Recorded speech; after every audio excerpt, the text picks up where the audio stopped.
No, just to test.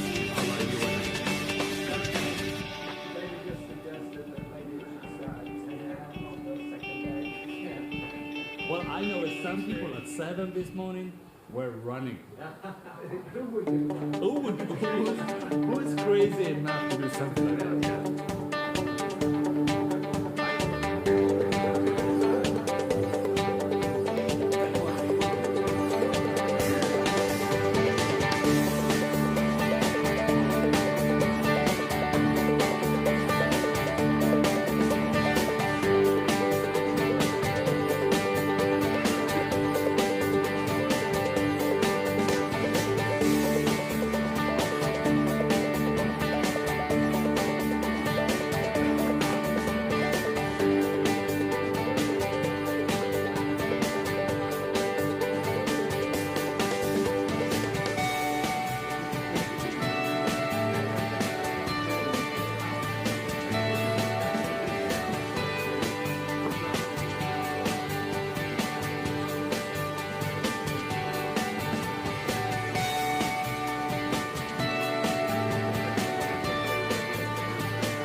Hello everyone, welcome for day 2 of MEF RCS World. My name is Direqt. I am the CEO of MEF, a mobile ecosystem forum. Welcome to all of you watching yesterday on YouTube and today. Welcome again. And we do have a room, however, a somehow depleted room. It seems to be that we might have to drag some of you out of a canal still. And there have been some parties, of which I wasn't aware of any of it. With misbehaving, but some of you even went this morning for a run, a risk, not a risky thing, but I believe a rich, brisk morning, an RBM to start with. Anyway, it's a few of you, and please do reply on your comments as well. Yesterday, we started with some very good cheat sheet on what's MEF. Now it's your chance. Tell me. I could go on for this for a long time. Give me something. Well, we are an industry association, and we're famous for? You can send coffee directly to the room. I think we need something to wake you up. Well, we are an independent association. We represent multiple perspectives of the industry. And that's what we've done yesterday, I think. And thanks for feedback. It seems quite successful. That's what we're going to be doing today as well. We're going to have not one, but now 4 streams, 3 of them open to most of you. You might have noticed in your placard there with your name, a little color coded. Go and check. There's either yellow or red, or you might be one without one, which you can go everywhere. But the yellow one is a suggestion to go and join the connectivity element when we are the plumbing part of RCS, making sure that everything works and how to make it work better. The red one is it's a campaign stream where you could go and learn and do more of a campaign. Some of these workshops are actually getting the opportunity to build up your own chatbot as well, to understand how to improve, to learn from other people's mistakes. So it's fantastic, and I really welcome you to all of these and to think of how to create your own day by mixing different elements. Today, the auditorium here will be rich of information again on lots of those campaigns, of those successes, of what people are doing, and some of the good things that we're doing back from yesterday as well, on preventing spam, on making sure we're communicating in the right way as well. Now, I think that's possibly all from me. You are not going to have me as a master of ceremony. Okay, if you don't mind, then it is time for me to welcome the master of ceremony, Killeen, which is the MD of the marketing network. So what a perfect. Thank you. So the baton is yours, and you will be managing the entire day. But we are in good hands, both of your network side, you know everybody around here, and for the great spirits, what you're seeing, Kieran. But you're not allowed to comment on my hair anymore. Fabulous haircut.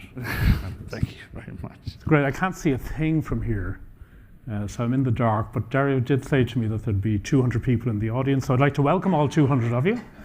And he also said that 30% of the audience would be female, so welcome all 60 of you, ladies, to the auditorium. Dublin, what's the bleeding story?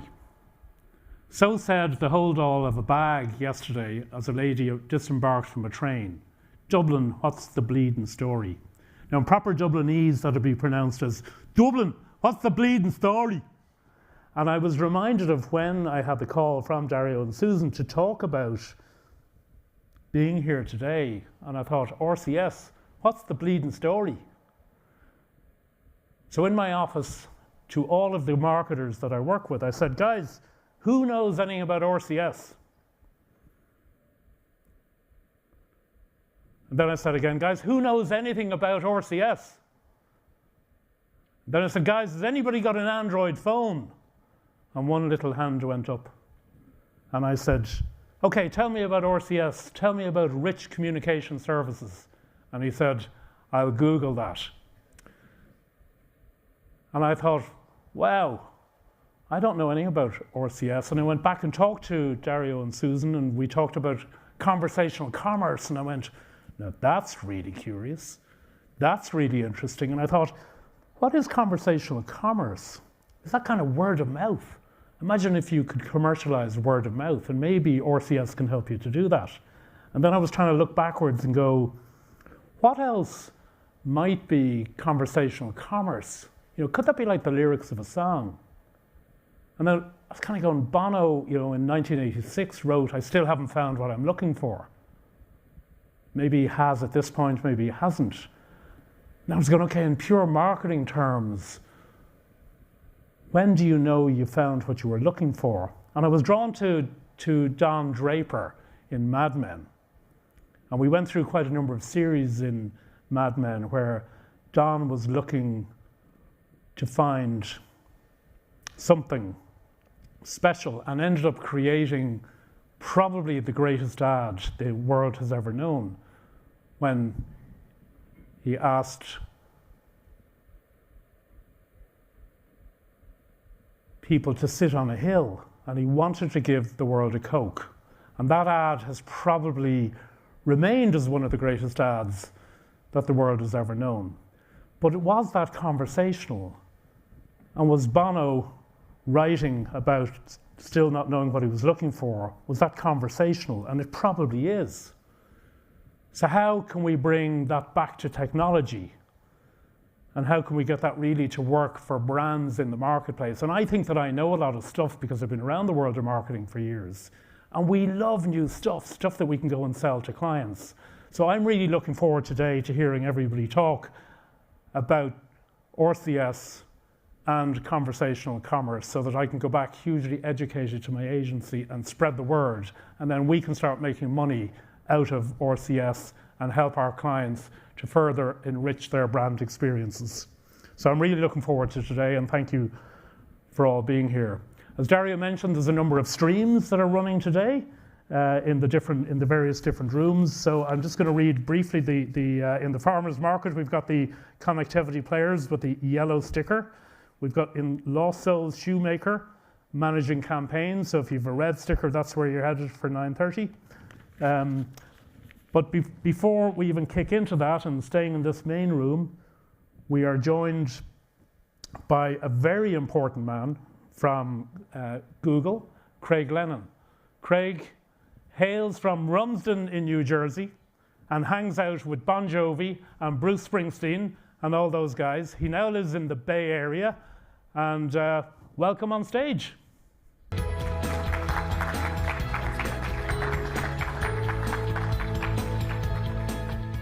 Good morning. So I have the duty of welcoming everyone back from what was surely a late night and a long day. And so just a couple points I wanted to make today to kick off. And so the first one is welcome. The second is thank you. And I really wanted to say thank you to the MEF team, to the Foundry team, because I think it gets lost sometimes. It's really what you're seeing over these 2 days is the tip of the iceberg of all the planning and process that the team has gone through to make such great speakers available and such great content, and really to make it a worthwhile event for 2 days. So I just wanted to say thank you first and foremost to them. A couple other points. As I was talking to Dario about planning this event, there was a couple things that I expected. And the first was, it's just always great to get together with partners in the ecosystem and talk about how we can make RCS a success for all parties and all stakeholders. So that was totally expected, and we've seen a lot of that so far. We also expected to hear a lot of great progress that partners are making. We heard from Jan yesterday around the messages progress at Google. And then we've heard throughout the day partners making great progress across the ecosystem. And I also expected, and I'll touch on this in a minute, because I had been here before, I had a great expectation for this venue. So let me touch on that in a second. There were some other things that were unexpected. We heard from Alistair Campbell yesterday talking about strategy, leadership, teamship. And I thought that was very insightful. We also heard from Wally around personas, which I also thought was very insightful. I just wanted to make sure I got this right. Helen Highwater and her fictional boyfriend, Gary, I thought was a very insightful thing around how brands need to consider the way they show up in a conversational sense with personas. So that was somewhat unexpected. And then, as I said, the last thing that was somewhat expected, but I thought worth mentioning is, where we stand today is in what we call here at Google the Foundry. And so it quite literally is a place that during the Industrial Revolution was an important site it has rooms and sites called the Forge and labs, right? These are areas that created the Industrial Revolution. And I can't help but think what we've really been spending yesterday and what we'll do even more so today in a hands-on way is really about the digital revolution. And so I think I had that expectation when we kind of talked about coming here to Dublin, coming to the Foundry, and it's really been resonating with me over the last day and a half that we're really here building something, and I'm so happy that everyone's really here to help do that as an ecosystem. So again, welcome. As Dario said, today is very hands-on, much more so than yesterday. Feel free to break up, have the needed conversations that you need to as stakeholders across the ecosystem to make it a success. And we look forward to supporting you even more to do so. So thanks again.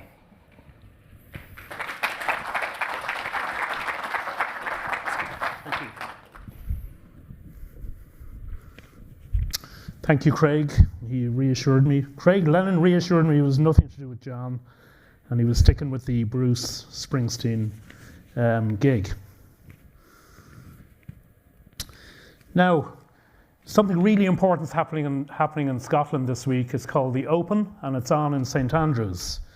And our next speaker, Andy Gladwin, has a BSc from the University of St Andrews. So we're really honoured to have him with us today. I was checking out Andy, and Andy is with Cheetah Digital, but more importantly, he is in the top 25 most influential people in mobile. So welcome on stage, Andy.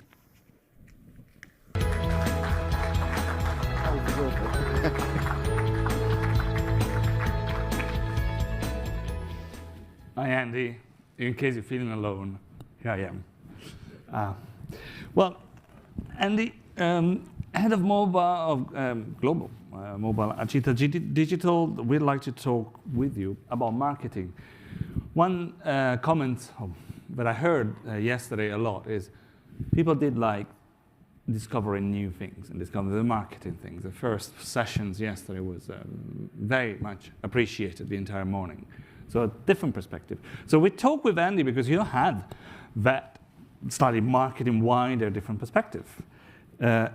First of all, and if I can have some help with, thank you. I'd like you to introduce us to Cheetah Digital. What is Cheetah Digital? Tell us a bit more. Thank you, Dario. So Cheetah Digital, we're a marketing software company. We reside in 13 countries around the world with about 1,000 staff today. And what we do is we help our customers, enterprises from around the world, know their customers. So taking the unknown to the known with those customers, helping them to know everything about them to better serve them. And then with that, driving real-time engagement across all channels and extending their lifetime value with loyalty solutions.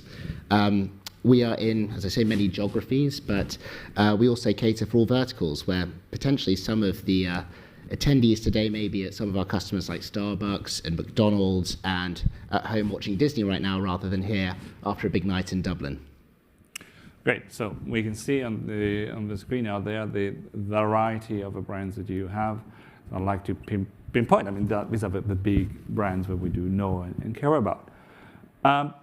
So if you work for them, you probably know what keeps them awake at night. What are the problems? What are they worried about? Yeah, so, excuse me. Okay, don't worry. Google pays, got plenty of money. It's okay. I think that there are many challenges to the marketer right now. And let's start with the fact that the consumer has changed. Consumers expect to be known, they expect to be rewarded, and they're multi-channel. That not just do they reside on different channels, but they operate on many different channels as they speak to brands. And those channels are increasing in numbers with TikTok and Telegram and Signal and others starting to emerge. So that's part one of going, where do you need to be? The second part is then looking at the rules. The rules have changed. Historically, you'd be able to gather third-party data, use tracking across different apps. You'd be able to have cookies, and with GDPR, CCPA, IDFA, where we see an opt-in of 4% of people allowing app tracking. Mm-hmm. This has really put shackles on the way in which marketers used to gain data for personalization. And then finally, you look at how the world's changed. And what are we? 9/21, I'm going to say the pandemic, I apologize. But it has helped accelerate many companies. I think Twilio said a 5-year acceleration in digital transformation from many enterprises around the world during this period. And with that's created a new norm for how consumers behave. And even when they are in physical stores, they're taking 52% of their shopping decisions with their handset, their mobile, with them in shops. Oh, wow. I mean, I love it, the fact that you're pointing out, we might be looking at our words and the revolutions where we think conversational commerce, but you are saying that a lot of things are changing in marketing. It is the right time to relook at what's happening out there.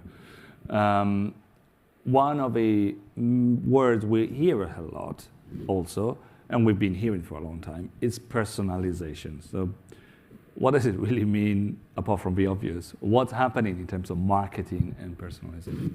So personalization is much more than just hello first name, account number needs to be catered for in whatever manner. It's about really providing the right content at the right time, in the right place, to the right person. And consumers really expect to have that immersive, engaging, valuable engagement that are contextual and relevant. And so this requires a lot of data to sit behind it, to drive it.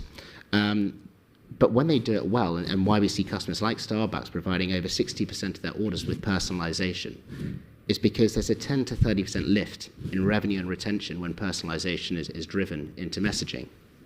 And can I ask you, just to clarify, great number, the 60% personalization in data orders from Starbucks. And that's happening on what platforms? How is that? Cross-channel. So take their mobile app. They want to drive the same experience for Dario, whether you're in London or Dublin or Utah, to know this is what you like, this is your name, and as you come in and make an order, it's easy for you to have the tailored order and that continual experience where you feel connected and understood as a customer wherever you might be in the world. So that for them is part of their connection and serving customers and making them have that personal relationship where you go there and one of the first things they always ask is, what is your name? Trying to create that relationship. But consumers don't have relationships with channels. They have relationships with brands. And that's another challenge. I'm not trying to give more things to marketers to say, wake up at night, but that's breaking those silos where you go, what do I engage with over SMS, over mobile app, email, every other digital touch point? They expect a homogeneous experience. And so where that's achieved, McKinsey see a 10 to 20% increase in customer lifetime value and conversion when you can bring those different data fields into one and serve customers more homogeneously. So how do you get going with personalization? How do you make it happen? And if you are one of those brands we've seen it before, where do you start? So, good question, and that's where things have changed. So, consumers are data aware, data conscious, data secure, and it's been a theme, trust and how your data is managed throughout the conference so far. For us, the only answer is creating direct relationships between brands and their consumers. And Forrester provided a great term called zero-party data. So this is where a consumer will consensually give their data, their information, their preferences to an organization to aid the way in which they're served. And so that could be through a value exchange of what am I going to get in return for sharing more information. And that doesn't mean necessarily a promotion, but it could be access to early content. It could be exclusive content. It could be to provide a better level of service. If you look at Kiwi Bank, who have 20% of the retail banking market in New Zealand, they created a 10-question psychographic series called Meet Your Money Self. And so through this, they asked customers, and 150,000 customers responded with a 75% conversion rate. Tell us more about your expenditure habits, how you save. And with this, they learned to better serve them with the right advice, the right financial products to take care of their customers. But it's one thing to get this zero-party data, to learn about customers for personalization, have that direct relationship which you can foster. But customers change through time. So if we take a retailer, they might go and see someone has gone shopping for clothing. And with that, have they become flush with cash? Do they really know from that one spot check that the sizing is going to stay the same through time? After 4 days in Dublin, I may have gone up a size. They might see that geography changes in a country like the States. So what is your climate, and are you looking for a jacket or swimwear depending on the time you go shopping? Do you move, and does that change? Are you shopping for yourself or your children? So many variables go through there. Then you have those like myself who probably break the algorithms, where I have a 4-year-old who generally has peanut butter on her hands, I have a son who generally has Marmite on his hands, and I buy white trousers. So they have a shelf life of maybe 5 days. Your life is full of risk. But I love what you were hearing, and I want to keep these RCS free as well, but I'm taking notes, and I hope you're doing, because there's a lot of concepts that are central to what we're discussing here. Take note on the zero-party data. Absolutely. If there is something you need to talk to marketeers right now, that rings a bell, and I like that. And they perfectly fit with the conversational commerce. But as I said, I want to talk about other things that are in the agenda for a marketeer. And one of those terms used for engagement and so on, or sometimes misused as a term, is loyalty. Or tell us a bit more loyalty in the mix and the priority of what happens right now. What's happening with that for a marketeer? Yeah, now, I think that loyalty is an extension of the customer relationship. And so it's not something that happens in isolation of everything before, of understanding your customers, serving them, fostering those relationships to a position where you might drive them to have emotional loyalty, to become an advocate of a brand, an organization, a service, whatever it might be. We have our Consumer Trends Index, which sees a 40% year-on-year increase in customers who are eager and willing to go into loyalty programs. So as we talk about the changing consumer, that's something where there is a shift where customers are expecting to be rewarded, they're expecting to be enrolled. With that, though, you look from an organizational perspective, and the cost to acquire a new customer is 5 times greater than to retain them. And so if you have got a large customer base, being able to extend their customer lifetime value, to drive loyalty solutions, to deliver that, is an increasing emphasis that we see from our client base. And take an example, Baker's Delight. So they ran out, historically, a punch card loyalty system. You get your 10 stamps and you get free coffee or pastry or whatever it might be. So with that, not all loyalty programs are equal. So for them, they created a mobile app. With that, they learned a lot about their consumers. They had the mobile phone number as the key identifier in stores. And through this, they started to understand how can they better cater, personalize, and drive that relationship and understand and show care for their customers. They had, I think, 200,000 entries in the first month. And with this, the average order value of the dough getter versus the non-dough getter, as it was branded, was 25% increase in their order values. Wow, the power of getting to know your customers a bit more and engaging with them again. Absolutely, just by making it digital, cross-channel and personalized. We spoke about another of those buzzwords for marketing terms yesterday, but it's not just a buzzword, it's actually possibly the basis of everything we're doing, which is automations. How do we make sure that we engaged customers, there's millions of them, 250,000 for the Baker's Delight, and on that level of scales and activities and so on. So how important, how successful is automation? So with automation, let's take, I'm going to put this in 2 categories. Firstly, journeys and then data. So from a journey perspective, you might have those huge canvases of old saying, right, from moment of acquisition through to that of loyalty, here's the guided emails and SMS and engagements we're going to have, and through either 3 weeks to 3 months, we're going to have this fantastic, happy customer. Now, that's a great way to try and drive scale and consistency and approach, but for these things to remain personalized, for customers to feel cared for, you can't be that generic, and every customer has different journeys. And when you look at contextual engagement, for me, it's around creating many micro journeys rather than single macro journeys for specific use cases that are contextual and relevant for customers at that moment in time, that leverage real data from all data points to best serve them. So when we look at journeys, we'll look more at a use case arena. So do we see a high recency and frequency going back to loyalty? And with that, are we going to drive them towards a loyalty program? Do we see certain indices that might show that there's a risk of churn?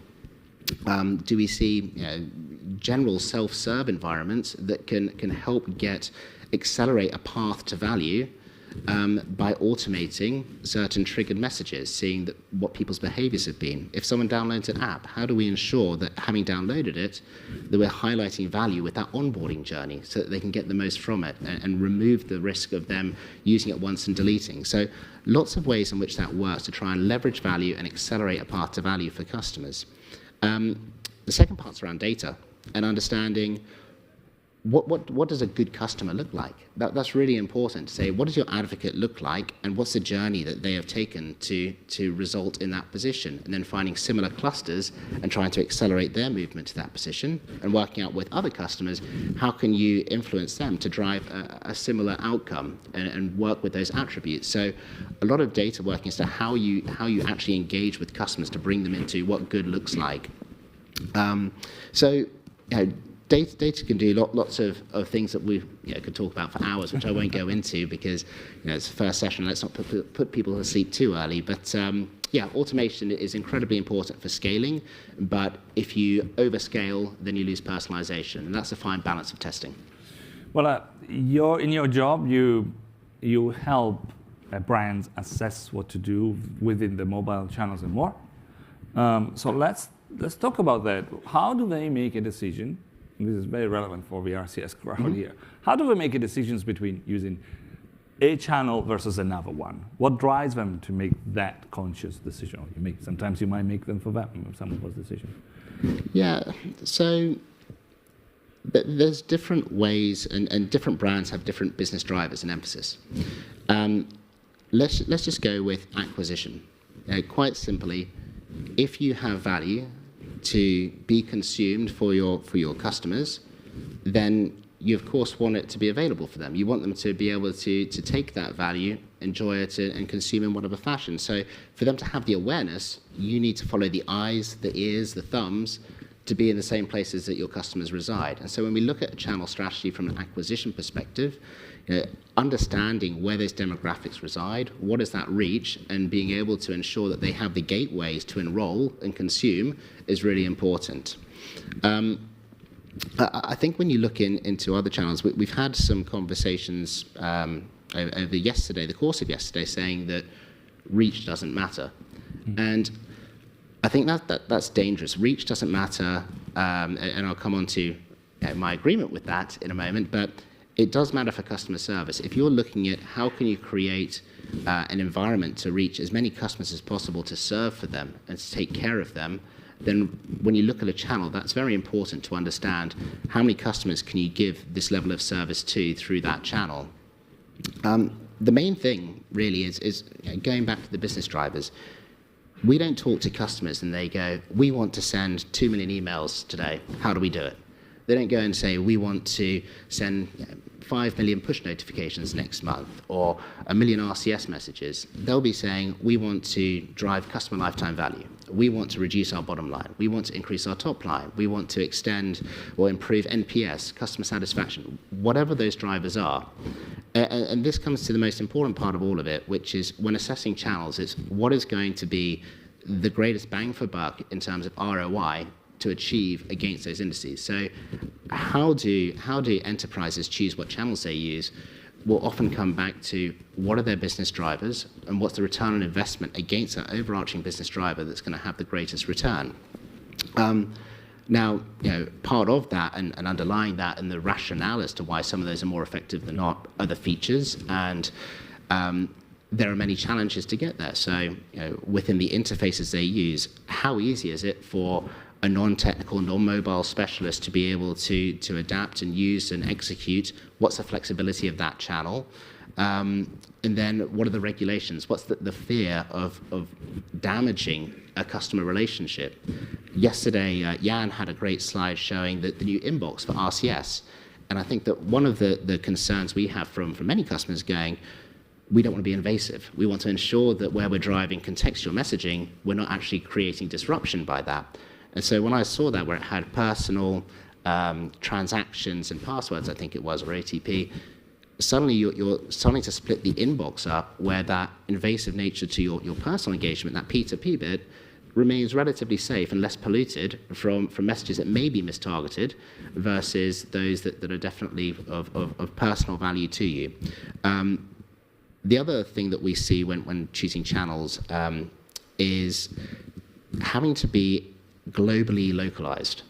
Now, understanding not just what are the regulations and the potential fines and the nuances, but how do different consumers react around the world to different channels, not just in terms of adoption, but what's the norm? What's going to serve them in a frictionless environment where they can redeem the value rather than have to force them into digitally changing lanes to adopt to a service.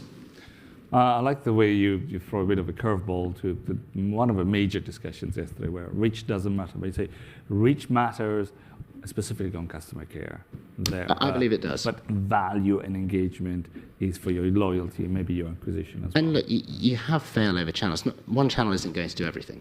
And so the greater the reach of a channel that's very effective, the more valuable it is for customer care. As soon as you start saying, okay, we need to use these 5 different channels, it puts a lot of pressure on not just the environment coming up, the CPaaS world of saying, how can you bring this together and drive simplification? And then for maybe the marketing cloud environment to say, when an agent comes in to start to use it, how can they adopt? What's the overhead for them to understand the nuances and differences between the different channels, what they can and can't do, and then to bring that data into a single environment.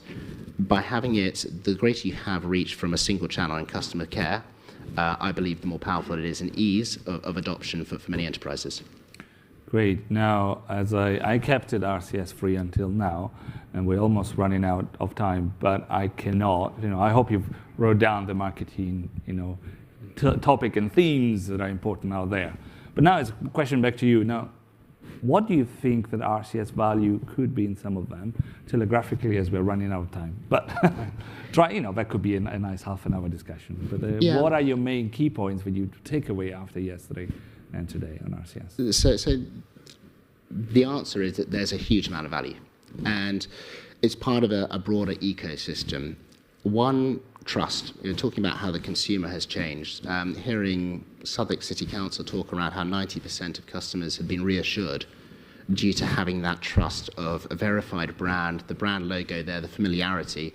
That is huge as a marketer to understand how can you have that trust and be on the front foot as you engage with customers. Secondly, I can't think of a single company in the world that wouldn't want to have more time and attention of their customers. The engagement part. So that engagement, whether it's 9 messages, 20 messages, well, I think My Elephant said historically that being the average 2 minutes or 120 seconds of attention. We heard 1 minute 15 of attention yesterday, 19 seconds from another brand. Having attention to listen, to serve, cater and direct customers is incredibly important to remove friction and drive them to value. The third thing that I would say is ROI.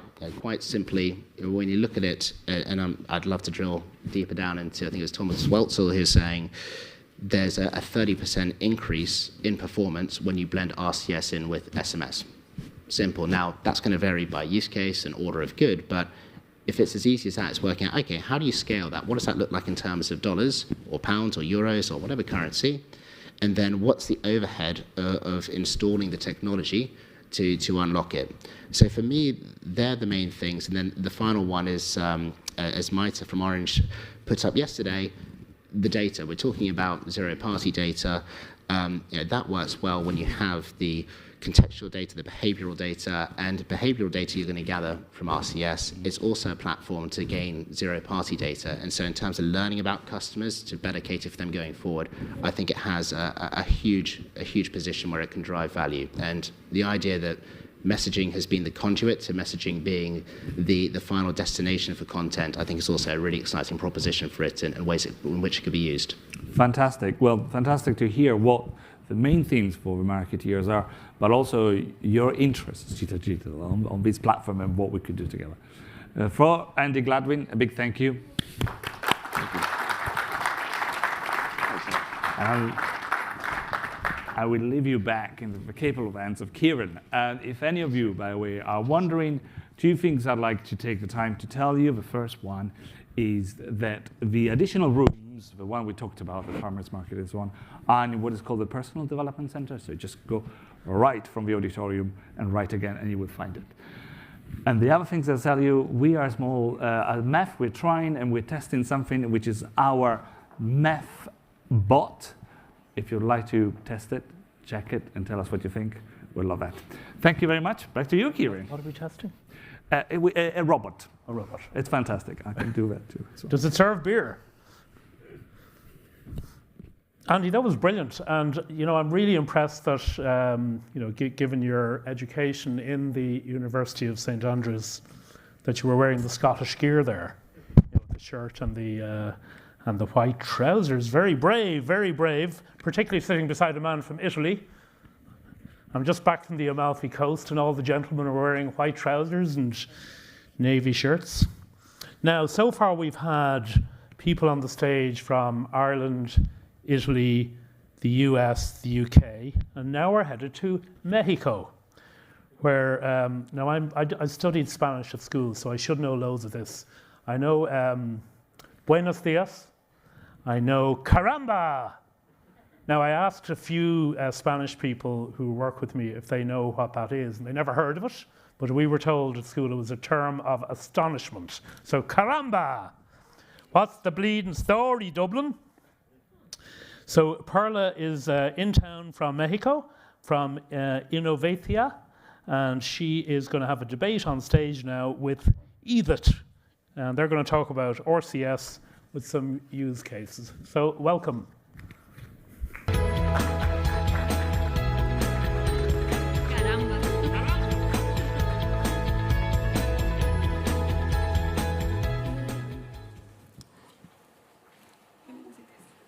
Pointer. Oh, excuse me. Do you have the? Do you have the pointer for the deck? Thank you. If you send it to us. Yes, thank you. Thank you. Sorry, you didn't give us a presentation. I gave you. I gave it to you. Oh, well, we don't have our deck, but we are going to explain our case study. This is a case study regarding Walmart and Sam's Club in Mexico. We are always looking for complex ways to communicate the brand message, and we are always trying to correlate data. But sometimes a simple campaign, well executed with certain consistency, could have a high power to engage the consumer. That was our case with Walmart. They were running A/B testing constantly.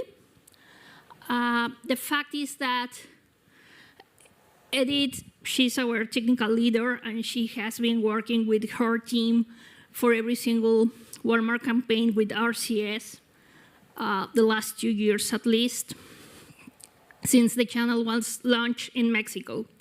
And the fact is that they were trying with different messages and different campaigns, and they decided to go for cash bonus and cash coupons for e-commerce and PayPal bonification, I guess, and sometimes some Retention for the retention, clients, right. get more Campaigns. To get more purchase on their commerce. Yes, and the results were really high. And what we learned throughout that process was that the timing was really important.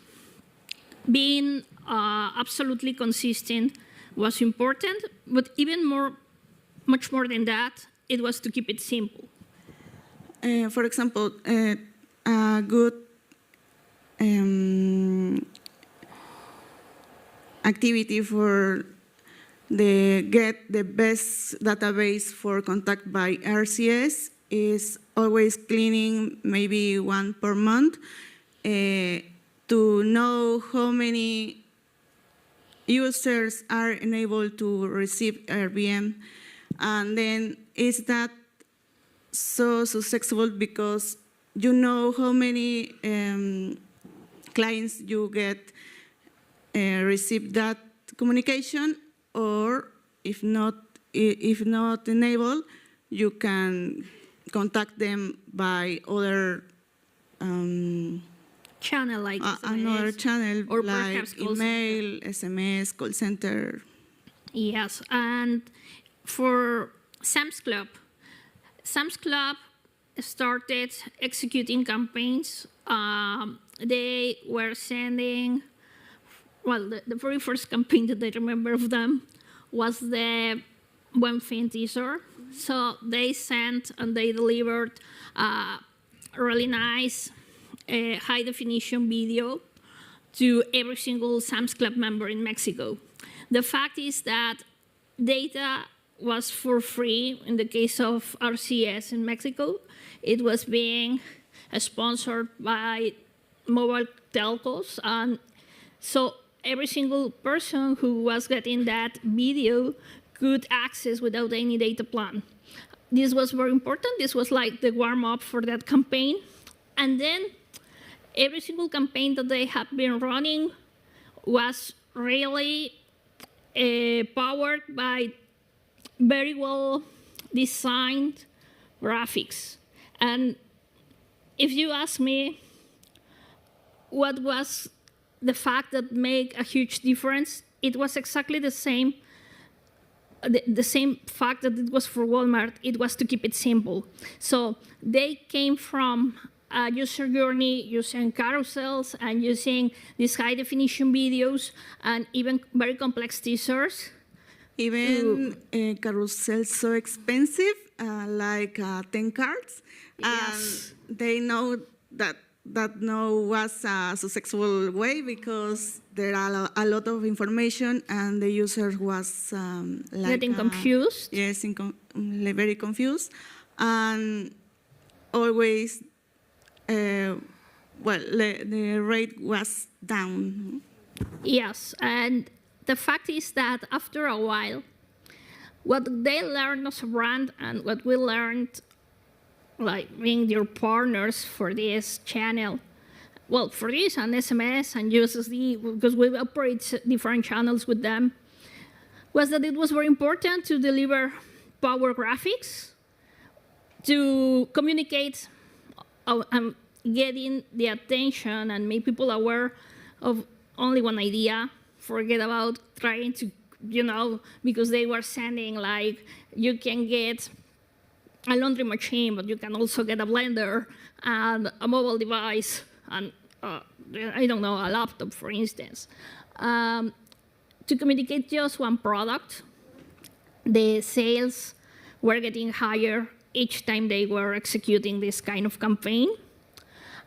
And to keep that main idea clean, well, communicate, keep the attention and keep the team really focused on that main objective. And the fact, and what we discovered throughout this journey, it was much more important to communicate this on time. So timing was everything. It is a huge effort for both teams, the brand and our team, to run these campaigns in real time, every single event or sales event that they are preparing. So what is really important is that they got different materials already created, and they are going to launch at the precise time whatever needed to reach their sales goal for that event. So we don't know if we are going to promote a fridge or we are going to promote a laptop or a blender. But the brand doesn't know it as well.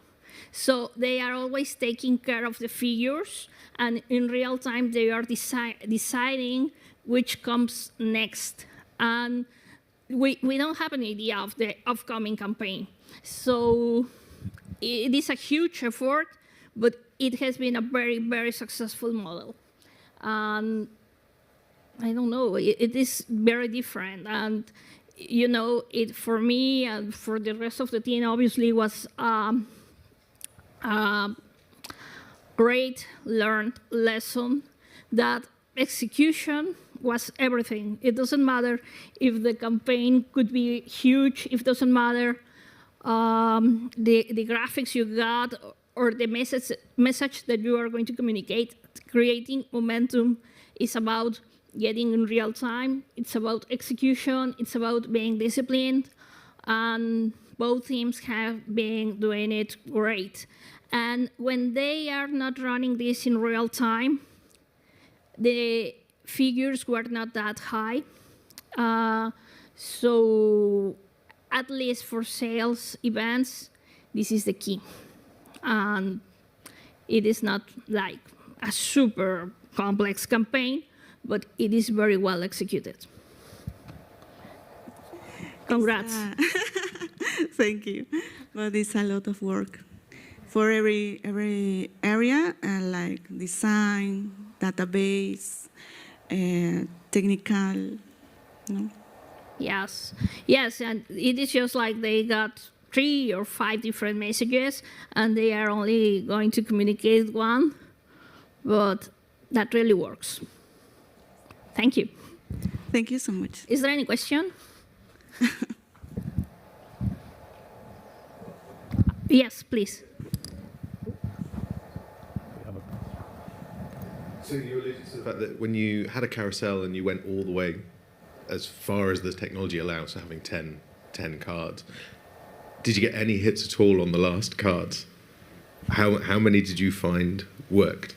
Well, we recommended them to go with 3 cards from the very beginning. It was just like if you got 5, people will find difficult to get to the 4th or 5th card. But they decided to go with 10. Customers always knows best, right? And maybe Yes. by category, for example, beers, meat. Spirits and wines. Yes. Yeah, so or perhaps electronic devices. That could be successful, and people were going to get into the last card if needed. But there are certain categories which were never worked that way. And they decided to simplify the campaign.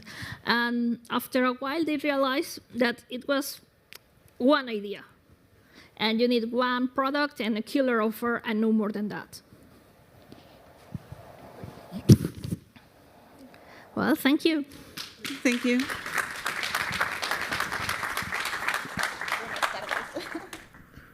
Caramba.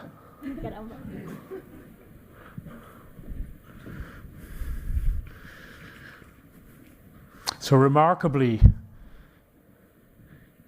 you know, what Perla and Edith were talking about there was, I think, things that always remain true in the world of marketing, and that's about the timing, consistency of messaging, and most importantly, simplicity.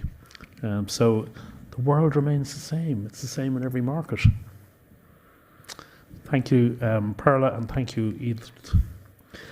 Right, now, we talked about Andy earlier going to the University of St Andrews. Now we have Catherine, who went to the University of Dundee. So lots of Scottish educated people. Now Catherine hails from Ballymena in Northern Ireland, a beautiful coastal town. She's seriously bright. I just read stuff there and it said that she's a Bachelor of Laws and was in the Law Society and the Debating Society of the University of Dundee. So she's going to really entertain us now. Catherine holds a lofty product manager position in BT, and she's going to tell us really about the growth and impact of RCS. So welcome on board. What's the bleeding story, Catherine?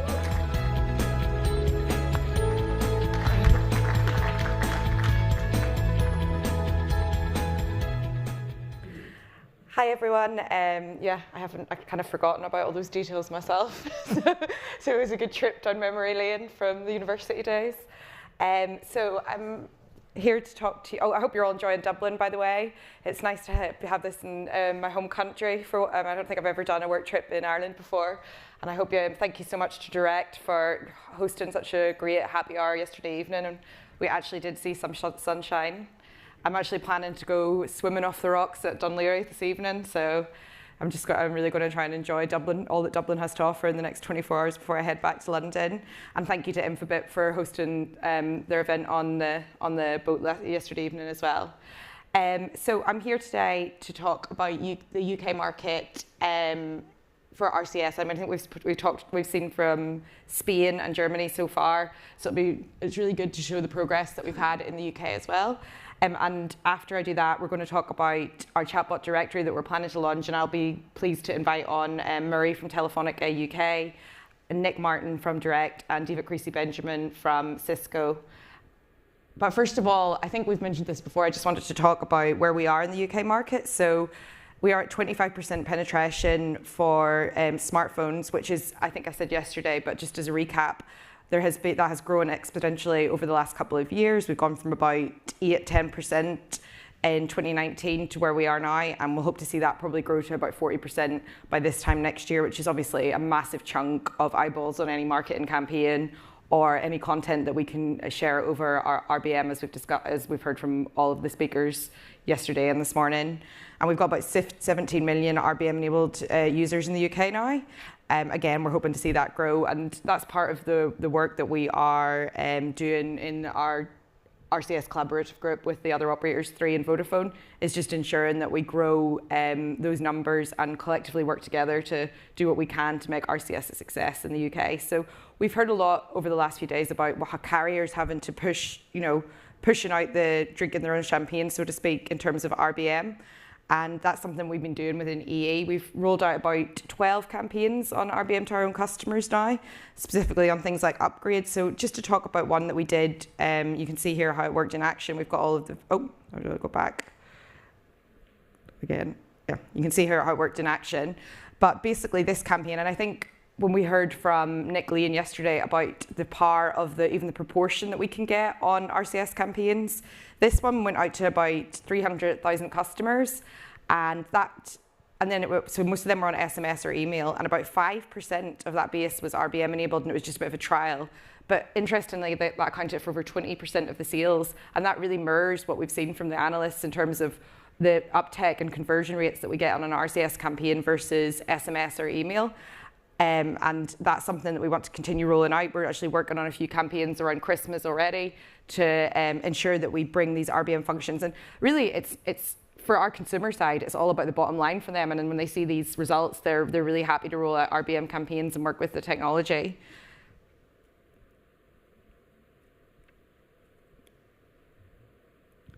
Another thing that we want to really look at within EE specifically is moving as much of our SMS campaigns that we have on wholesale and within our smart messaging functions to RBM basic message functionality. And as I said yesterday, within EE, we're pricing this the same as SMS, and we can provide what Nick described yesterday as that really important function for brands of read receipts and verified sender functionality. And we've across the conference, it has been stressed many times the importance of safe messages and spam prevention.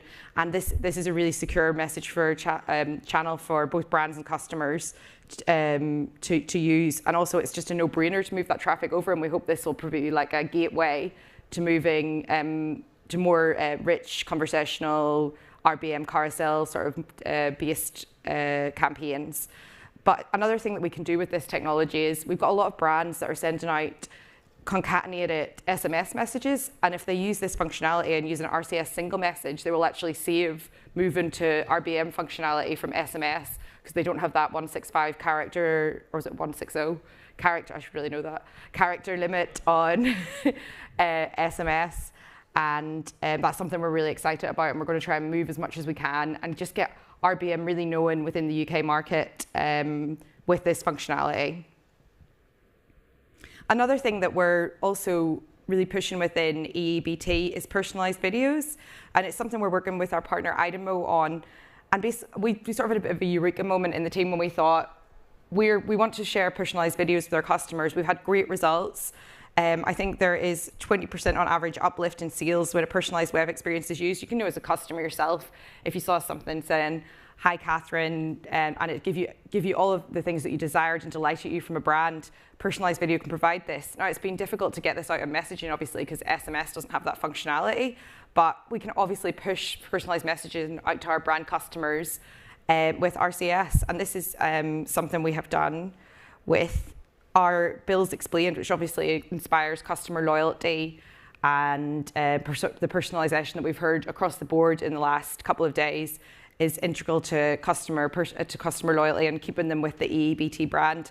So I'm just going to give you a snapshot of the video that we were able to send out to our customers, explaining exactly how their bill was itemized for a month. Not the most exciting use case, but it's just something that we've had success with within BT. Hi from BT. It's really good to have you with us, and we're going to talk you through your first bill. Your bill is made up of 4 sections: one-off charges, rental and other charges, changes before this bill, and what you used. Let's start at the top. One-off charges include things like delivery, an engineer connecting your line, activation fees, and any new kit you needed to get set up. And this is what that section comes to. The next 2 sections, rental and other.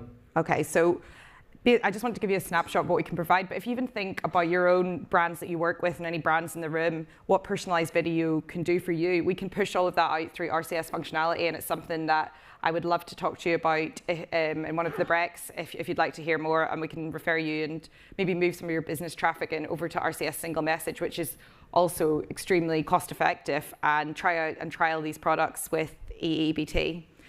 So without further ado, the main body of what we're going to do today is talk about the RCS chatbot directory, which I'm pleased to say most of the UK carriers will be launching. EEBT intend to launch it before the end of the year, and I think it's the same with Telefonica, who'll be joining me for a chat in a second. And essentially, this is going to be a new, exciting way to push content and discovery of content to our customers. And it's a great way to utilize that 17 million customers that we have on access to on RBM within the UK market. And yeah, so I'd like to invite Murray from Telefonica, Direqt from Cisco, and Nick onto the stage, and we can talk about the chatbot directory.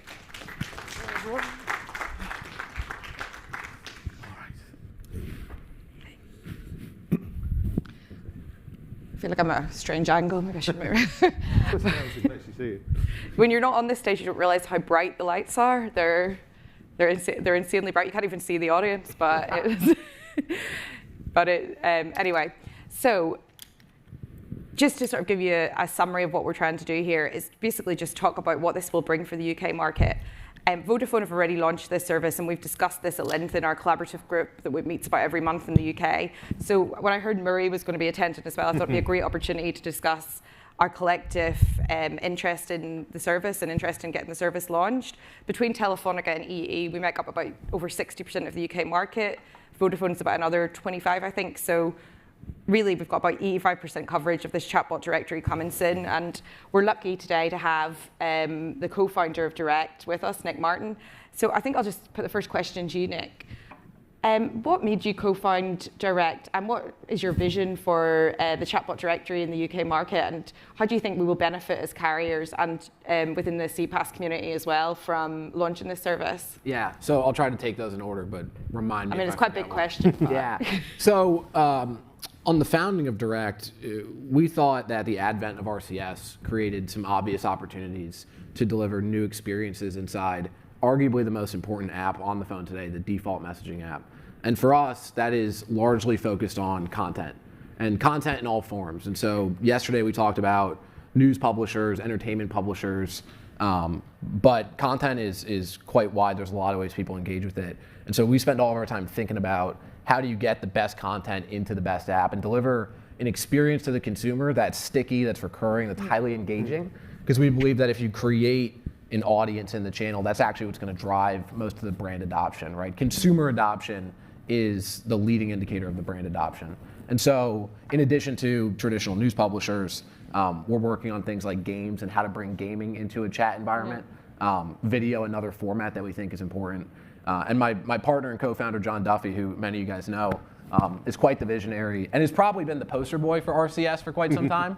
Yeah, and so he deserves a lot of credit for having the light bulb go off. I think he was on the front lines of it and saw, hey, there's a lot here that can be done that maybe the legacy messaging space wasn't thinking about. And so we're working really hard to bring that to life, and really grateful to have you guys as partners to do that.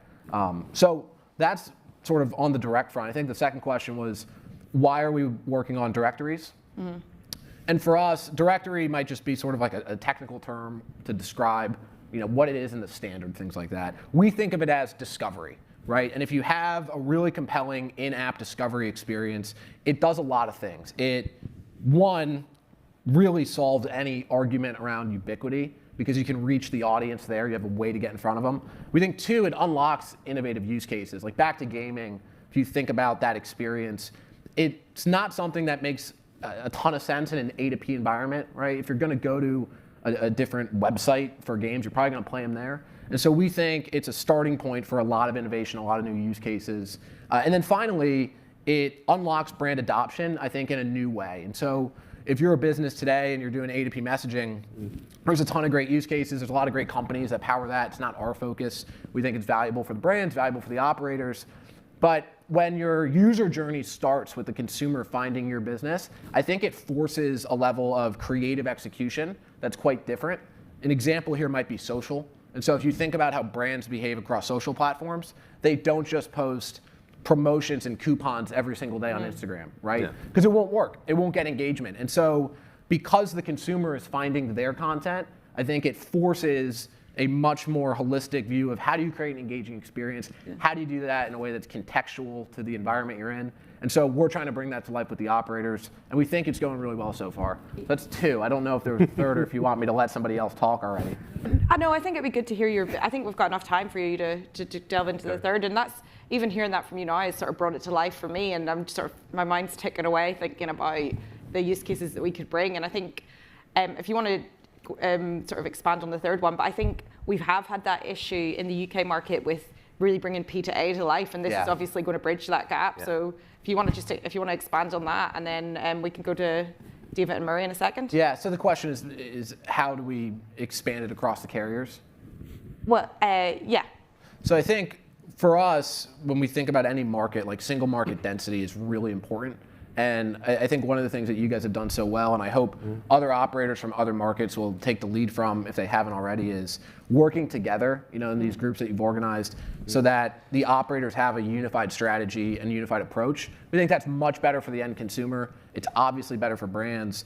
And at the end of the day, that's what's really in the operator's best interest, because having the same solution deployed in a market makes it so much easier for the DCBs of the world to drive investment from brands, which ultimately creates that commercial opportunity that we're focused on delivering to the operator. And so, again, I think at the end of the day, to the extent possible where as an operator, you can get in a room and align on how you want to take RCS to market together. And that's how we really think about it. Like RCS is a product, and if you're a product manager for RCS, you need to have a really well thought out go-to-market strategy. I don't think just sitting back and launching your map, getting live, and waiting for traffic to come is a winning strategy. And you guys have really led the way, I think, in the UK on how do you build something that's cohesive and that delivers value to the end consumer first, make sure they love it, and then from there, everything else kind of follows suit. Yeah. And I think the way I sort of see it, and I'm not sure if you agree, Murray, is that we will launch campaigns with brands through our CPaaS providers, and then hopefully we can say, do you want to go into this chatbot directory or discovery function as well? And it's just another string to the bow of our offerings on RBM. Very much so. It's a marvelous value exchange, as Nick articulated yesterday and just now. But I'm going to even step back from that a little. I don't like to talk about RCS. People made the point yesterday that it was an industry acronym, and it sits in the background as a piece of tech that just sort of fundamentally enables something. But over the years, whilst I've worked in messaging, I've been quite surprised at how organic messaging has grown and come into people's lives without us necessarily contriving to put it there. I've done market research over the years and sort of asked the question, how important is messaging to your lives? And people have generally said, oh, I don't think it is. But then when you sort of inquire as to what they receive from the banks and the couriers and the gyms, and it rapidly becomes apparent that it's the most important engagement mechanism in their lives. It's the thing that sort of triggered a lot of their activity, and because it commands such a response, it's the thing that grabs their attention, and because it's network embedded functionality, it's a very precious asset, and it's done us all very well over the years. So the way I like to think of this is that I just want messaging to be front of mind for everybody.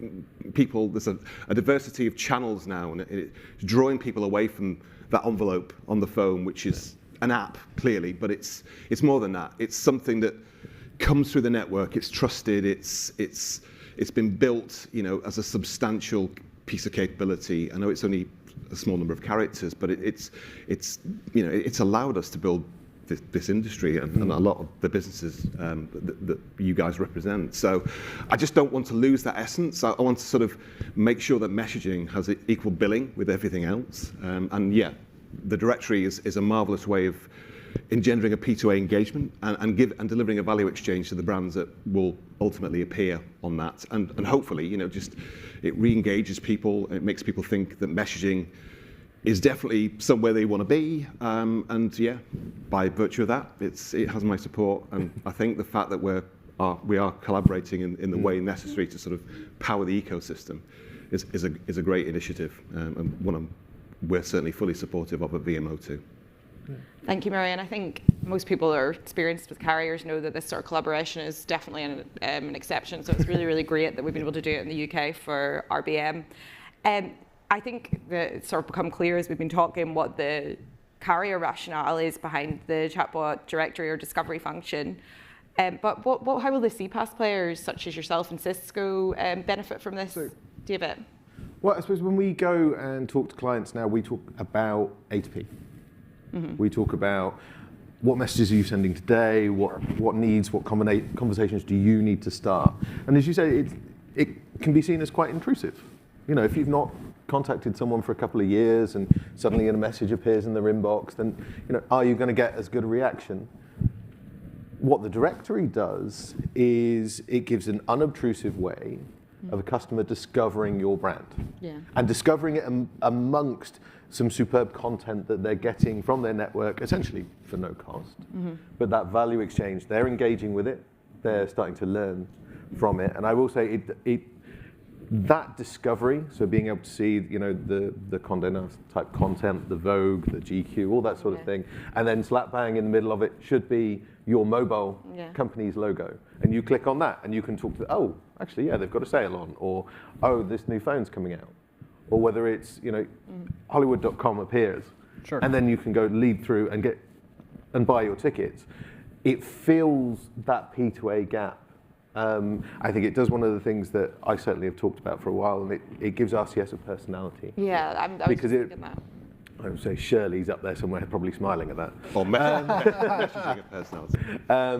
But it gives the default inbox on your phone a personality. Yeah. And you're right, that is the way to talk about it. RCS is never going to be a term that I'm going to walk into a family meeting and everyone's going to know what I do for a living. This is not going to fix that. Really? You haven't bored your family enough with it yet? Because I have. I have, and all of them switched to iPhone. No. But this, being able to walk in and say, have you seen that article? Or did you see this? Yeah. And we're much more driven by content and story and engagement. And just simply by brands placing the right content next to that, you get the engagement, you'll get the opt-in, you get the P2A discovery and engagement, and then that enables A2P to only increase. 100%. Yeah. Yeah, we do think it's a catalyst for the A2P business, right? Absolutely. It works, but it works both ways. It will give us that ability to walk into a brand and say, yep, this is the best way to reach people on Android. Yeah, when I first discussed this, when I first joined BT when I first discussed it with Nick, I just thought there are some PR issues with the native inbox as it is. People say, we've moved to other channels for P2A. They forget how many comms that they get from businesses within the inbox. And I think this will excite customers more when they actually go into their inbox and find out that there's a lot more content in there. And we'll just increase the amount of eyeballs we get on both A2P communications and this discovery function as a result of this. I guess maybe it's probably a good time to ask the question. Maybe we've got a bit of time left over, Nick. So what kind of, if you were like a typical customer, maybe in a year's time, this is a bit of a left field question, but I'm sure you can handle it. I'm excited for it. Discovering the chatbot directory, once we're rolled out in the UK market, how would you envisage their journey being, and how do you think that they will benefit from it as consumers? The consumer journey to our galleries product? Yeah. So I think at the highest level, the leading KPI is time spent in the messaging app. And so if we fast forward a year from now, This is live across the UK. There's a unified experience. It's relevant to the end consumer. They're finding content that they want. They're getting brands recommended to them in a way that's contextual and relevant and not intrusive. And what we would be seeing from that is consumers are visiting it more frequently. They're spending more time in it. Their overall conversational diet is increasing. The amount of conversations they have with brands, how that relates to where they interact with brands in general versus app, web, social, we're going to start leveling that playing field. And so I think in about 12 months time, post your guys' launches where we have that sort of single market density in the UK, we'll be back here in this room with a case study that I think is really going to set the stage for hopefully how on a global basis operators approach this side of the RCS strategy. And I also think we'll be able to draw a line from the adoption of P2A, not just from what Direqt does in the market, bringing content into the channel, but from how the Ciscos of the world can bring in their businesses, and then actually tying that back to how is that driving both A2P traffic and revenue, but also new use cases, right? I think Jan talked yesterday about innovation and doing things in this channel that haven't been done in legacy messaging. This has got to be by far the most natural starting point for a Cisco to get somebody on board for that type of innovation. And then I think what will happen is that ladders back up into the broader overall messaging and A2P strategy. And so long-winded answer, but the summary there is it'll be awesome.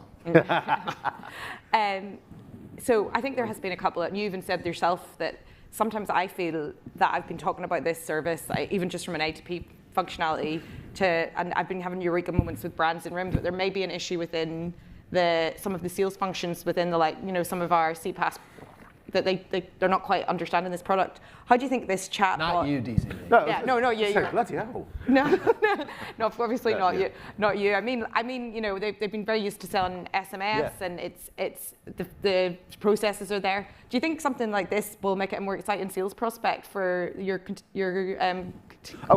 colleagues? Yeah, absolutely. I mean, the difference between sending or selling an outbound notification to selling a conversation is actually quite a journey that you need to take your teams on. They need to really understand the value, the kind of figures that we've been talking about, and all of the use cases have brought to bear. They need to understand that and know that it's not just about, okay, what's the price of one message? It's what's the value of a conversation. And the directory, and I think as it grows, it will gather attention. And it will help people to really understand that there is value being driven by your mobile network that isn't necessarily a giveaway or a discount. It is hopefully enriching certainly your content, but enriching your ability to be able to reach a business when you want. We've heard a lot of people say you need to be where your customers are, and you need to be there when they need you, or even before they need you. And this is another step on that process to making the mobile phone the ubiquitous point for people to go, okay, I want to talk to this business. Yeah. Thanks, David. Murray, we heard yesterday, I think it was James O'Hare from Link said that he felt that sometimes for digital marketing strategy, there was a bit of it was considered like a lowbrow product. But I think with when sort of marketing agencies hear messaging, they just automatically think of SMS, which isn't the most exciting proposition. How do you think this will help Telefonica customers and your partners overcome that issue? Yeah, I mean, it was a valid point made yesterday, but and we forayed into the marketing or the realm of marketing when we had the O2 Media product, which then became Weave, and it had a limited shelf life because it was a sort of an intrusive medium from a marketer's perspective, but I just think that the additional kind of attraction of directory and the P2A discovery of this is just going to change that massively. We're going to leave alone, going to leave behind the old perception of what messaging is about, which is just a sort of an operational updatey thing. It just tells you when your parcel's coming, or that something's closed or whatever. So yeah, the realms of what messaging has done in the past compared to what it's going to be doing for people in the future it's just so dramatically different. And I do believe it's incumbent on us as well, as David's made the point, the value sale is a different challenge for a CPaaS business, it's a different challenge for us as well. You know, we need to sort of question ourselves and align, you know, behind you guys and make sure that we've got the right kind of pack and we're allowing all the sort of end-to-end user flows to be very evident, so that you can sort of wow customers with what you design and build. So, yeah, I think, you know, it's up to us all to sort of change the game a little. It's in our hands and in our destiny. So, yeah, you know, we all need to sort of just up our game a little. But I certainly believe that's you know, that's a consequence, well, will be a consequence of us doing that. Yeah, and I think this will move along with everything that RCS can provide, messaging from communication to conversation for the whole ecosystem. And on that note, I just wondered if there's any closing remarks from any of you, or should we open the floor to questions? Open up to questions, maybe. DCB, do you have anything? Well, no, I was just going to say, which marketing company wouldn't want an extra 17 million eyeballs? Well, When you think of what they would even spend on like an influencer marketing campaign, like when I was at a marketing event last week, if an influencer has 17 million followers, like, they would never hesitate on throwing massive amounts of money at it, and yet this is a much more cost-effective way to get that many eyeballs and better analytics, etc., on any campaign. So as soon as they click on it, it's not, here's your advert, please visit our website. Yeah. It's, hi, how are you? Yeah. How can I help? I think maybe just to tie a bow on that, there was a lot of analogies drawn yesterday to television commercials, for example, which is a great analogy. But in order for that to be relevant or to be applicable, there has to be an audience that you can actually get in front of. Like the difference in a non-P2A environment between an RCS reach number and a television show is you can go to the television show and put your brand in front of the customer. If there's no audience to put your brand in front of, it's a completely different use case. The user journey is different. A2P is an owned audience. Discovery is about a new audience, getting in front of consumers that you're not reaching today. And I think by giving the consumer what they want, giving them an incredible experience that's content-led, that's relevant to them, that's going to captivate the audience, and the audience is what will bring the brands in. And so we feel really strongly this is a good idea. I'm curious if there's any questions in the crowd we can answer. Yeah, does anybody have any questions? As I said, I see a question there from Dave from Infobip. I went really off piece there, so he's all handled it quite well. Yeah, none of that was prepped, was it? That's fine, Fiona. Yeah, so it's Dave from Infobip. So it's really exciting, really interesting.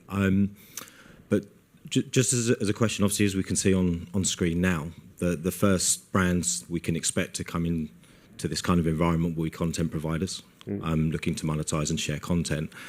But given the use cases for RCS, RBM, how do we avoid getting into a scenario where we just replicate the Twitter newsfeed in the messaging inbox, given service messaging, customer service messaging and the like? How do we make sure we allow consumers to curate and have control over what they can see in their inbox?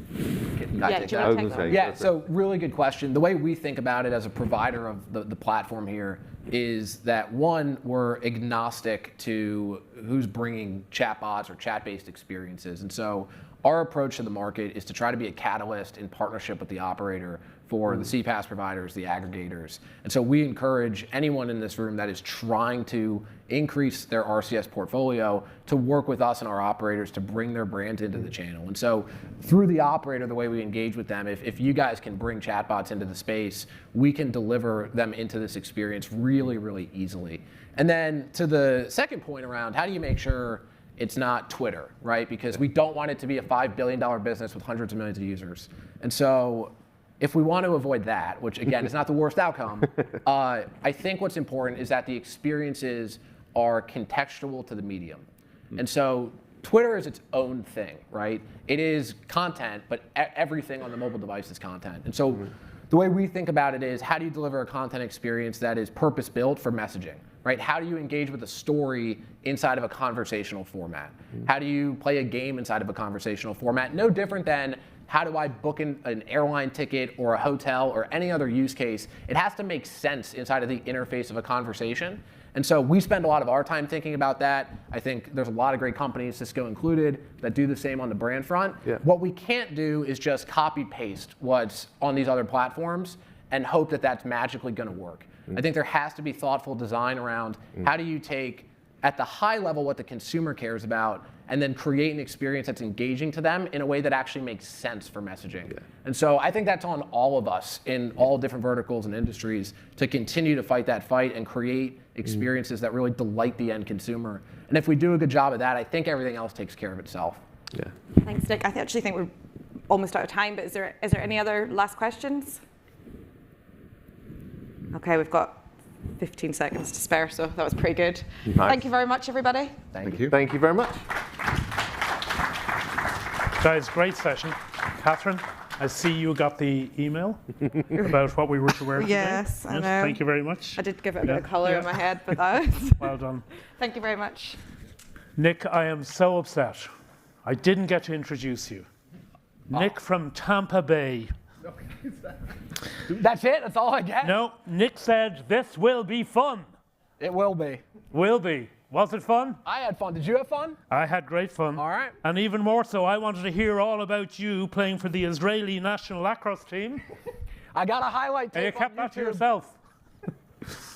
Guys, brilliant. The great news is, for all 200 and something of you, we're headed to coffee break now. And I can tell you from that session there, RCS, what's the bleeding story? The clouds are clearing. I'm starting to understand what this is all about, but I'll keep that for later on. So we're headed for coffee break until 11 o'clock. And when coffee break ends, you're going to hear a curious sounding bell. I had them play it for me earlier, and it sounded more like a pigeon, kind of a woo-woo-woo-woo. That's the sound the bell makes, and the lights are going to flicker. And that means that you either come back in here or you head to the farmers market, where there is a stream being run by .go, RBM Hub, single access point for onboarding, verification and termination. But I can tell you're all enjoying the sessions in here so much that nobody wants to move into the various different streams. But they are available, so be aware of that. So look forward to seeing you after coffee break, and thank you all for your great attention so far. And the next speaker before they come up, right, you got to go, what's the bleeding story? Thank you.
Whoa, welcome back everybody. They gave me a new microphone. They said it was far too loud and noisy in that first session earlier. Now I can't see if there's more than 240 people in the room. Yeah, no, we're looking about 212, I think, out there. Very good. Some people may, of course, have headed off to one of the streams. Now it gives me great pleasure to introduce a gentleman from Munster. And we've got a Munster in Ireland, which is down the one of the 4 provinces, and it is the size of the Netherlands. Now, I think the Netherlands is up to about 12 million people. I could be wrong there. Our Munster probably has a population of 250,000, so we can jam lots more in. But Munster is nowhere near Bavaria, but I love Bavaria because in Bavaria, apparently, beer, white beer, is a food. And I often wonder, does that mean you could have loads of food and then drive your car home? Probably not. Now, Thomas Welzel, I love him for 2 reasons. One is he is a restorer of vintage motorcycles. And I just said to Thomas there that I've got a 1952 Triumph 650 Thunderbird, and I have a problem with it. And he is going to put me in touch with somebody who can help me with the Magneto in Germany. Now I'm going to have to encourage Thomas to try and take the Magneto off the bike. But here's a really interesting, fascinating thing about Thomas.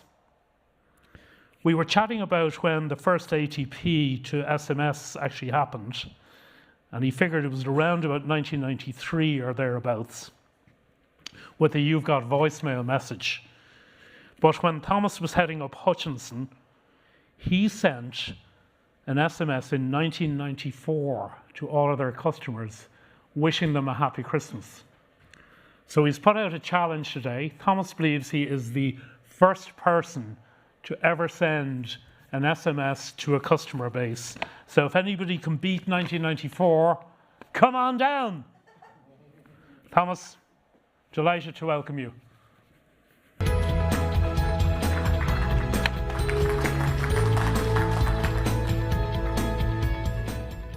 Thank you. That was actually more stories than I expected, but never mind. Okay, yeah. So with that SMS send out back in 1994, where we said Merry Christmas to our customers, we actually had one single complaint. It was a customer being at that time in Hong Kong, and he had to pay for the reception of SMS messages while being on a roaming network. So we had a handwritten sorry card and a bouquet of flowers for his wife sent and brought to that customers. That was customer care in the early days of GSM. So today it's a bit different. We have millions of customers on each network, and not everyone gets handwritten apologies cards and bouquets for their flowers for their wives. Okay, I'm going to talk to you about RCS and RBM in DT, what we actually do and what we're up to today. So we have a key enabler strategy, and RCS RBM is part of that key enabler strategy. There aren't too many enablers left on that list. So we all had dreams about payment stuff and invested a lot of money in companies and setting up processes, and they weren't too successful. But however, RCS RBM is on there, and that's the most important bit for today. So we will launch every European country across our footprint with RCS and RBM this year. So that's committed.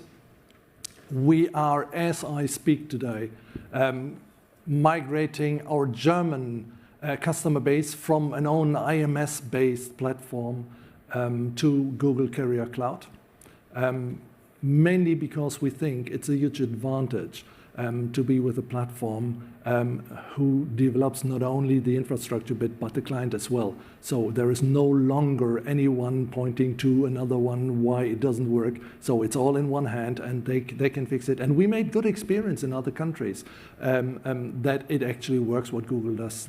That's why we actually migrate. Our customer base in Germany, the more than 8 million customers onto that platform.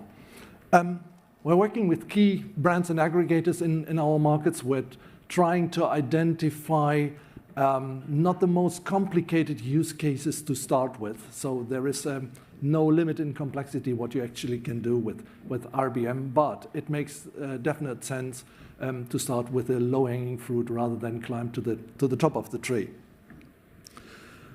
Okay, one of the key messages I want you to remember from this 30 minutes that I've got is we are not competing as operators in the RCS and RBM space. We have a complementary services. That's why we are very open to talk to you. We are very open to share our experiences. We are very open to share our strategy and our tactics on this topic. And we want you to join us to make it successful, because it's not going to happen just for Germany. We've got the 3 operator markets right now, so it's O2, it's Vodafone, and it's Deutsche Telekom. And it's not going to be the case that we will be tremendously successful and our network partners don't, or the other way around. Either we are all successful or none of us. That's the first thing that would be great if you would remember that and keep that in the back of your mind. Okay, so this is our price list.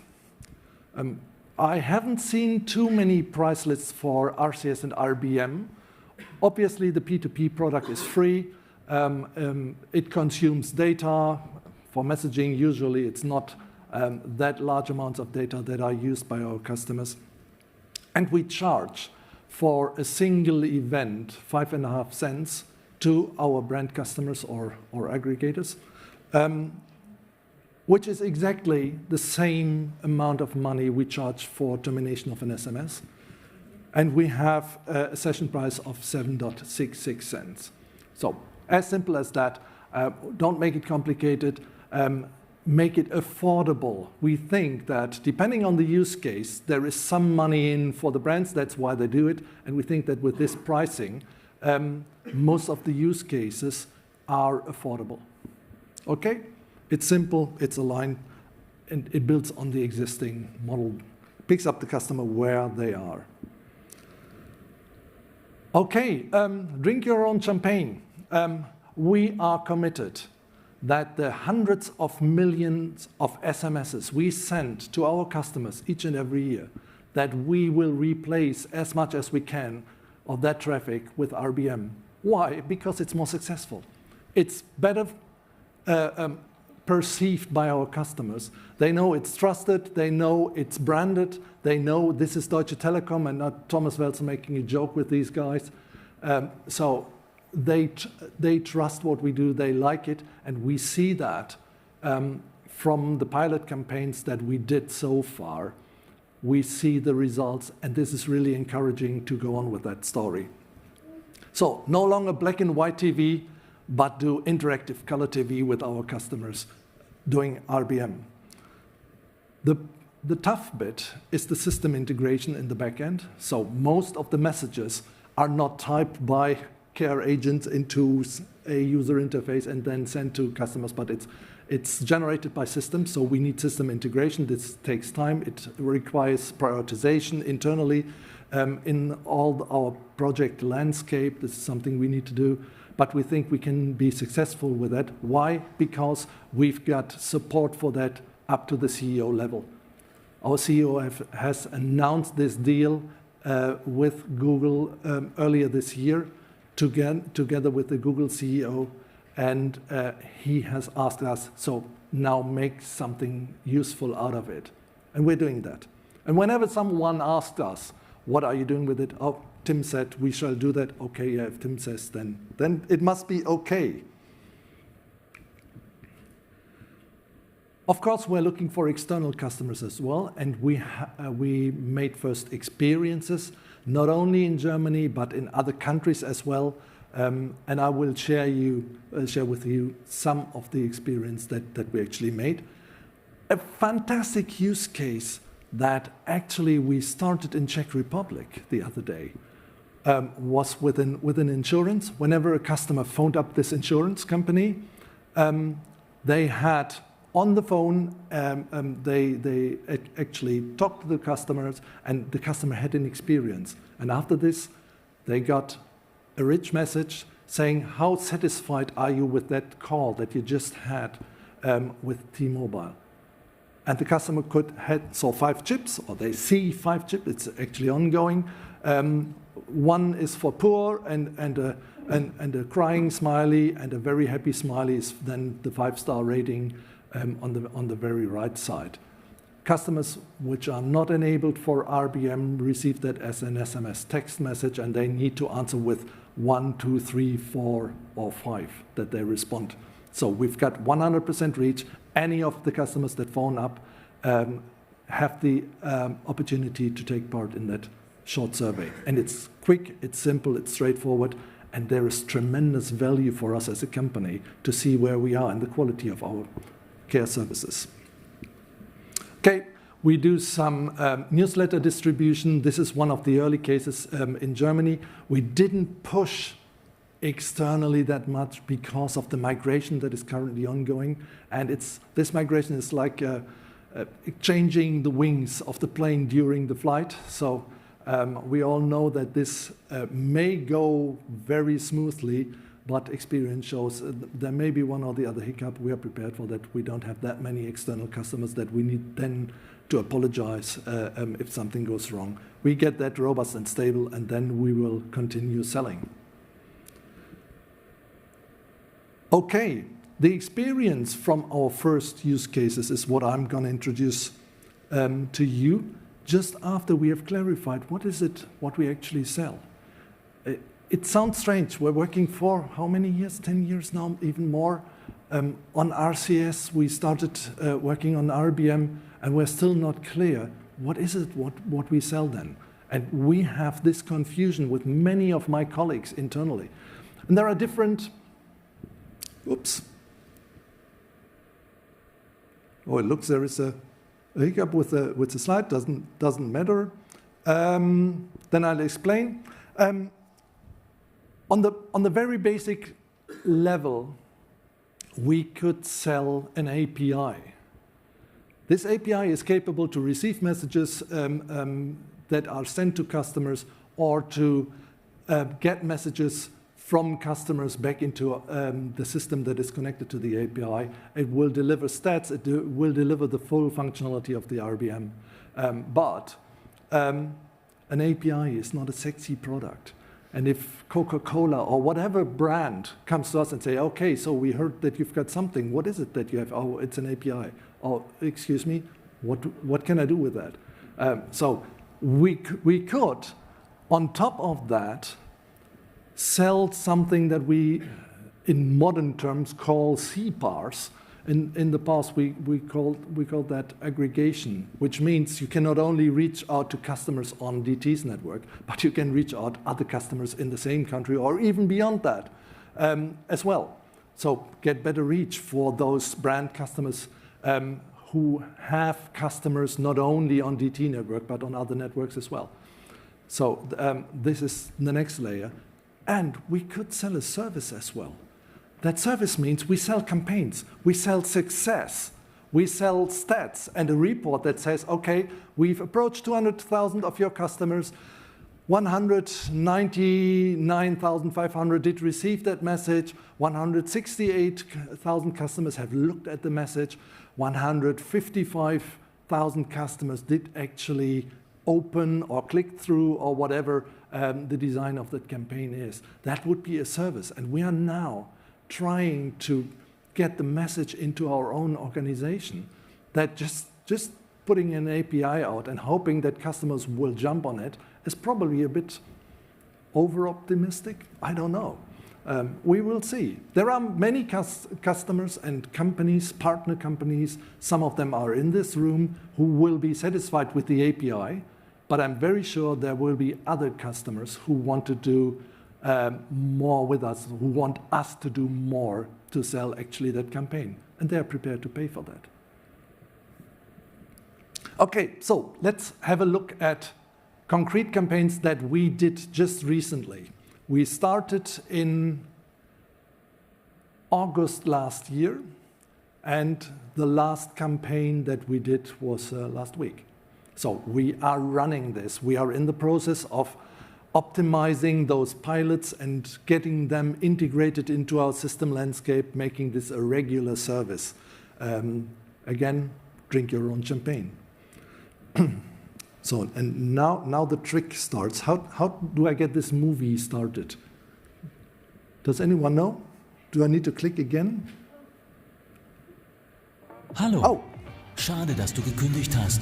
Wir wollen, dass du bei uns bleibst und haben einen Top-Deal für dich. Dein Angebot gilt nur für kurze Zeit. Mix dir jetzt deinen individuellen Tarif und entdecke viele weitere Features auf unserer Website.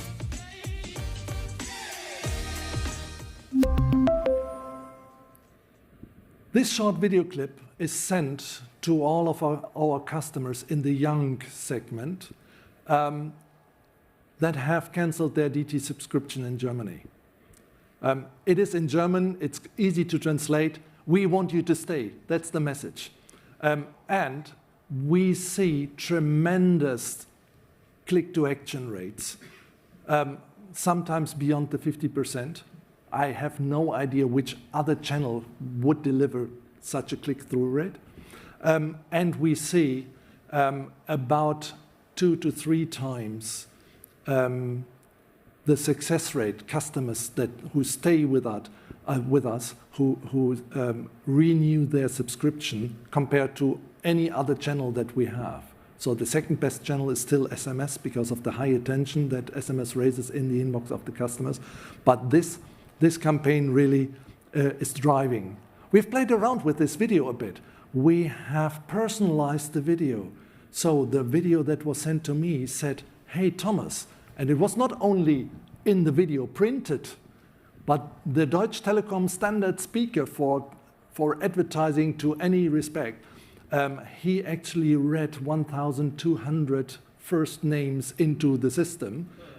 So it then said, "Hello Thomas, we want you to stay." There is some good news and some bad news that we made as experience.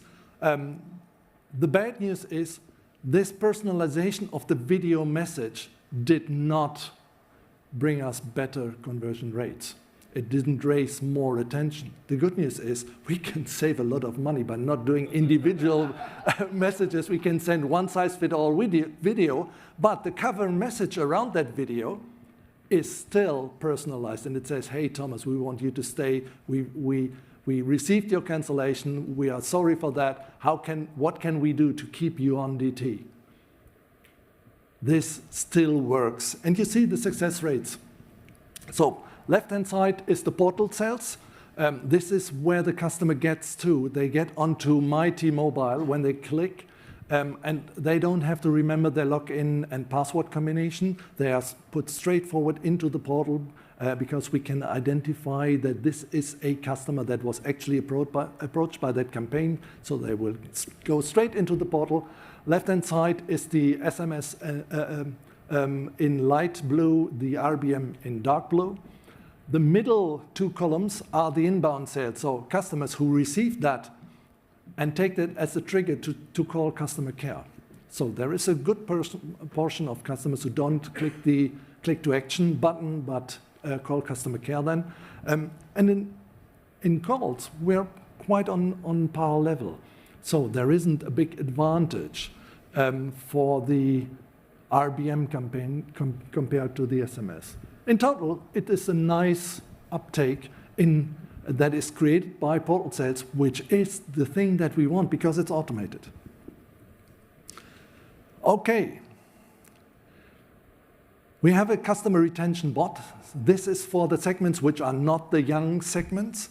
2 cover messages, very straightforward, very simple. Hey, we received your cancellation of your contract. We want you to stay with us. We've got an offer for you, which is a better tariff. We've got an offer that is better tariff and a new phone. And the third one is if you want something else, just phone up customer care and it will get you to the dialer with a pre-filled number so they can call care for free.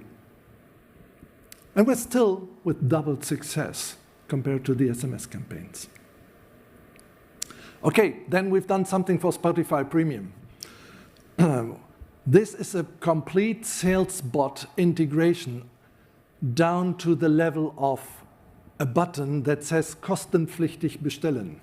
It's a quite long button, but it is demanded by law in Germany that this button is phrased kostenpflichtig bestellen, which means I want to order and I'm aware that it may impact costs that I need to bear.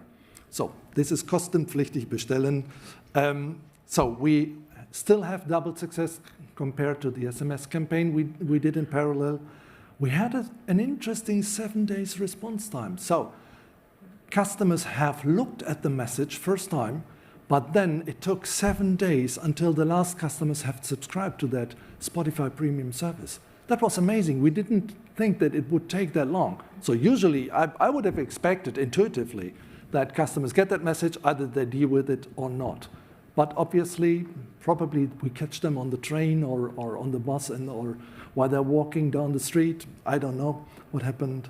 So we did some nice findings when we did those campaigns.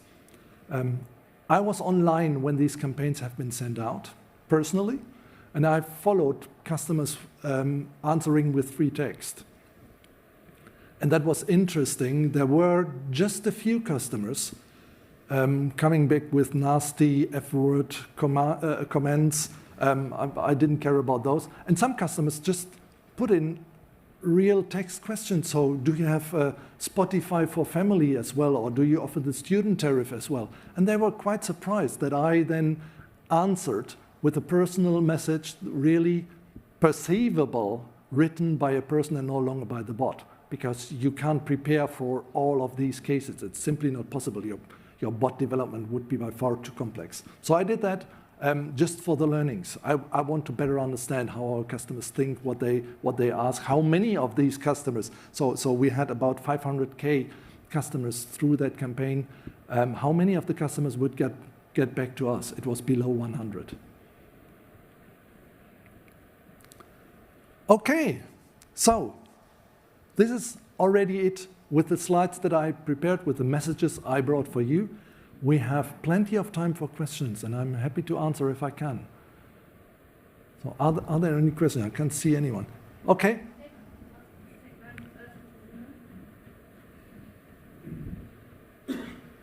Ramy. Thomas, on the pricing that you shared, was there a lot of internal and external resistance to say that an RCS message is the same as an SMS message? No, it was kind of a surprise. People expected a higher pricing because you can send an up to 100 megabyte file for the same price as you can send 160 characters of text. This does not feel right, but we convinced fairly easily our colleagues that if you go in with protective pricing, you don't have to start. Catherine next. Hi, Thomas. I just wondered, you seem to have a lot of success getting other departments within Deutsche to roll out RBM services. I wonder if you've got any advice for other carriers on internal buy-in on the service and what tactic you took, because there can be, I don't think it's a secret that it can be difficult to get internal buy-in in terms of the KPIs of different departments on a new service. Okay. First of all, senior management buy-in is something that sometimes helps, not always. Mm-hmm. As I said, there was a meeting that was broadcasted into the whole DT employee base, where Tim met Sundar, and they have been discussing the RCS deal, and they have been promising that we do everything that is required to make it successful. So I have the recording of that, and whenever I meet someone who is kind of refusing to support, I send that video first. So probably it helps. What helps as well, of course, all the processes in operators are automized, right?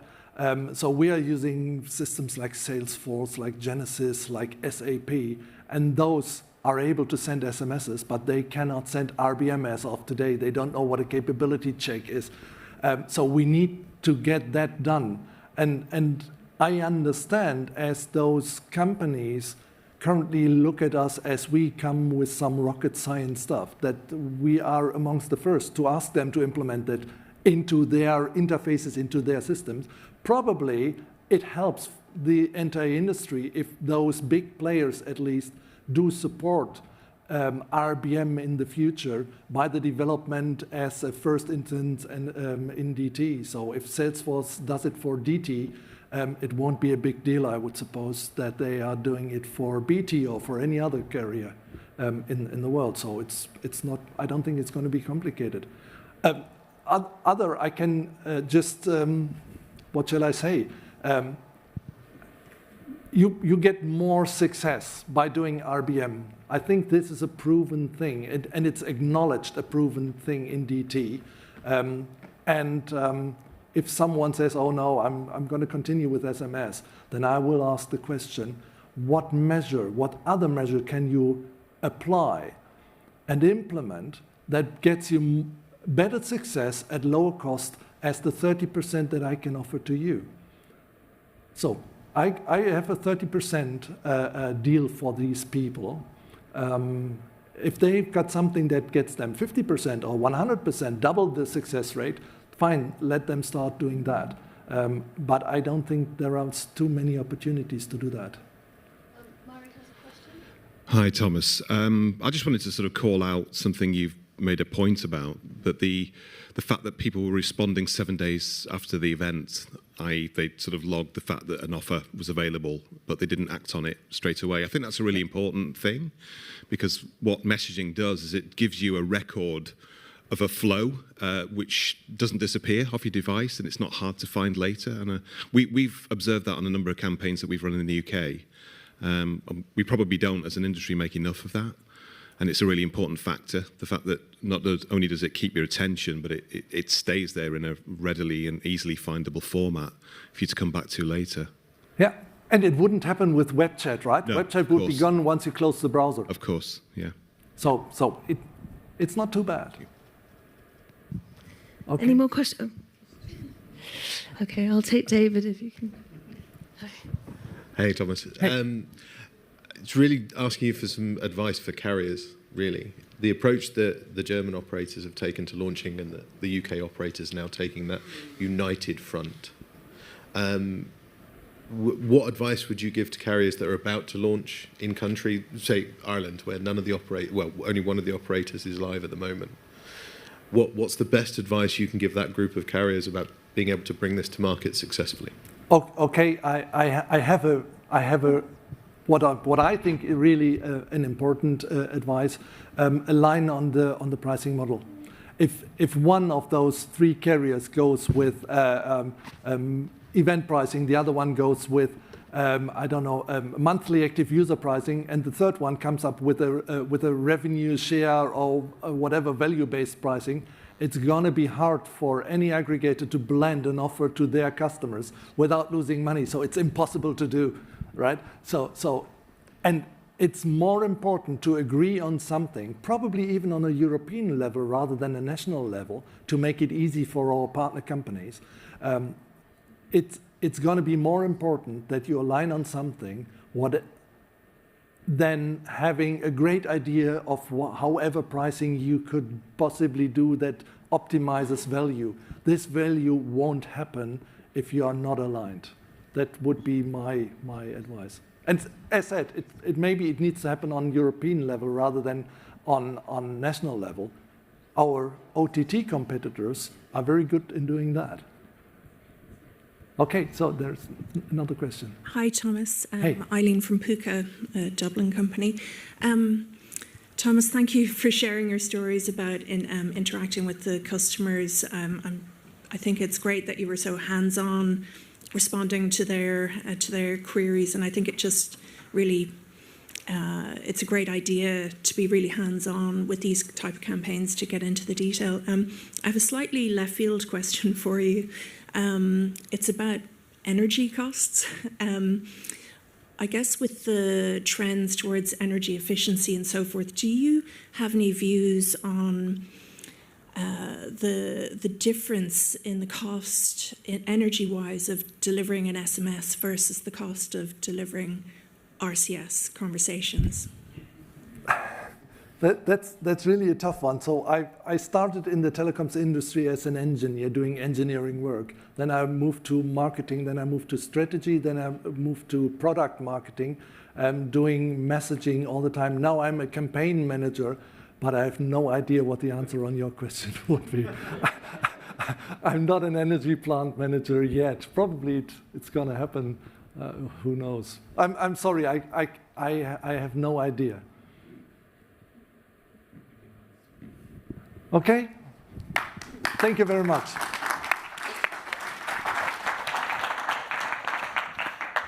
Thomas, I have been working really hard at keeping this on schedule and on flow, and now we're going 1 minute and 47 seconds behind schedule after that awkward question. You know, marketing, its perception is greater than reality, isn't it? So it's the same price. I've decided. Now, we've had Italy, Ireland, UK, USA, Mexico, and Germany. So this truly is a global stage that I have the brilliant, what do I have? The brilliant experience to be stood on. And now we're off to Greece. Now, wait till you hear this. Upstream. They're a mobile marketing platform provider. And we're going to be joined now by Zoi and Katerina. Now, Zoi is a product innovation manager at Upstream, but she used to be a teacher of mathematics. So that means she's real bright. This place is full of real bright people. And her colleague, Katerina, now wait till you hear this. Katerina is also a language service specialist. And she worked at the Athens 2004 Olympic Games, presumably as an interpreter or as a language specialist. So what a great honor to welcome Katerina and Zoi to the stage, and they're going to talk about why RCS is a game changer in multi-channel marketing in Athens and Greece.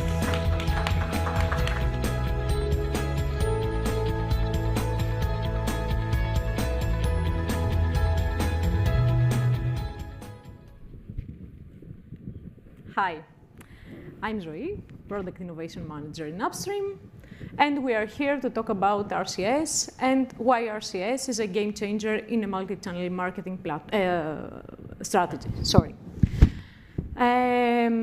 Before going into the presentation, I will briefly talk you about us, about Upstream. We are a mobile marketing platform, and we provide multi-channel marketing. Sorry, I'm a little bit stressed. Offers to our clients. So we are a Greek company. We work with more than 60 mobile operators in 45 markets in Africa, Asia, Latin America, everywhere we are around the world. We have a large product portfolio with more than 20 channels, which are available in our platform. Let's go to see what it is our relationship with RCS. So, back to 2018, we start some experimentation with the channel, and then 2 years later, we launched the first RCS campaign in Brazil with one of the biggest operators there. And then 1 year later, we incorporate RCS in our platform. Today, we lead RCS in Brazil, and we are growing to other markets as well. Right now, we send 54 million RCS messages per month, while we are running more than 600 RCS campaigns in 1 year. So, in a general comment, we position ourselves as RCS experts. We have tested a lot of things, many use cases in many different countries, and we are very glad to share this experience with you. So, why RCS is so special? we've heard a lot of things yesterday and today, but let's see them one by one. Why RCS is so special? First of all, RCS supports rich formats and content. You can have photos, GIFs, carousels, rich cards, bubbles. You can have everything you want. RCS is indeed a conversational channel with full interactivity with the user. Users can actually respond to the messages, can share events, can save events to their calendars, can share locations, can scan QR codes, and actually they can do many actions. This is also enhanced with the too many options that they have with the CTA buttons that are available within the flow, which make the flow easier and simple, and they boost interactivity and engagement with the user. Next one is that you don't have to download any third-party application because RCS is available, can run through the default messaging app of Android. Compared to other channels like WhatsApp, like Viber or Facebook Messenger, where not only you have to download the application, you also need to make an account for them. With RCS, you can clearly measure the performance of your campaigns in a funnel level. So you can measure every step of your flow, and you have available KPIs like sent messages, delivered, open rates, read rates, click-through rate, conversion rate. Everything is available. Next one is that RCS is not reliant to any third-party cookies. Why is this important? Because the brands can easily verify the identity of the user, because RCS is delivered through the MSSDN. In a general point, RCS is a very good idea for brands and for businesses to run. So why is this? Because they can support, they can apply any use case you can imagine. They can do brand awareness campaign, customer care, lead generation. They can boost traffic or sales. And last but not least, it's very easy and quick to launch once you decide it. So, OK, we said that RCS is a very good channel. Is that proven? Does it perform well? In Upstream, we think it does. So let's see a case study from South Africa, where a very popular retailer there wanted to maximize his traffic to his online store. What we did is to suggest him to do RCS campaign through an operator, and the result was amazing. We achieved 22% click-through rate in the whole user base, which was 500,000 in total. And compared to the other channels that were running the same period with the same promo campaign, where in PCM channel it was 0.9%, where in MMS was 0.4%, which is not even comparable, as you understand.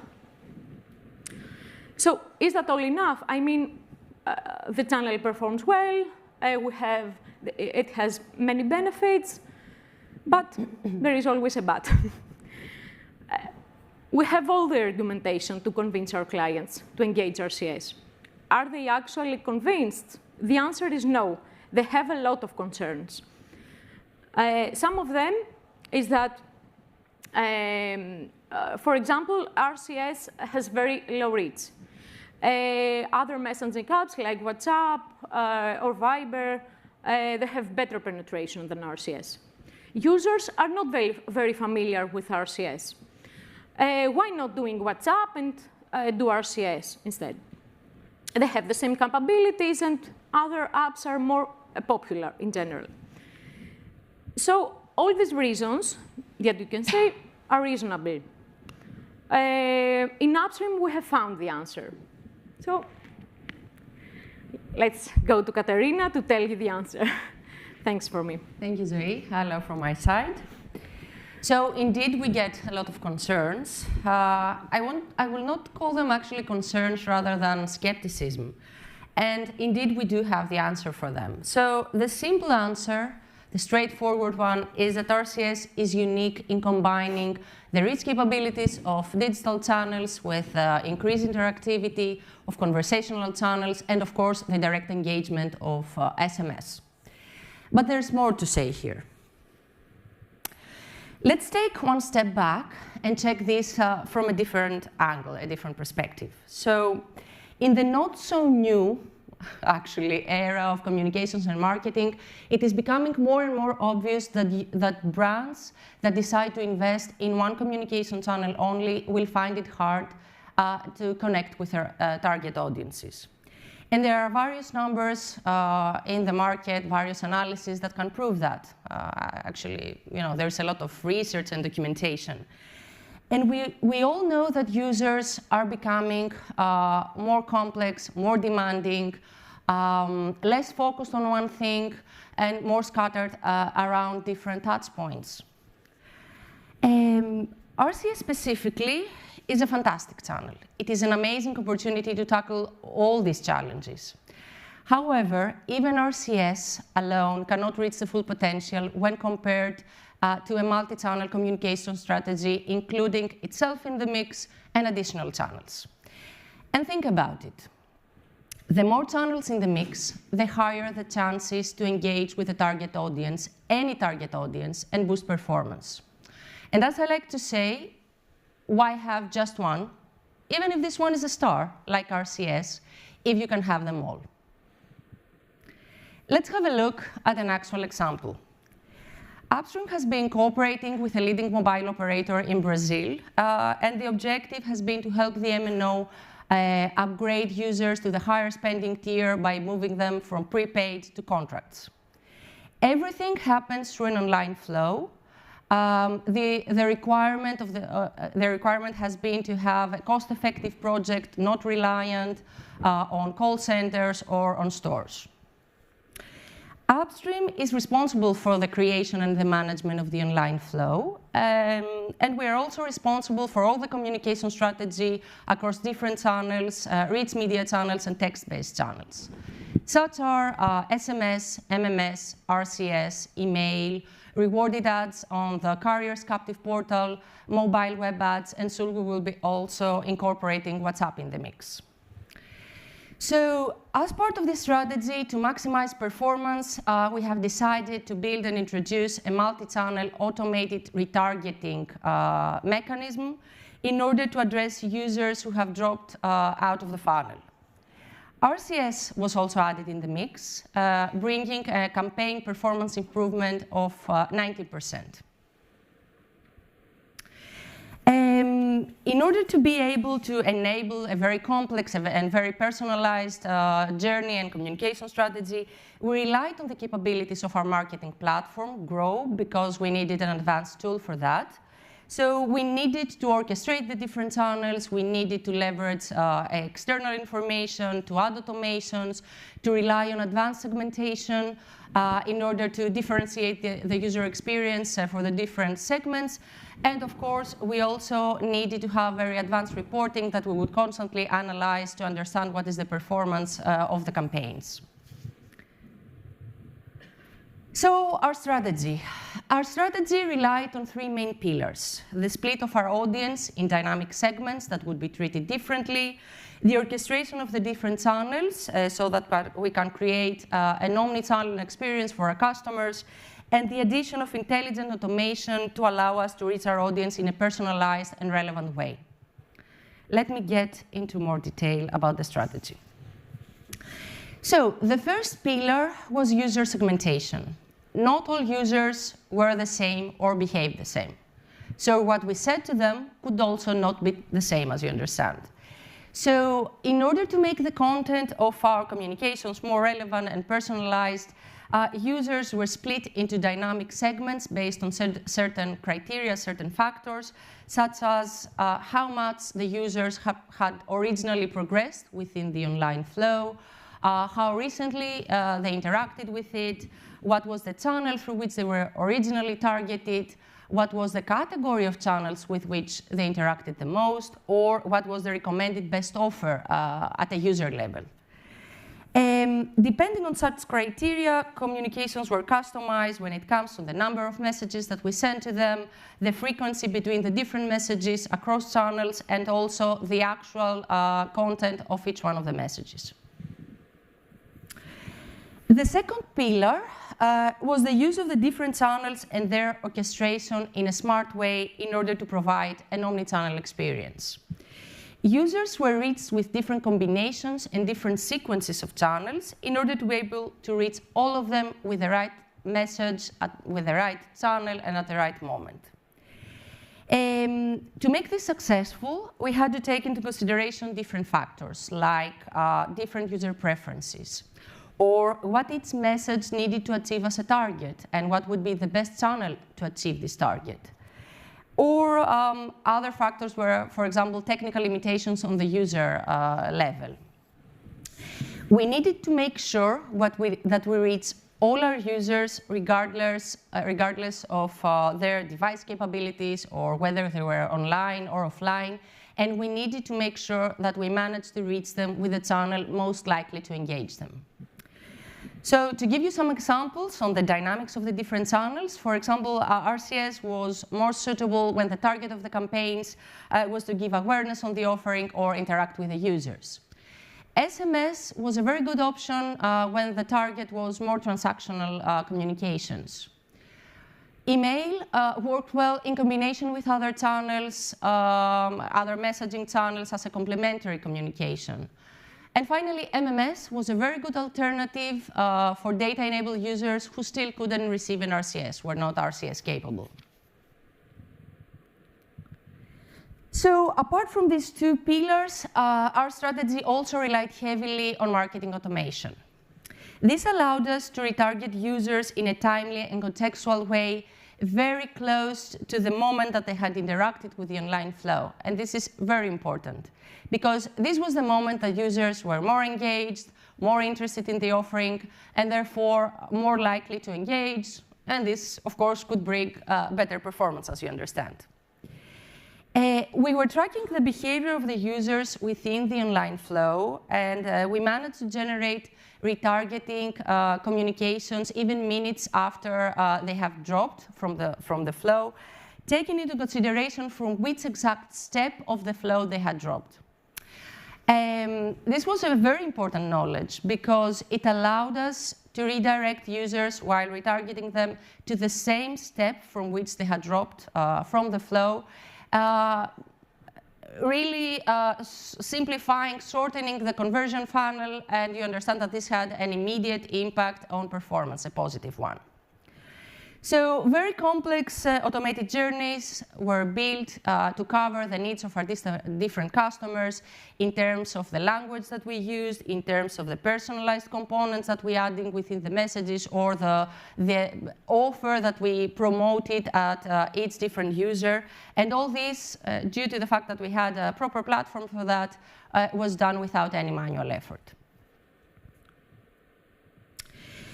So let's focus again on RCS. What was the exact role and contribution of RCS in this whole multi-channel strategy? Analysis of the results of the campaigns have showed that the more channels that we added in the mix of the campaigns, the higher the performance, of course. However, I won't be exaggerating if I say that RCS specifically was indeed the star of the multi-channel strategy that allowed us to reach new heights when it comes to our performance. More specifically now, first of all, RCS had a clear advantage when the target of the communications was to familiarize the user with the offering, to present in a visual way the benefits of the offering, or engage the user into asking more details about it and interacting with the flow to learn deeper information about the offering. And of course, as you understand, this is something that more static channels like SMS or even MMS could not cover in the same way. Due to the very good performance of the channel, RCS was very frequently flagged as the channel with the highest performance, the highest chances to engage the users, and was prioritized versus other channels. Of course, because we needed to approach our customers, all our customers, regardless of their capabilities, automatic fallbacks to other channels were set up to cover even for cases that users could not receive in RCS. A big advantage of RCS is also that it managed to provide a more complete and more valuable customer experience to converted users with post-sale support. So there were also messages and interactions after the user conversion. And this greatly increased the loyalty and satisfaction of the converted users coming through RCS. It's also worth mentioning that RCS always matched in our analysis as the preferred user option for data-enabled users. And what really impressed us is that it was capable of engaging, of waking up, let's say, users that were traditionally ignoring other channels, or other more saturated channels like SMS or email. So, looking at the overall performance of RCS, we can say that it had a consistently good performance in engaging with the users, engaging them with the offering, that resulted in a very good final conversion rate and a high ROI.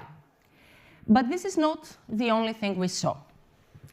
Monitoring the behavior of the converted users for months after the plan upgrade, we also noticed something really exciting, that users converted through RCS had a much better quality versus users who had converted through other channels. And let me explain what I mean. A big percentage of the converted users traditionally change their mind, default to a cheaper plan, or simply don't pay for their bills. This is a reality, we see that. What we saw that was RCS had a very good performance in terms of quality versus the other channels. The better, and by better quality, I mean users who didn't change their mind, who stayed in the plan for more than 3 months, and who consistently paid for their bills all this period. If I want to give you a visibility on the numbers, RCS had almost 10% higher quality compared to MMS and compared to email, and almost 20% higher quality compared to the traditional SMS, which is quite important. So let's have a look at the actual numbers to understand how RCS performed in different metrics versus the other channels. RCS had almost 140% higher click-through rate and 37% higher conversion rate. This is the end conversion rate in the online flow versus users coming from SMS. It had 5 times better campaign effectiveness versus email and 76% higher campaign effectiveness versus SMS. As I mentioned before, it also had a significantly higher quality versus all the other channels. And as I said at the beginning, just adding RCS in the mix helped us improve the campaign performance by 19%. So, what should you learn out of this case study? That RCS rocks? Well, it does, of course, but no, that's not the answer. Channels combination and testing is the secret recipe to reach in the best possible way every single user in your audience. It is the way to identify which channel performs better as a first touch point, a second touch point, and so on. It is the way to find out which channel to use for every different goal of yours, for every different use case that you are managing. Also, even less performing channels can have added value. Let's not disregard that, as long as you find a smart way to include them in your strategy and to use them. RCS alone can surpass the performance of other standalone channels in so many ways. We saw that. But it can surpass the performance of a sophisticated multi-channel strategy, including itself in the mix. So, on my side, marketeers, brands, mobile network operators, don't wait, go for it. This is my advice. Make sure you provide a multi-channel experience to your customers, add an intelligent automation mechanism in your strategy, and if you want to make the most out of it, make sure RCS is part of it. Thank you.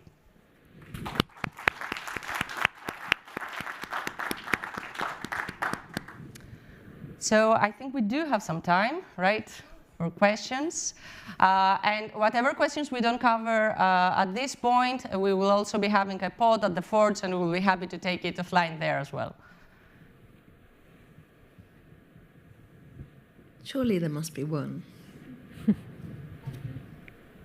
Yep, we have one here, yeah. Thank you so much. That was really, really interesting. I think from a carrier perspective, we're, to hear the market and strategy.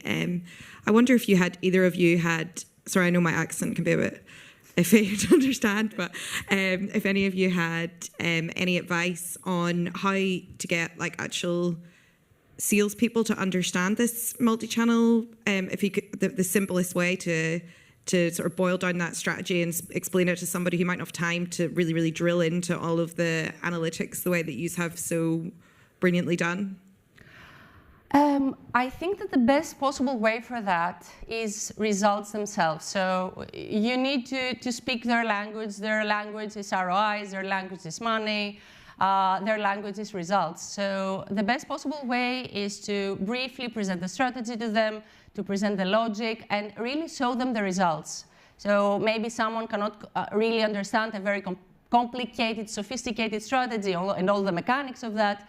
But if you show them the results, and if you show them what before and after looks like, I believe that they will not be able, to say no to something like that. They just need to try it, and then it will just happen.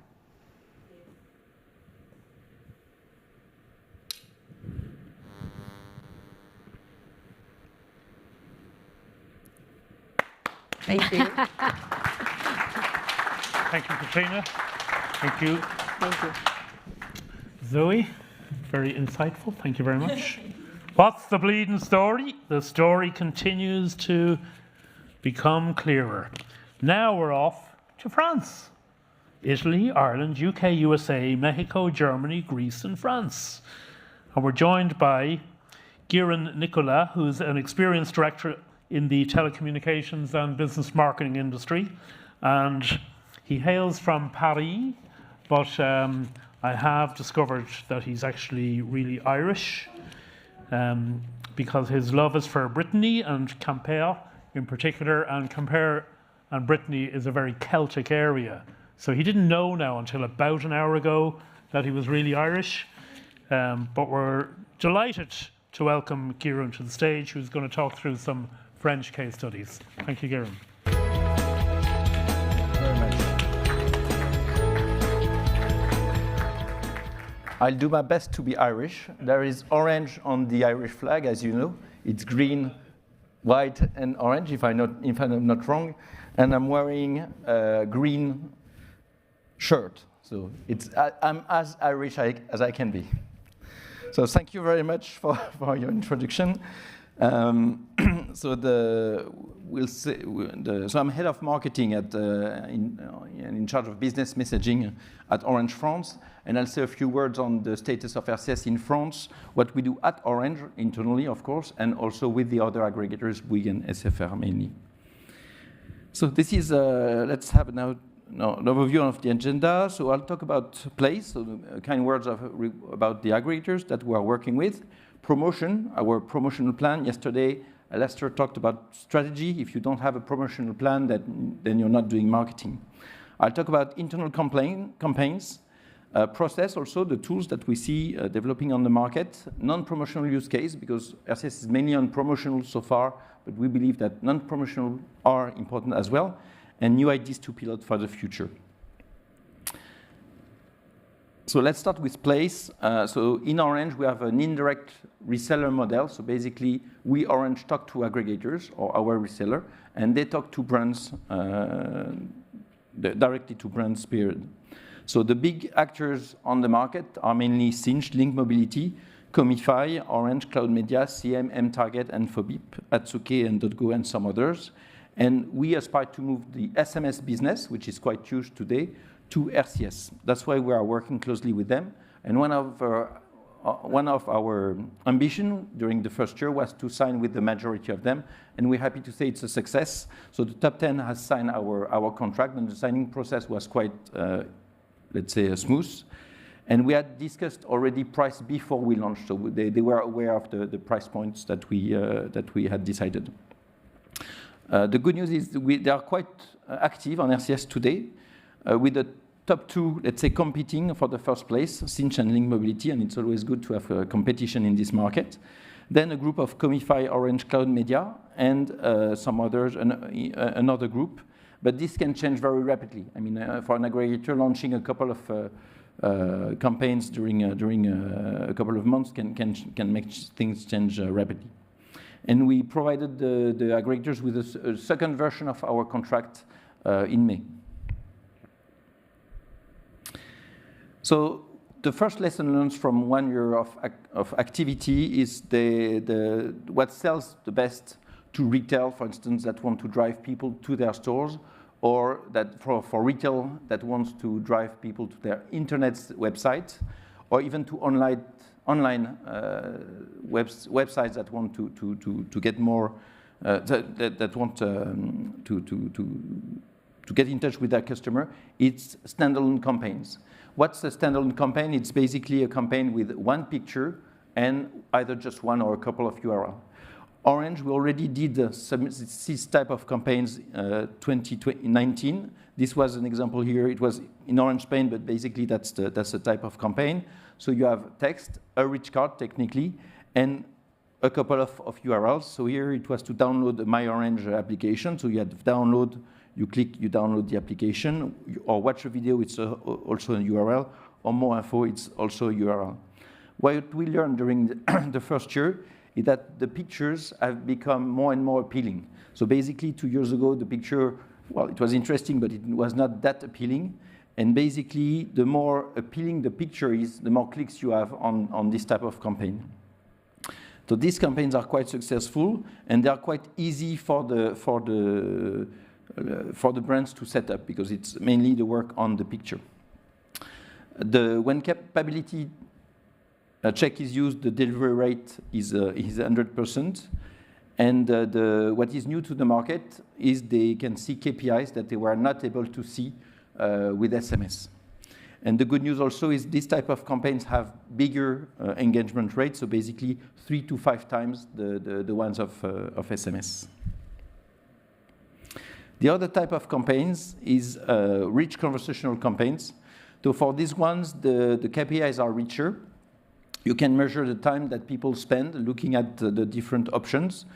We advise to have around 4 carousels. So for instance, here, this type of campaigns had a bit success for opticians in France. So one started called, I think it's Optique 2000, the one I'm showing, which was the first to launch. And then all the other opticians in France had their RCS campaign just to balance.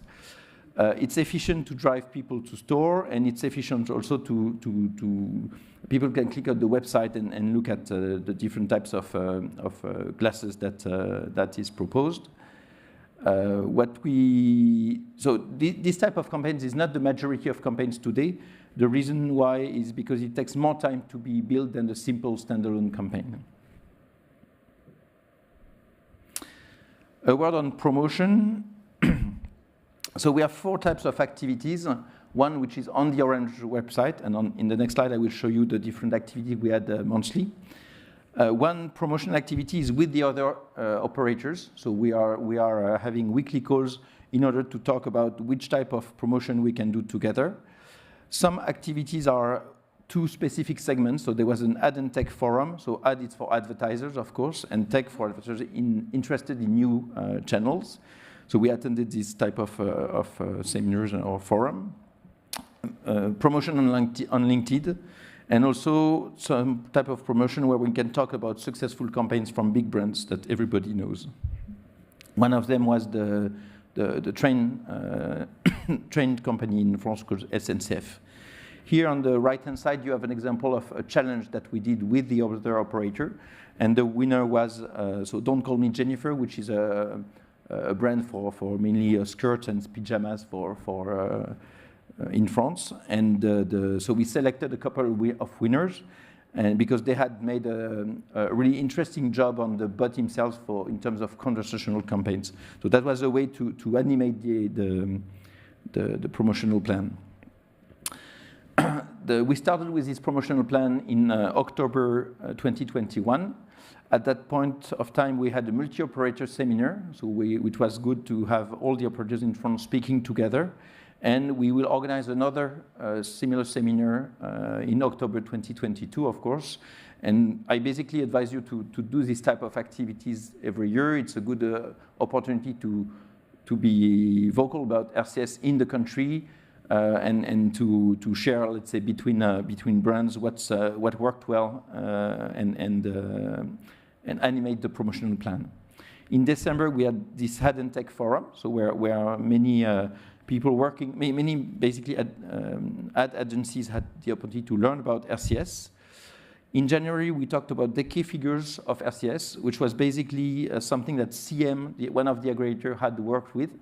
But we emphasized that there were 60 brands already testing RCS, that the KPIs were unique, that the KPIs were much better than SMS, of course.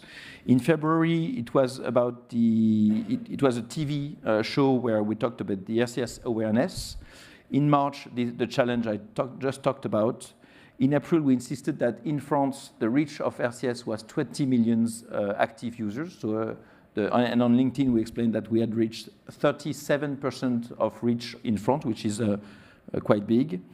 In May, we remembered that Samir at the Google I/O, Samir is the VP product from Google, so where there was Sundar Pichai talking about RCS and insisting that RCS worldwide was more than 500 million active users at that time. In June, we insisted about this RCS campaign with the train company, which was just before the holiday period, so it was. I will show you a few, let's say, KPIs around these campaigns.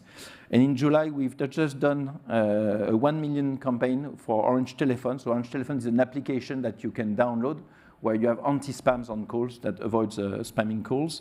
And we've done a 1 million campaign just to show that we were able to go to big numbers. And in August, probably, if everything goes well, I will say a few words about this RCS forum on the Orange website. So this was basically on the Orange website. And we have a similar plan for next year. A word on reach in France. So basically, the good news is not only we achieved 20 million RCS devices, active RCS devices in France, together with the other operator. This is something we are discussing under the community of operator in France to see how we can maximize the reach and what actions we can take together. And the good news is we had an enormous growth of 120% over 1 year. The reason for this is when we launched RCS a little more than a year ago, we already had prepared all the firmware over-the-air upgrades of Samsung. So more than 45 devices were upgraded to RCS by Orange. People first accepted the firmware over-the-air and then accepted RCS so that they became an RCS user. And we knew when we were launching commercially that this massive wave of devices was going to reach the market. What you can see also is RCS-MS is still big, is still dominating the market. And also, when you compare SMS and RCS, it's not just the numbers that count. It's also that SMS is still you're able to launch a campaign in 5 minutes on SMS. And on RCS, you need to prepare your picture. You need to think of your campaigns in advance. That's basically the lessons learned. So in France, basically, we have launched RCS with Google. So Google is in charge of the P2P activity, and we're on guest mode. And the numbers are growing fast and continue to grow, and we aspire to see, let's say, these numbers growing in the months to come. So what worked well and what challenge we're still facing? What worked well is the fleet of RCS devices, which is enough basically for the aggregators who are happy to start having campaigns. The conversation rate above 10%, which was our ambition. We are usually above this rate. And it's a rate which is 3 to 5 times the rate of SMS. So in our ambition to transfer the SMS business into RCS, we've been successful on the reach and we've been successful on this interaction. The good news is, and this is something that was not expected at the beginning of the activity, is Orange advertising, which is a specific activity for co-marketing, has been very successful in launching campaigns for lead marketing. So basically for customers that are Orange customers that accept to receive communication campaigns from other brands than Orange, and then they become a customer of the brand that they have been targeted by. Still, the number of campaigns with aggregator is below our initial plans. So that's what we are going to work in the future, basically on RCS awareness to grow the number of campaigns. Oh, that's quite strange. No, anyway. So this is an example of Orange advertising campaign. So the ambition, the goal of this campaign is to talk about insulation, about energy. There was one question recently on energy. So here it's for householders. It was a nationwide campaign. As you know, the price of gas is quite high today all over Europe. And as a consequence, there was one company suggesting to customers, to Orange customers, to be contacted in order to either put solar panels or mainly insulate their homes. And so first it was sent to 10K people. The engagement rate is a little above 11%. I think it's 11.5%. And the opening rate was quite high, so nearly above 90%. So this campaign has been a success. And what is specific is the other aggregators, SFR and Bouygues, don't have this ability to do co-marketing campaigns. It's something where you need to do marketing segments. You need to ask some question to your user in order to be able to target the right target.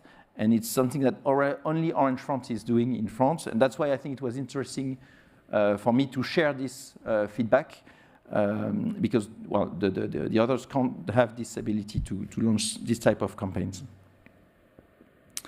So let's deep a little in terms of campaigns. So the Helio is the first one for installation. It was followed by SNCF Connect before the holidays, and Universal for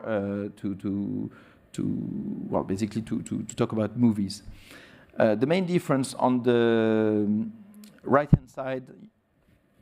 Hello? Yes. What you see is we have mainly pictures and carousel, but in the middle and on the right-hand side, sorry, you have movies. So we've moved from an approach where the attention was driven by picture to an approach where we are suggesting the user to click on a video, and we believe, in fact, that it's much more efficient. We are not sure at the moment. The reason why is because when you click on a button, we have the KPIs, but for the moment, marketing was kind of too much in advance. We didn't have the ability to have analytics on the video, which was a different type of interaction. And in terms of size of the campaign, so 50K for Helio, around 12K and 12K for the two others, and the delivery rate, sorry, still not Irish, huh? Delivery rate is quite high.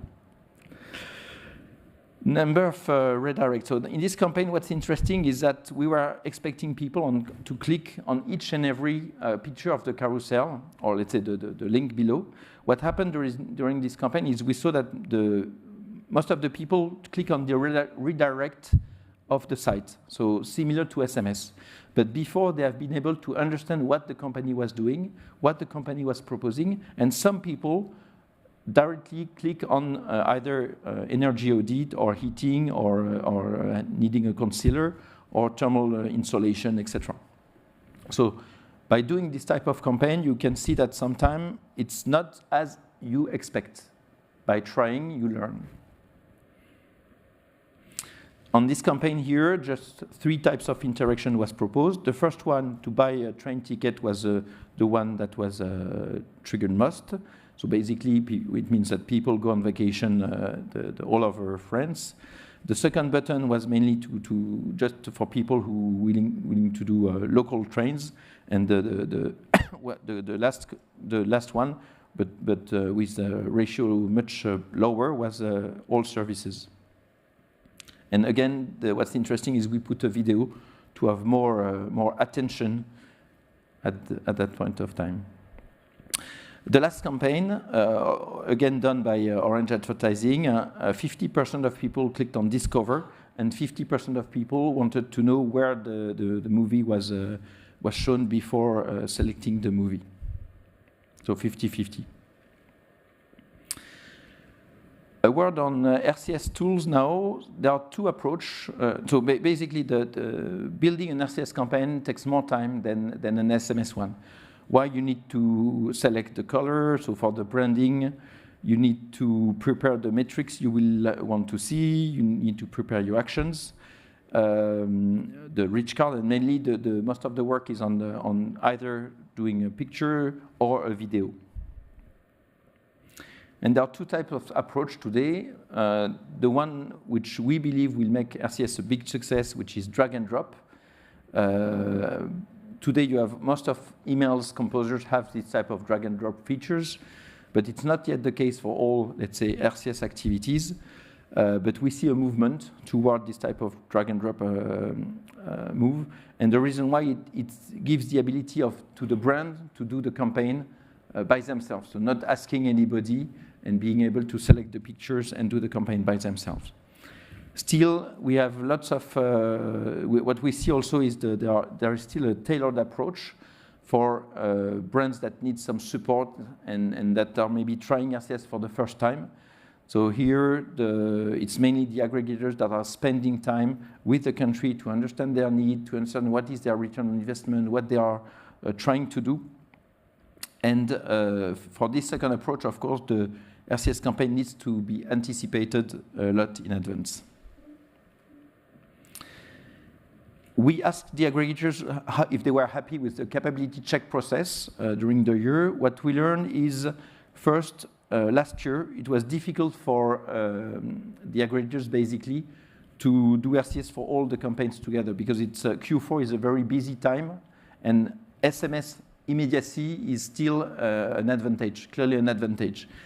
What some clever aggregators did, and more aggregators are doing at that moment, is when, during this time, they are giving to the market the share, the RCS percentage of user. So they are doing this qualification so that next time the brand can launch an RCS campaign as well. During since January, it's more RCS that has been highlighted, because basically the number of campaigns well, it's an option to do RCS for as many campaigns as possible. We insist on the reach in France, and the KPIs are perceived as very positive. And in this period, usually the capability check can be used up to 3 times. One, for budget reason, in order to be able to say to a brand, okay, your campaign, we cost you around this price. Second time, a few days in advance, and sometime just before the campaign, a few hours in advance, to be sure that you maximize your delivery rate. Maybe a few words. So RCS is not just for promotion. I think that this is one of the most successful use cases so far because of the KPIs. But we're also internally pushing non-promotional use case. And I'm happy to say that, so we've not tested it, it's on the H2 roadmap. We have been successful in getting the people in charge of direct debit testing RCS. And the reason why is because for this process, they have a list of MSC SDN that they can send to capability check in order to have the 2 process. For other, let's say, ideas that we had in mind, what we see is that the Orange process is already very automated. So it's quite difficult for Orange to change the process from day 1 to day 2. We are still promoting the channel internally. We know that in this payment reminder process, We expect a gain of 12%, so basically move to 60% of people paying directly their bill at that point of time to 72%. But even if there is a gain in terms of performance, it's still difficult for internally in Orange to change the behavior and to move an automated process on SMS to RCS. But we're evangelizing. We believe that trying this use case by ourselves will show to the market that there are other opportunities. During the past years, we've been doing a successful use case that was appointment reminder with a bank, and then we saw some other appointment reminders use case, or let's say bots coming to the market. So we are always interested in testing these new ideas because when it's successful, the market is following. And in terms of new idea, so it's an idea that we're sharing with Bouygues and SFR. We aspire to look how we can trigger RCS with QR codes. One of the reasons is so far RCS is selected by brands and aggregators, so it's selected by B2B. As the channel is selected by B2B. And we believe that in order to continue grow RCS, we will need to have a successful use case on the B2C side, to have a story to tell, to say to users, look, if you have RCS, you have a better experience. With this type of use case, it's not just for RCS users. The idea is behind scanning a QR code is that user will have either RCS or an SMS experience, which can be a rich RCS SMS or just an SMS with a URL to click on. But everybody, basically 100% of the people scanning a QR code will be able to have the experience. So one of the ideas is pre-sale, so it's basically a QR code on a display. The second is orders, so basically to try some with restaurants. And the last one is web page to smartphone, so basically people are on a website in front of their PC, but they want to move to a smartphone experience because they are leaving their PC at home. And then the idea is they scan a QR code, and the scanning of the QR code will launch the smartphone experience. What's interesting is this use case, it's not competing with any Google business. You can use Google Maps to go to an Orange shop, but if you are in front of an Orange display in the shop already, you can scan the QR code. You might use another Google service to go to a restaurant, but if you scan your restaurant, your QR code in the restaurant with the table number, that's an additional service. And similarly, you might use Google to go to a website, but if you're on a web page and you want to move to your smartphone, that's also a different type of service. So we are at the very beginning at that stage. I'm sure there will be plenty of technical issues and challenge with this activity, but the idea is to do it together with the operator community in France to still explore new use case and make RCS even more successful. Thank you for your attention. And if you have any question, I'm happy to answer to your question.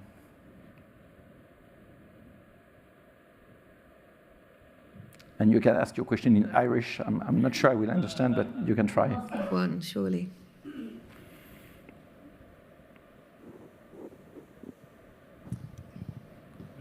Thank you.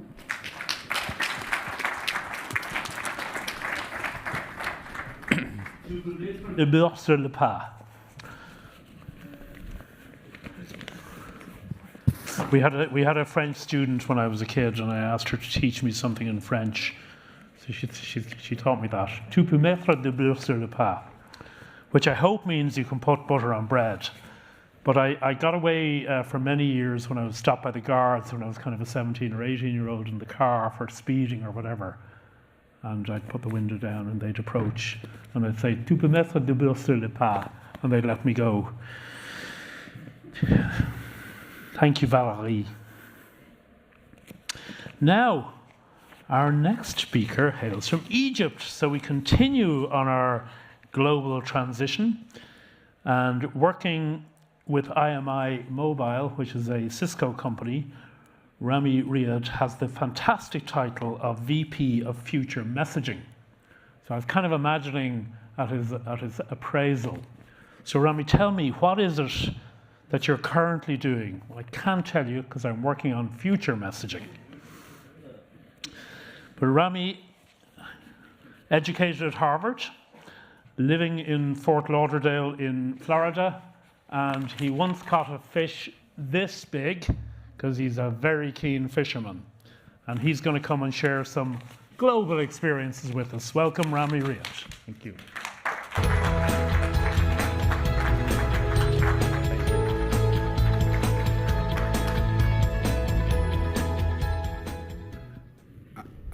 I don't know about the size of the fish, but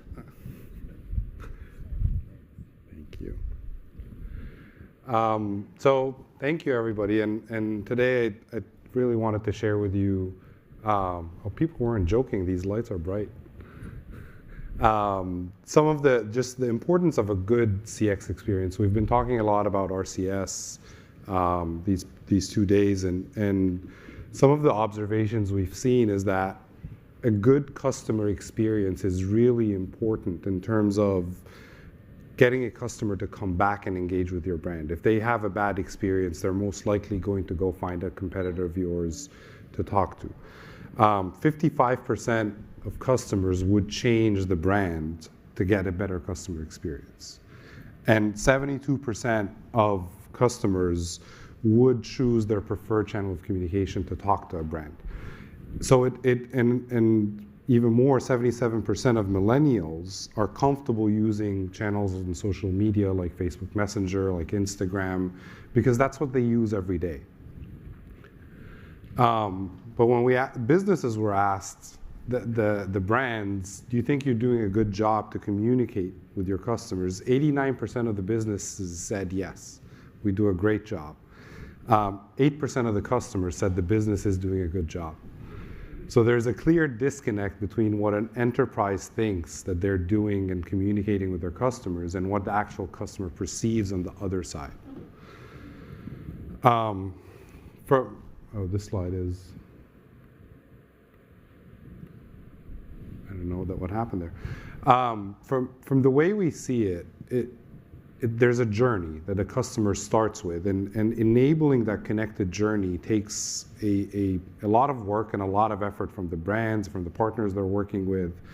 And it starts with buying a product, subscribing to a service, to delivering the actual service, and then you go into the customer care and then retention. In the past, these were very distinct journeys that a customer goes through. Right now, it's a very blended journey. So a customer could be in purchasing, suddenly they're in customer care, they're back to service enablement, and then it's retention.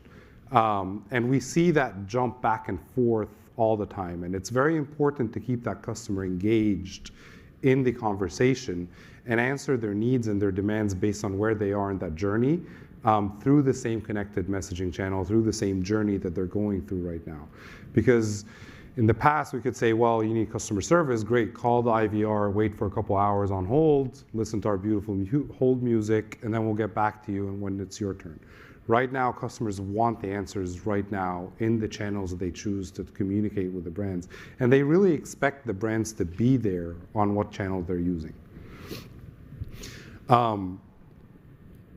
I know we're talking about RCS, but customers also expect to see all the other channels available. It's not just one messaging channel versus the other, because like what the gentleman here from Orange was saying, they could be using maps to search for something. They could be on Instagram they saw a post from a brand. They could be on a messaging channel they just received a promotional message from. All these channels are there. And they're used, and I don't think we should single out one channel versus the other. And I promise we're going to talk about success of RCS in a minute. But the variety is there, and it makes the complexity even harder, because now the brands need to think of, well, how many systems do I have on my side? Like Thomas earlier was talking about Salesforce, Genesis. The brands have a lot of these systems in place. Some of them are outdated. They don't talk to channels. And on the right-hand side, you see, well, all the channels that are available, which one should I choose? It gets harder as the brand gets bigger and the complexity increases to connecting these worlds together. And I think that's where a lot of people in this room are saying we help these brands connect the dots together and make this more of a connected journey, because at the end of the day, we're looking at the customer experience, the journey that this customer is going through. And this was one of the examples I think my colleague David was talking about yesterday. Let's see if this video plays. There we go. Magic. So this was the example that we talked about yesterday with Telesolutions and the Southern Council for the debt collection. It's a use case that nobody wants to think about, but they got more engagement with the customer because they chose a different channel than SMS. They got that verified check mark. They saw that it's coming from Southern Council. And then building that journey is a drag and drop feature that a lot of CPaaS players are offering, but we need to make it easy for customers and brands to get into the market and build something that's more easily available, ready, replicatable, scalable. And we were talking to them yesterday. We launched with Southern. How do you replicate that to 100 other bureaus or 100 other councils that are available without having to say, okay, it's going to take me 6 months to do that, then it's never going to launch. So we needed to find a way, and we all need to find a way to make this a scalable solution to bring RCS into the market for more brands and more enterprises in a way that's repeatable, scalable, quick, and efficient. I promise you with RCS stats. Walgreens, you guys heard us talk a lot about Walgreens for those who've been seeing RCS use cases. I think there was one of the first use cases we talked about in Mobile World Congress, I'd say 4 or 5 years ago. And we finally got them to agree to share some numbers. It took us some time, but they did. And you'll see here the difference between what they used to send as an SMS and what they send today as an RCS message. And this was just basically opting into a program. So in the US, if you go to a Walgreens pharmacy, you get asked, do you want to opt into our SMS program? And the user's like, yes, that would be great. I'll get a notification when my prescription is ready for pickup. They give their phone number, and then they get this message. I wouldn't reply to it. And then we started sending these to the eligible consumers that have RCS. And the tapping made it so much easier for the user to tap yes and move to the next step. And then this was the full experience. Let's see if it plays this time, David. There we go. So they tap yes to join the program, and then when their prescription's ready, they get another message saying, well, thank you, your prescription's now ready for pickup. Do you want to refill your prescription now? You have one that's due for a refill. So the user engagement became so easy, and it didn't require a lot of education from a user perspective because they were so used to tapping on an app or on a website. So it became so intuitive for them.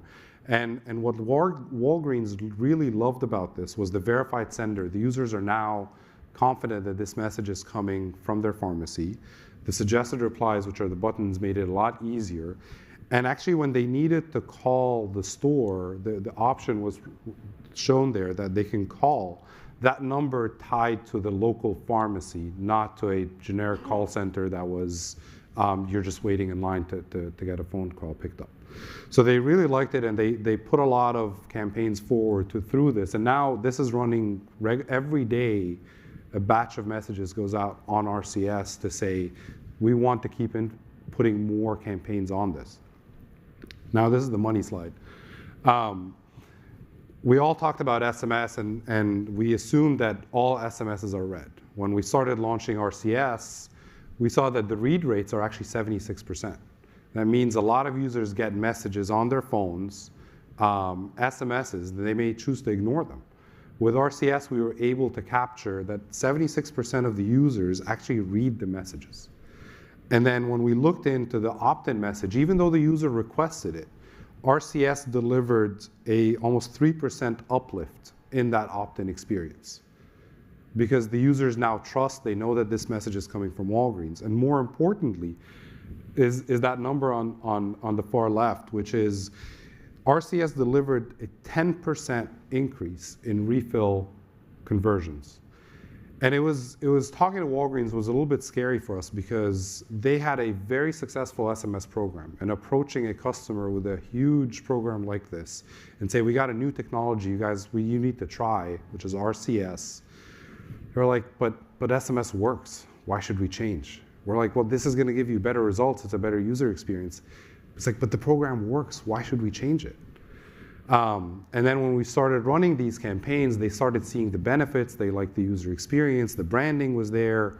And it was more of the branding approach than before even the metrics were there.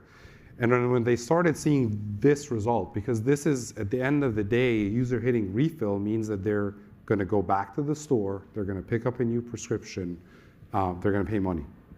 And that translated into more revenue for Walgreens on the longer term. So a 10% uplift in conversion. I know we talked about a lot of metrics over the past couple of days about time spent in the app, the returning users. This is becoming a day-to-day utility for a customer that's using Walgreens if they have a prescription that's being refilled, or that I know my message is coming, I'm going to refill it, I'm going to go pick it up in a couple hours from the store. And from Walgreens, they know now the results they expect. So this was really an eye-opening moment for a lot of customers that we were using, and we had similar examples with Best Buy. They started running their buy online, pick up in store. We even ran this with an MVNO in the US, where they automated a lot of their self-service offering to SMS and then RCS for their available customers, because the customers like that experience, that they're able to go in and select the user experience that they want at their own time and say, yes, I want to know what's my data usage, what's my balance, what's this and what's that. So it became a really powerful tool to engage with a lot of these brands and enterprises and deliver results like that. The results, I think the theme that we're getting over the past 2 days, that RCS is delivering the results that it's promised. It's great to see that after 10 years of working on this spec, but it's finally delivering the results that we have. So I just encourage everybody, talk to your brands more, get them more excited. Operators, launch more devices, get it out there, because we need more adoption to get this channel to succeed. I promise I'll keep it short, Susan. Questions, if any?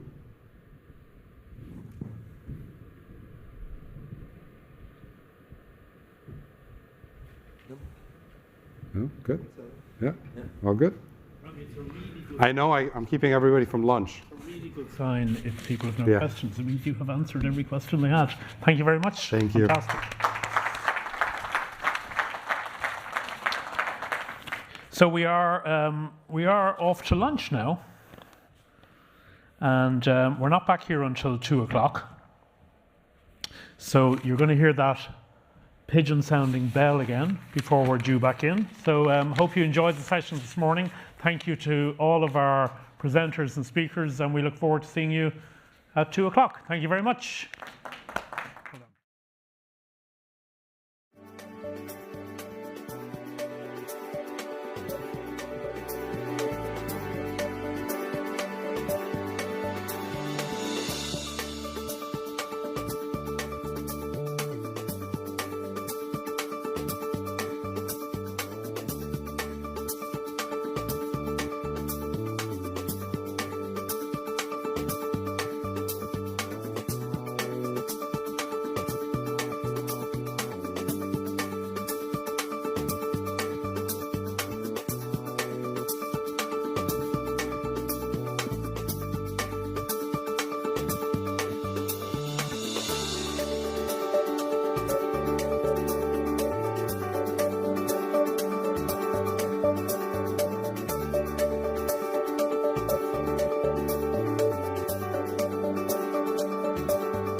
What a lovely lunch.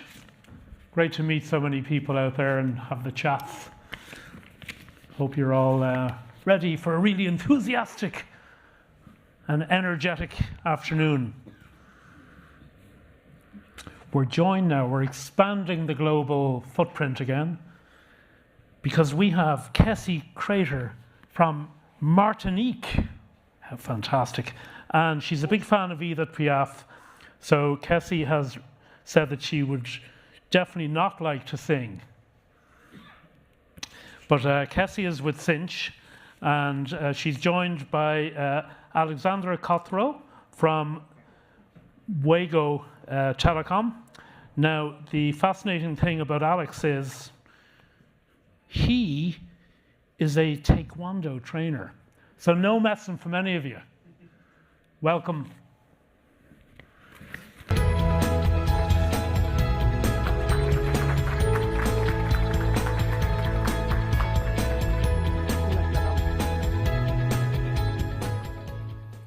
Hello everyone, nice to meet you all, and thanks for inviting us, Google and MEF at Dublin. It's my first time here. Pretty impressive to see the mood in the city. Like, people went crazy yesterday night singing in the pubs. It was really nice. So yeah, I'm working at Bouygues Telecom. Today we're here to talk about how to design a conversation on RCS. It's a huge question, and I'm joined with Kessy. Maybe you can. We can show a quick picture of us so you can have our best faces. Big face. So yeah, I'm a product manager at Bouygues Telecom. I'm basically in charge of the whole business messaging segment for the company. Bouygues Telecom is one of the main MNOs in France. And we started working on RCS in 2020. And everything went pretty well, thanks to Sinch. So I'll let Kessy talk about it. Hi guys, I'm Kessy, and I'm Head of Customer Success Manager at Sinch for Marketing. Thank you for inviting us today. This is very impressive for me. Last time I came on stage, I was maybe 6 years old, and it was for a dancing performance. So if I maybe trying to find my words, I will dance for you, but hopefully not. Today, just to explain you, my main role at Sinch for Marketing is to help brands to better build their marketing strategy by using mobile messaging in their customer journey. And we are sharing some expertise and advices to help them to optimize their campaigns. And this is what we have done with Bouygues Telecom. And the funny story at the beginning of our relationship with Bouygues Telecom, because this is like a love story, it was very hard at the beginning. I joined Sinch for Marketing at maybe 5 years ago. And my manager come to me and say, okay, this is the big account for the company. This is a strategic account. You need to be very, very good with them, etc., etc. So I was like, okay, thank you for the trust. I will do it, no pressure, okay. And I have done a lot of workshops with Bouygues to try to convince them to change their communication, maybe adapt themselves to the future, trying to enrich their communication. And they said, okay, we will do it, but not now. And I tried during 2 years, and finally, we did something good with them, and this is how we started to work together with an aggregator and an operator. So yeah, as you understood, like those last few days and few hours, it's not because you're an MNO that it's that easy to do RCS internally. You first have to convince a lot of people that RCS is a good channel, that there's a lot of insights you can get from it, a lot of KPIs, and the ROI is good, especially when you're 26 and all the people in your companies are like 50 or something like that. And still today it's really hard because I'm the youngest on stage, so no pressure. Yeah, so basically we had to do little steps to go from the SMS to the RCS, and it's exactly what you have on screen. We started the journey in 2017 with Sinch. I wasn't at Bouygues Telecom yet, but the idea was to bring the SMS to another dimension through a link. This link brought you to a landing page where you can do different things that you used to do on this previous channel. And for instance, you had in 2017, the idea was to make it possible for the customer to subscribe to a new forfait plan through 3 clicks, only 3 clicks. And it was completely different from what they used to do on the application or on the website. it convinced internally that it was really interesting because the KPIs were good. And so we moved to something different on the prospect department, which was different from the customer base. And so we introduced a lot of innovation, I would say, through this rich SMS. And in 2020, when we launched RCS as an operator, so I have two hats today, one as an operator, the other one as a brand. So as an operator, we launched RCS in 2020 with thanks to Google. Everything went super well. We started having a lot of devices that could be reachable with RCS. And so with Sinch and Kessy, we started creating the first campaign on RCS for Bouygues Telecom. And we'll talk about it later, but it was pretty impressive for the whole people from Bouygues Telecom, how good you can work on this channel and how innovative you can be. And all this leads us to 2022. We did a lot of tests between 2020 and 2022 on RCS.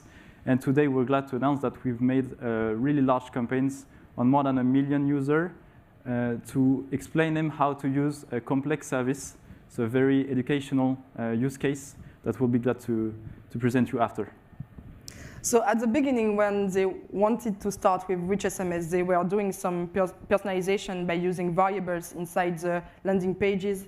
And the question was, okay, we have done that, but how we can personalize the experience, not only by using variables, but how we can propose something to the user depending on what they want to do. So this is the question we had in 2020, and we will go through some use cases, and I will explain you what kind of A/B test we have to do to define what kind of best use cases we can do with Bouygues Telecom. So at the beginning, they said, we want to start. So we say, OK, we are ready. We were waiting for you, actually. And they said, OK, we want to start, but we want to drive traffic in store. We want to drive traffic on web. We want to qualify data. So they wanted everything. So we say, OK, calm down. We will sit down. We will define the objective of the campaign. We will define the audience. We need to go step by step because this is the first new communication you will have to do to your audience. So they are not prepared with for that. So we need to be very, very educative on this channel with your audience. So we will start small, and after that, we will try to scale. So this is what we have done with the first campaign. We have done only an audience about 40,000 customers, I think. And it was for back-to-school edition. This is a very key moment in terms of business for Bouygues Telecom because this is during the summer, everyone is getting fun, etc. But at the end of the summer, you need to equip, for example, your children, your family. Sometimes students have to change their equipment. So we have decided to choose this key moment in the customer journey to launch an RCS campaign to their audience. And they have two choices. If I push directly, hey, we have 20% off on our mobile phone, please go on store, or maybe trying to define some profiles, and at the end of their conversation, maybe push the right product depending on their profile. So this is what we have done.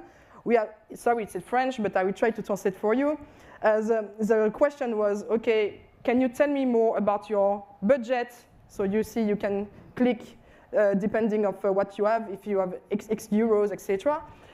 Depending if you want, the question was, do you want a large screen, or it doesn't matter for you? Do you want something with a good fun plan, for example? And at the end, depending on the answer of the customers, they received a selection of products depending on the answer. So it's very personalized experience, and it was very good in terms of conversion. We have done an A/B test between SMS doing the push and the RCS with the conversation. And basically, and this is what we talked about during these two days, obviously we have done a 2.5 more conversion rate by using conversation. But the funny story is, when we have done this campaign, the department called me and said, okay, we launched a campaign 2 days ago, and I have a lower click in RCS than the SMS. So I was like, okay, act normal, do not panic. I don't know what to say. But I say, okay, that's normal, pretty normal. And obviously this is normal actually, because in SMS, you already have all information, and when you click on the link, you will be redirected on the website, but sometimes you will have a higher bounce rate because people are not qualified. They are just, maybe they are clicking by mistake, or they are just wanting more information.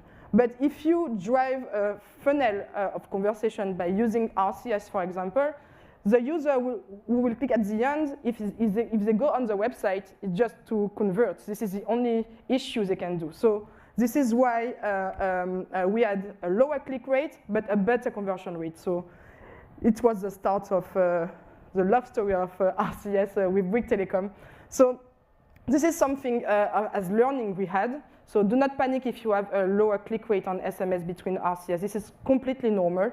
And the second thing is, if I maybe just advise you about if you launch your first campaign, please maybe prevent your customer about this is a new experience, click on it, etc. And because it will encourage your customer to click and start a conversation. Do not forget that this is the first time, for example, they will receive RCS from you. And basically they will say, okay, what's this? Why I have a CTA, why I have an images, etc. So what I suggest mainly when I have customer on board on RCS is just to put a little sentence or a little title saying that this is a new experience, please click, and you will see that you will have a surprise, etc. for you. Completely agree with you. I'll keep going with the second use case. We basically have three. This second one is still on the customer base, but it just shows you how big we can scale when you start convincing internally that RCS is a good channel. At the very beginning, we had only 40,000 people addressed with RCS because it was a bit frightening for the CRM department to move from the SMS, the rich SMS, to something new. And today they agreed to send more than 1 million RCS to the customer base. You have to know that whenever you're sending messages, you risk that your customer asks you to stop like sending them messages. So whenever you're working on something completely different, a new channel, innovative, with discussion, you have this risk that the customer is just asking you to stop. So once we started this campaign, the idea was to explain through RCS some complex notions. We took the service, which is really badly new from the customer, on the operator side, which is the direct carrier billing. So this means whenever you're paying for an application on the Play Store, for instance, you can just pay with this system, and you're gonna find the price back on your operator bill. It's pretty easy, and it's getting smoother by the year, and every time like the customer are pretty happy with the service. But the main issue is that they're not understanding that they could do this actually. So the idea was to send first a message with a video where we would explain like how and why would you do this with Bouygues Telecom. And once they've understood how impressive and interesting it could be for them, then you can redirect them directly to the Play Store and activate the service.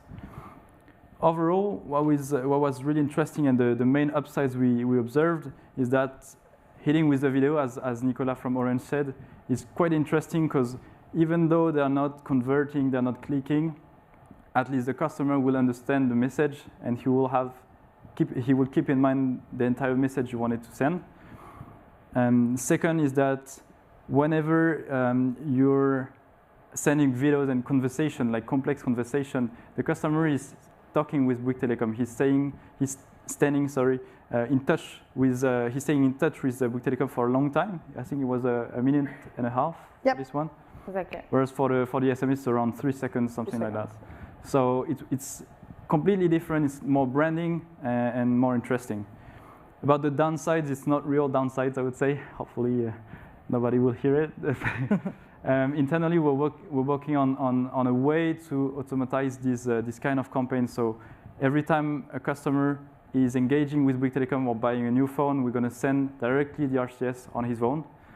It's something quite hard to do because there's, as Thomas from DT said this morning, you have a lot of different tools.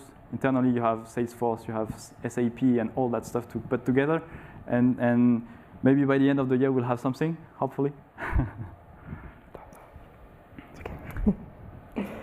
So we have done many business campaigns with Bouygues Telecom on RCS. So once we knew that it were working, we did good performance with them. So we have done Black Friday, we have done Back to School edition, etc. So everything is going well on that, so on business campaign. Then we have tested on relational campaign and servicial campaign to see if the channel is fitting with this kind of use cases, and it does. So we will try to optimize that. And it missed one thing, and this is something we have done after that with another department at Bouygues. This is the acquisition part. Our question was, if we send RCS campaign to prospects, do they react well with that, comparing to an SMS with just a push saying that, okay, you, sorry, competitors, but you are to this operator, maybe you can change your mobile phone or your phone plan. So this is what we have done, and the answer is yes, because we have done 150K, yes, this is, as an audience, and the use case was, okay, if you tell us more about your consumption of data. Are you a geek? Are you a family with a lot of people inside the family? You are a geek? Yeah. Sorry.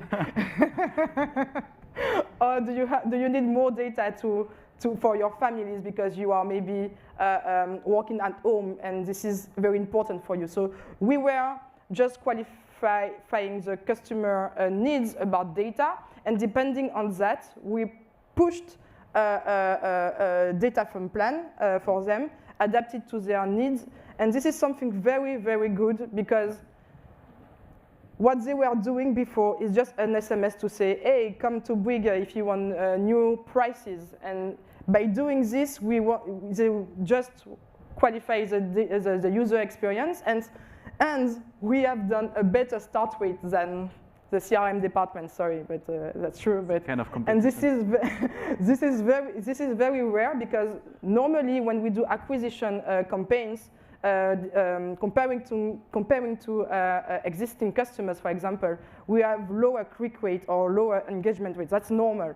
But in this case, we have a good start rate, and it was very good, because obviously you cannot see it on the presentation, but at the beginning of the scenario, they were just asking, are you interested by this offer or not? If you're not, you can just go out and maybe just end the scenario. And this is very good to offer the two paths for the customer at the beginning of the scenario. This is not intrusive, like a SMS, for example.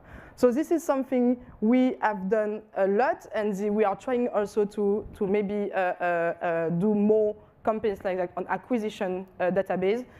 We had a good conversion rate also comparing to an SMS. And yes, of course, we have some optimization to do, but this is quite small. We always have optimization, but to be honest, this is one of the best campaigns we have done with Bouygues Telecom. And what is pretty funny is that Catherine this morning from British Telecom asked, how can you make sure that all the department inside an operator are pretty much working on RCS and slowly adopting this channel? It's pretty how we illustrate it, is that you start working with one department, and once the KPIs and the ROIs are proven, then you can start working with the second one, and slowly the whole company is doing it. So. And just maybe to add something on this scenario, I don't know if I can maybe go back and just show you.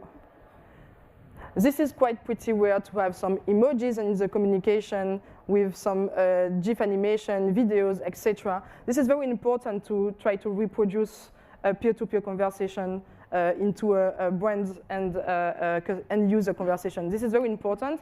We had to fight a lot with the marketing department and Sinch and at Bouygues Telecom, and to add more fun in that conversation, and it's working. And this is something we want for financial services, for telco communication, for retails. Add more fun into your conversations. It's very important to try to reproduce something they could have, for example, with a friend, and it's working a lot. So this is one advice I can also provide today. So if we can just sum up, the answer, the question at the beginning of this meeting was how we can build better conversation to make return of investment. So we have built some key takeaways for you. Obviously, this is something you can take or not. This is your choice. But the first thing is take your time to launch your campaign. With Bouygues Telecom, we take 6 months for the first campaign. This is long, but to be honest, to define something, to put all departments together. For example, we work with CRM department, we work with marketing, with content, with communication department to have the right conversation, to build the wording, to see what kind of text and title we will put inside. This is very important to set up your objective, define the KPIs you will follow, classify them, because sometimes you want to have conversation, but you want also to engage your customers. So you have to classify the importance of the different KPIs. Set also A/B test it. It is very important to compare, for example, RCS to emails or SMS or other channels such as WhatsApp, etc., to see if the engagement is better, if the customer ends the conversation at the end, if you have a good completion rate, etc. And also, this is important also to find the good format, because we did a lot conversational formats with Bouygues Telecom, but we did also what we called Which Card. This is only just a picture and title, a description, and just a CTA to redirect directly on the website. And it's worked only for, I will say, specific activation like sales program, like Black Friday, etc., etc. You don't need conversation for that, for example. So depending on your objective, sometimes you can shorten your conversation and just do something very simple to drive traffic directly on the website or in store.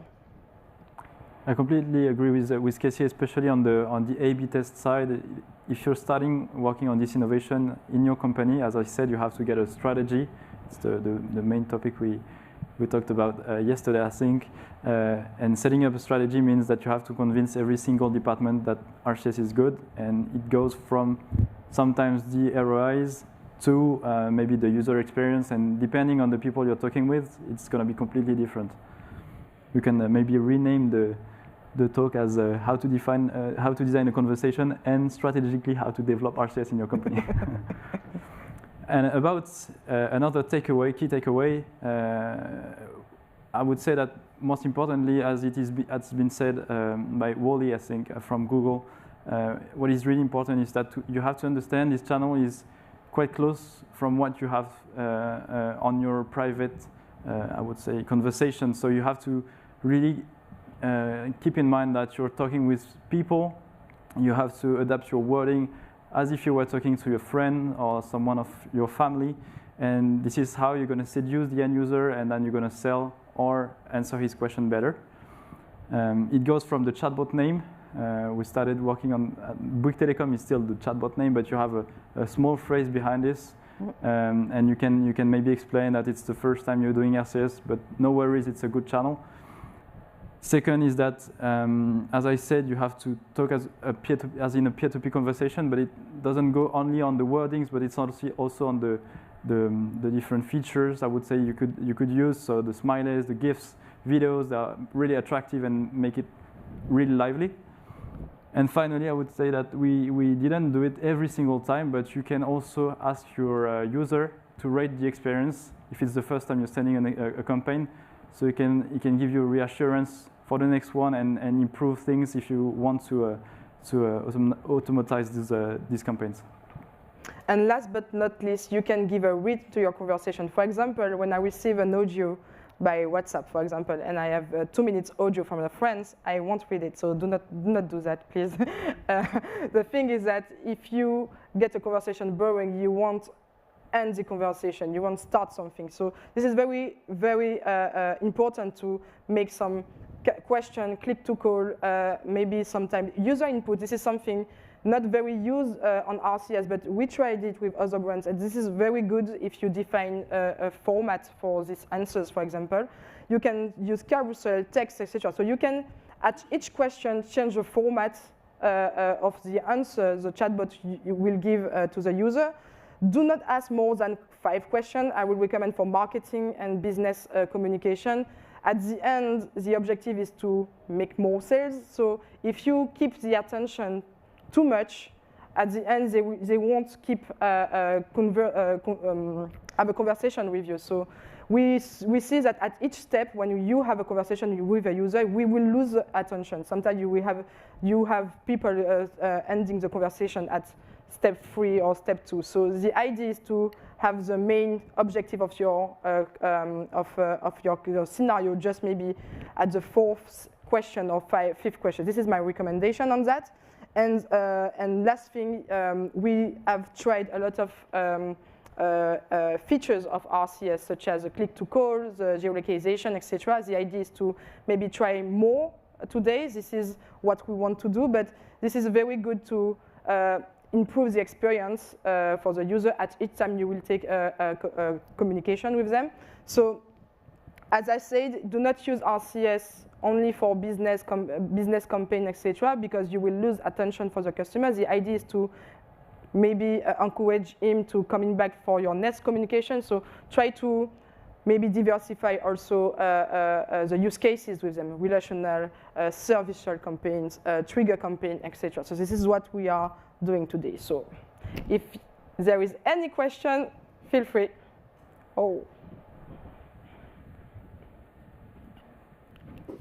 Thank you, Kessy and Alexandre. Maybe a couple of questions. Maybe, Kessy, you talked about fun. So what's the funniest thing you've put in conversation so far? Maybe for both, in terms of return on investment. So far, we've talked a lot on KPIs, but it's another area. So do you have a model on return on investment? What do you put in? Do you have costs today, and how do you see them decrease? And then the last question, what's next after all your learning, your lessons learned?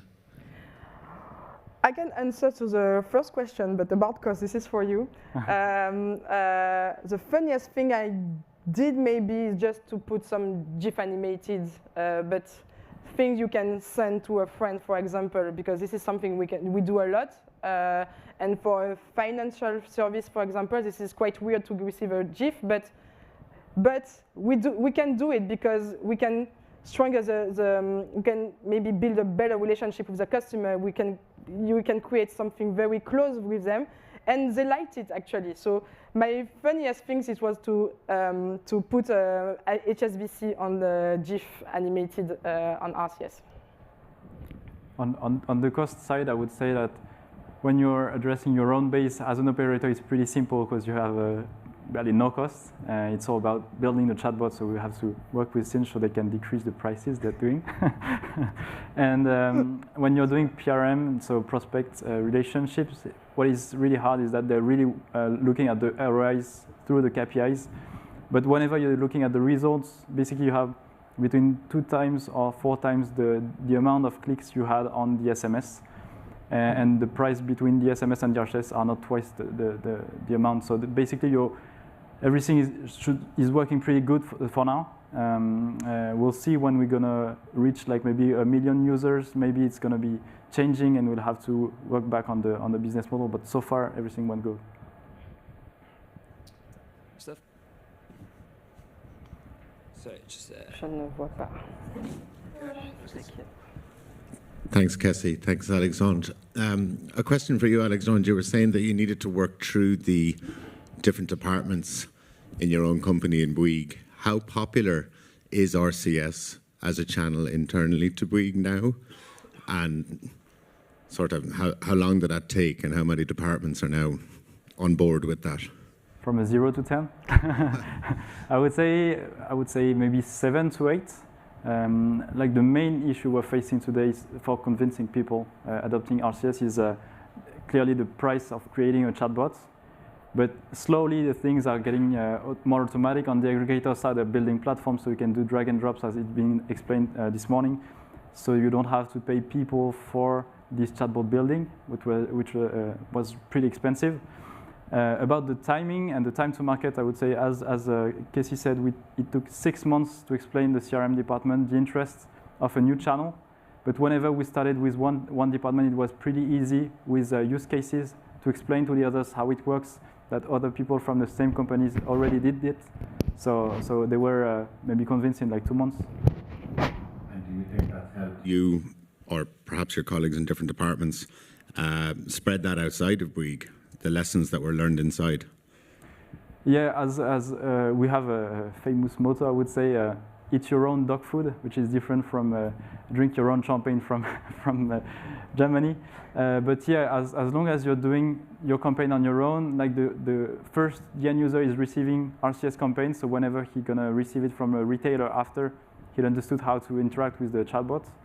And second is that the companies are saying, okay, the operators who are really focused on acquiring as much customers as possible are doing RCS, so I'll try to do it as well. And at least they're going to test it on maybe 20,000 to 50,000 users first, and then it will work. And we are doing events together and we invited some brands to assist to this kind of events with him.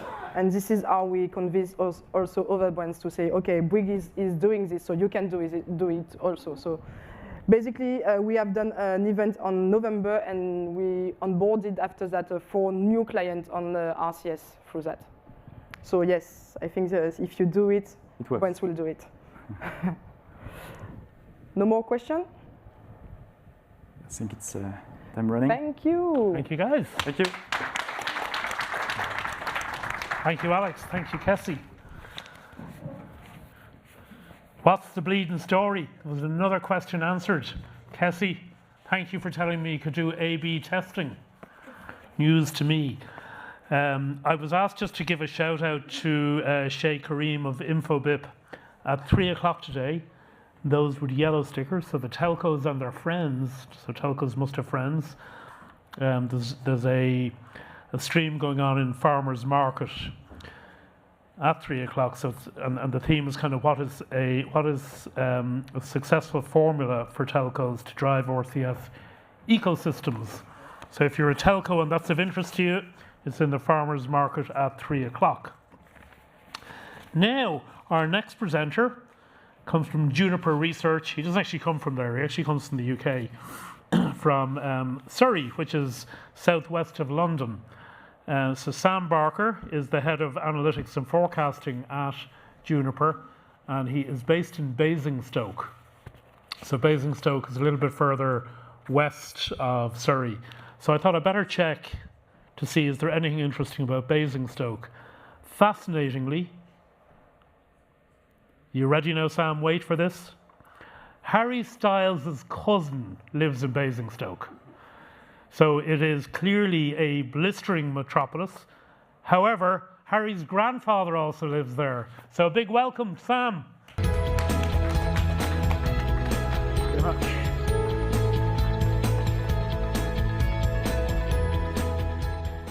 Thank you very much, guys. As said, I'm from Juniper Research. We're a research house that deal with the telco world. We've been looking into RCS for a number of years now.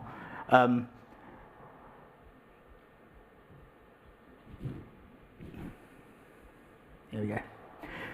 We'll be looking at the role of RCS in omnichannel communications today. From our research, what we've looked at and what that means for the telco role, the telco market, and more importantly, the rising use of omnichannel communications.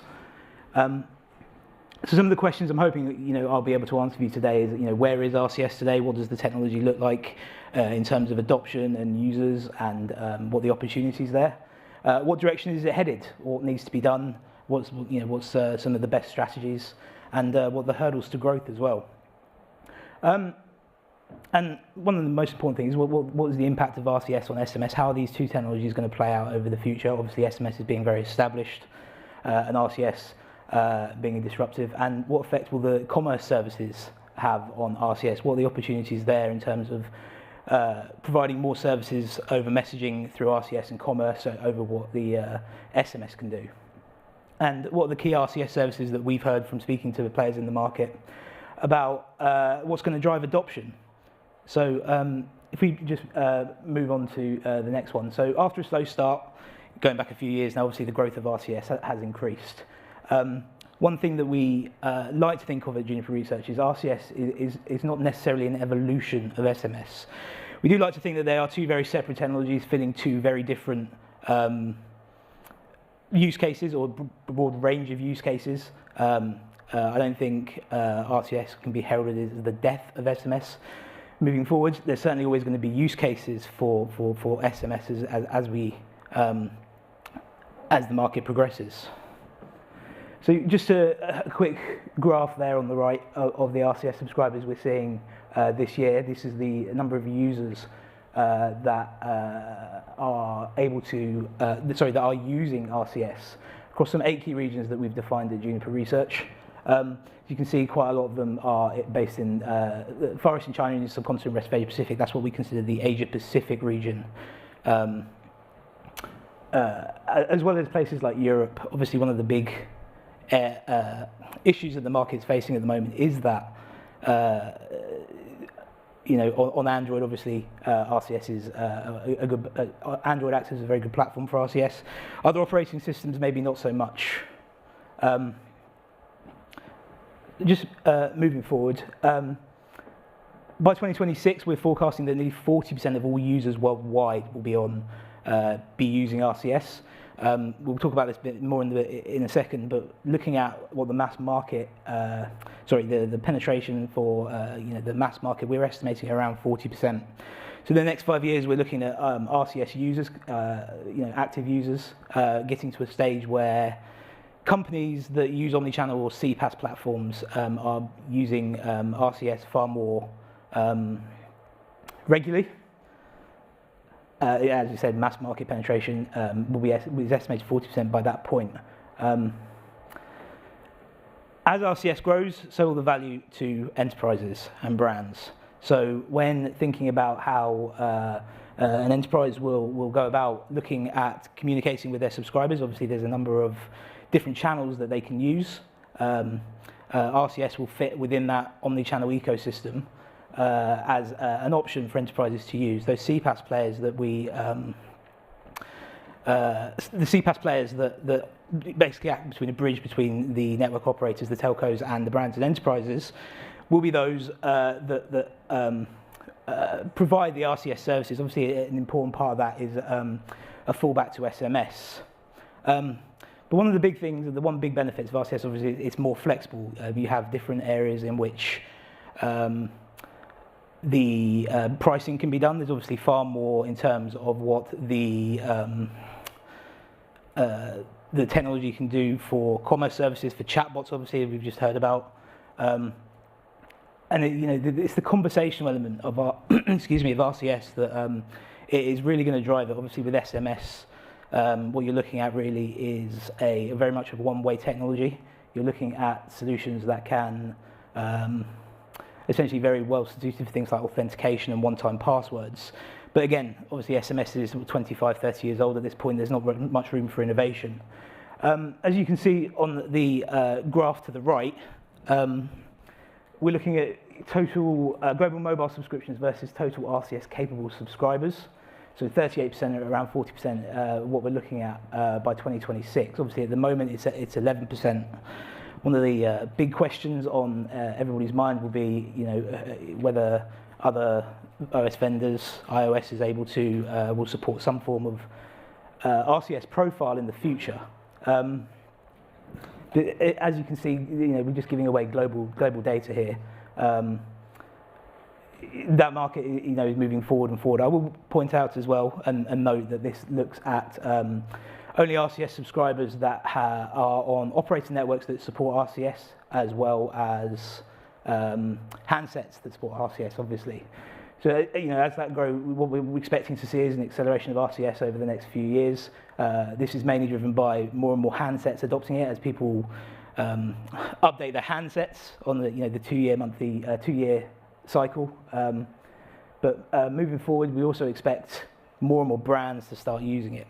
Now, when we've spoken to brands who are using CPaaS platforms, one of the key things they've always said is they need that fallback onto SMS. RCS was always something that they were looking to explore rather than something that they were looking to, use as a marketing tool more regularly. But as RCS becomes more and more used and accessible for mobile subscribers, I think that's going to be a case of more and more brands are going to start using it, more and more more and more users are going to start receiving, RCS business messaging tools.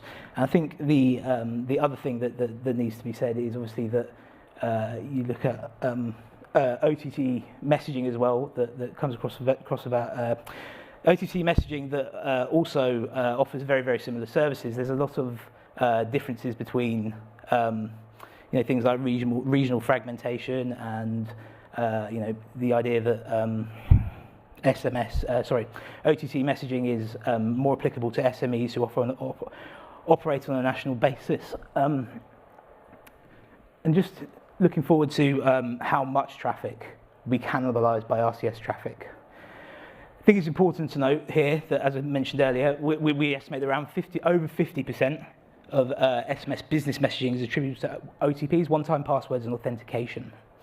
In some countries, this is as high as 70%. You're looking at places in the Asia-Pacific region where OTTs are quite popular.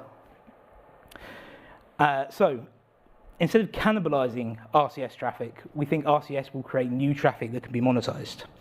So, a good example of this will be instead of business messaging migrating from SMS, such as upselling, marketing activities, you're going to see more of a migration from things like mobile apps and websites. RCS should be viewed as a more interactive element that obviously SMS isn't.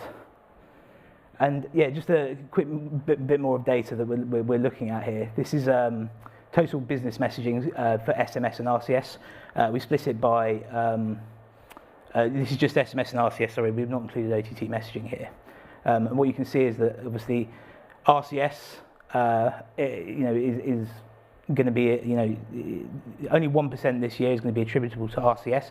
But as that grows to 8%, you're going to see both obviously still continuing to rise, but RCS growing far more quickly, and that's mainly because you're going to see more and more brands and enterprises adopt it. And you're going to see more and more of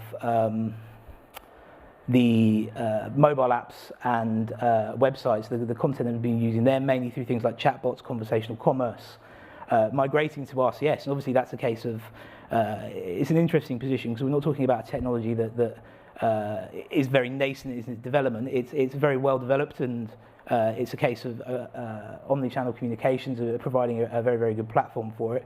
From the stakeholders that we've spoken to in the market, when they've spoken to the enterprises that want to use RCS, it's very much been a case of they're very happy with the service, they like how it looks, but they're just worried about the number of users that they can access to. Again, falling back to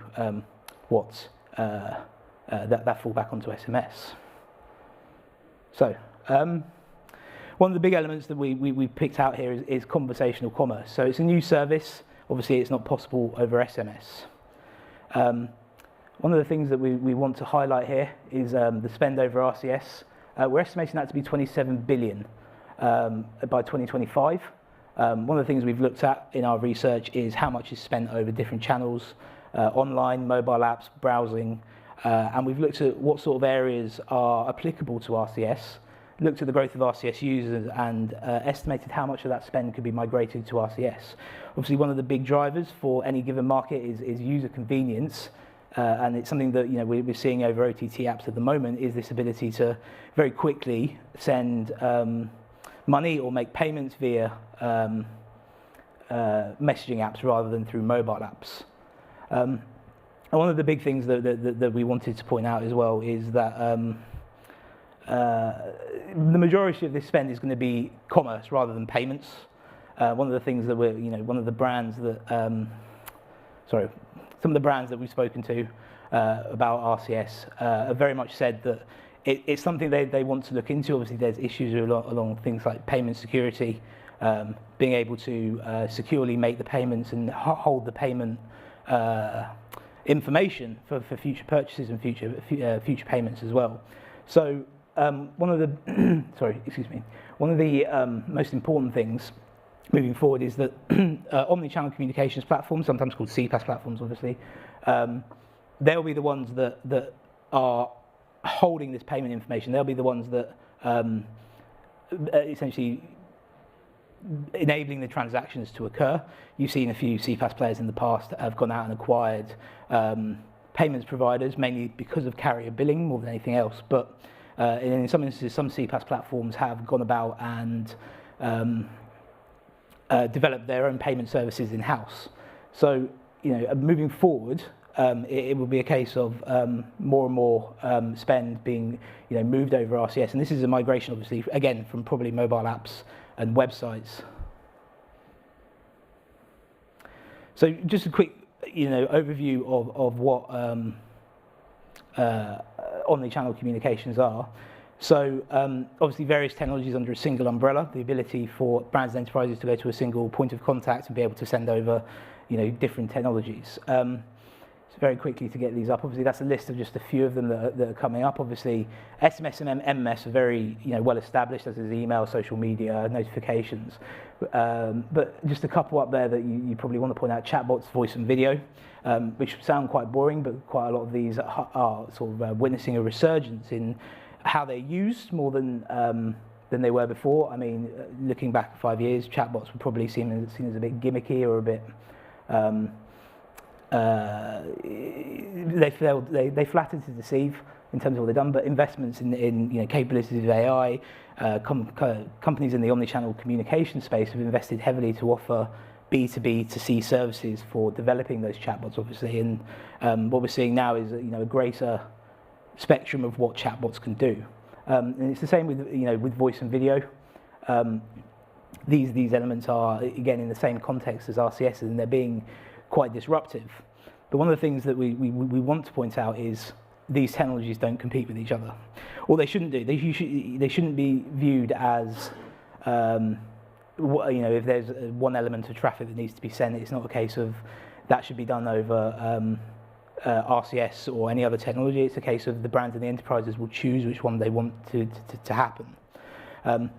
So really, it's all about finding the use cases for which RCS are the most applicable. So obviously the biggest benefit of RCS is its standardization. One of the big things that the market has probably been played with over the past few years, obviously, is again, it's how it's rivaled by OTT messaging. One of the things you're noticing in SMS is that many of the big players or the players that offer the brands and enterprises SMS services are now targeting SMEs rather than the larger enterprises. SMS is becoming quite saturated in terms of the demand from where it's coming from, and RCS as a developing technology will come in and create more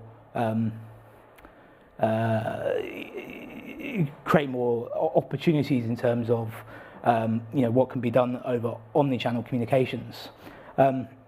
So one of the big things is that when RCS comes, when these SMEs are being targeted by omni-channel communications platforms, RCS can essentially piggyback, or we're expecting it to piggyback.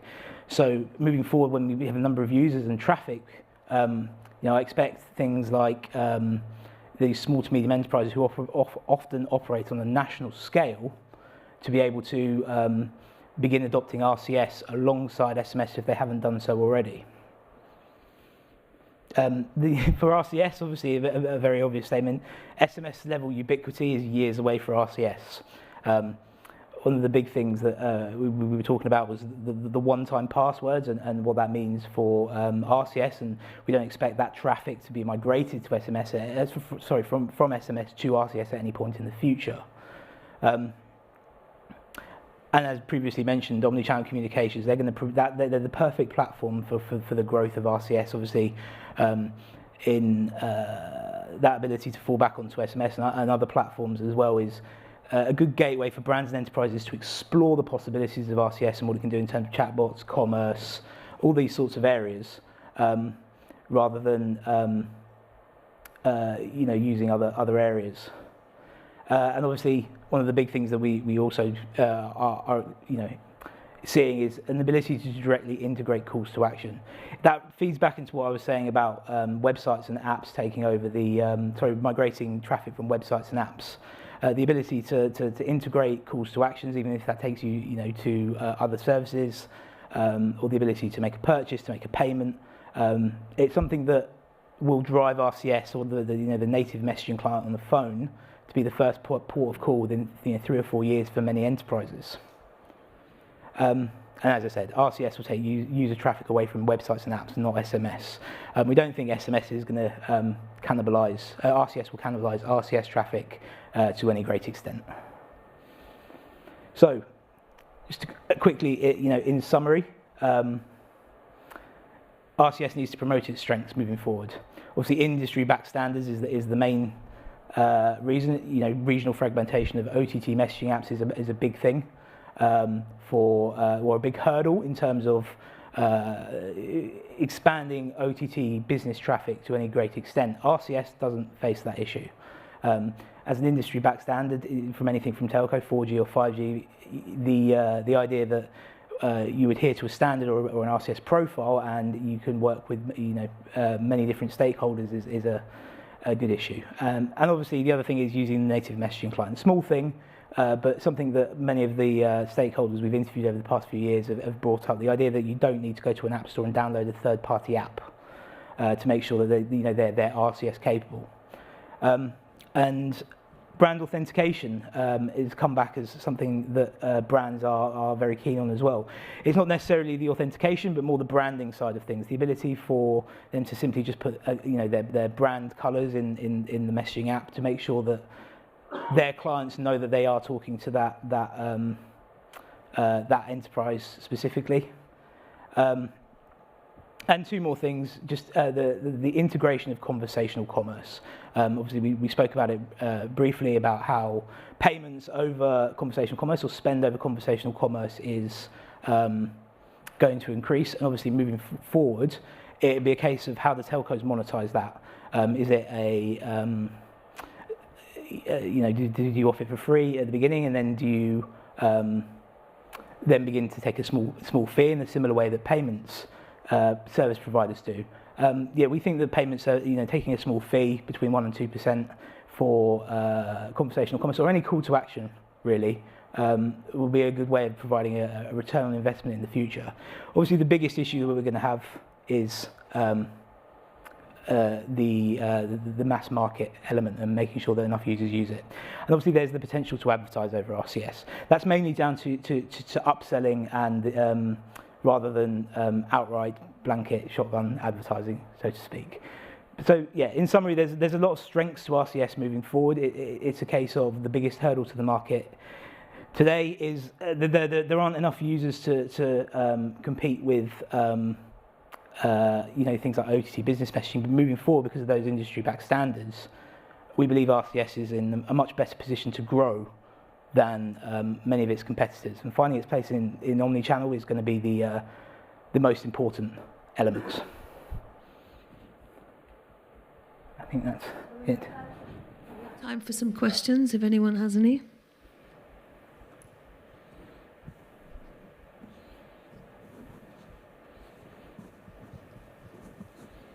Hi, and thank you for your insights. Just one question here. You said at the end that we RCS need to promote its strengths and also that it should not be viewed as an evolution of SMS. But I'm just wondering, wouldn't that help with the consumer education, packaging one notions and all the benefits of SMS, and then at the same time explaining the additional functionalities that RCS will be bringing? I think promoting it needs to be viewed in two areas. Firstly, promoting it to the end users, but also promoting it to the brands and enterprises. Obviously, we focus more on the brands and the enterprises and promoting it to them. But from consumers, because there is a native messaging client, it's really down to the support of the mobile OS vendor, really. Obviously, Google being the biggest proponent. But I think that moving forward, it will be mainly down to experience of RCS. I think brands and enterprises will start sending out RCS messages and users will have to get accustomed to how it's being used. And that will be down to how the chatbots are developed and how the conversational element are developed. It needs to be an ease into the market rather than a simple or a more complicated way of delivering a chatbot and offering so many calls to actions that the user doesn't really know what it's doing. Because there's always a case of having to foster confidence in the new technology. I think you're right that the end users need time to grasp it.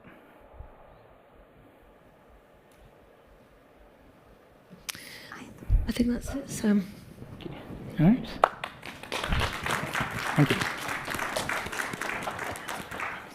Sam, have you ever met Ben Selly? Sorry? Have you ever met Ben Selly? No. In Basingstoke? He is Harry's cousin. And he's got his own band. So get on, get up there. Now we have a slight change to the agenda. I met this man some time ago. His name is Chris Wright, and he hails from Tampa in Florida. He is with a company called Signiverse, and they are trying to change the world when it comes to stimulating the market. The one thing I would say is this man is really dangerous. He's got a pet alligator. Ladies and gentlemen, Chris Wright. Thank you very much. Thank you very much. I don't have a pet alligator. What we do is we have a big lake in front of our office. We call our pet gator out there. It's anytime a vendor comes, it upsets us a little bit. We kind of just taunt them a little bit over the lake. So what I want to talk a little bit about today is something that we're going to be doing in Canada. Our plan is to actually go ahead and do a POC with Canada. We're actually going to go through and try to stimulate the market and try to get more drive in Canada. We're going to be doing a joint offering with Qualcomm and Signiverse and actually rolling out an RCS A2P POC for Canada. We're going to be selecting 2 target enterprises in Canada and actually going through and running through a 90-day POC to actually roll it out and activate the services. The plan is, after we select each of the enterprises, we're actually going to go through and create the bots. We're going to customize the bots based on the enterprise's needs. And what we're going to try to do is stimulate the market and the awareness to actually start driving more RCS traffic in Canada. At the end of the trial, what we're planning on doing is actually going through and doing a whole workshop where we actually go through and analyze all the data, pull everybody together so we can actually see what worked, what didn't work, and what the benefits are of doing RCS. One of the big things we want to do is we want to make sure everybody's involved in this, not just the Canadian operators, not just the enterprise, but get more people involved. So some of the things that we're looking to do is to actually provide weekly feed outs to the industry to let you know what we're doing, how everything's going, what the trials are looking like. If you have questions, if you want to ask questions, we're going to set up a mechanism for you to actually query us with questions and try to stimulate the conversation of why RCS is so good and why we should roll it out in more countries than just Canada. So I just want to make a quick announcement on that, and that's where we stand.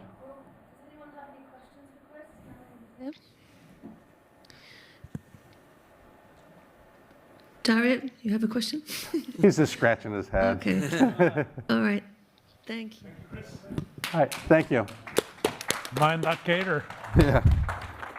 Thanks. Now, a shout out as well to MEF members that at 3 o'clock, which is about now, there's an open RCS forum on interoperability and key emerging trends. And that's in Bewley's Cafe. Just up there and there and there. We're in one of those places. Now, James O'Hare is Managing Director of Link Mobility in the UK, but it's great to welcome another Irishman to the stage because he definitely hails from Belfast with a name like James O'Hare. Now, he's living in Nottinghamshire. Now, Nottingham is very famous, of course, because that's where Robin Hood comes from. So he used to steal from the rich and give to the poor. So, James, you want to talk about that a little bit? And rumour has it that James is actually a chicken farmer. You have to talk about that as well. So, James, you're more than welcome, and enjoy the session.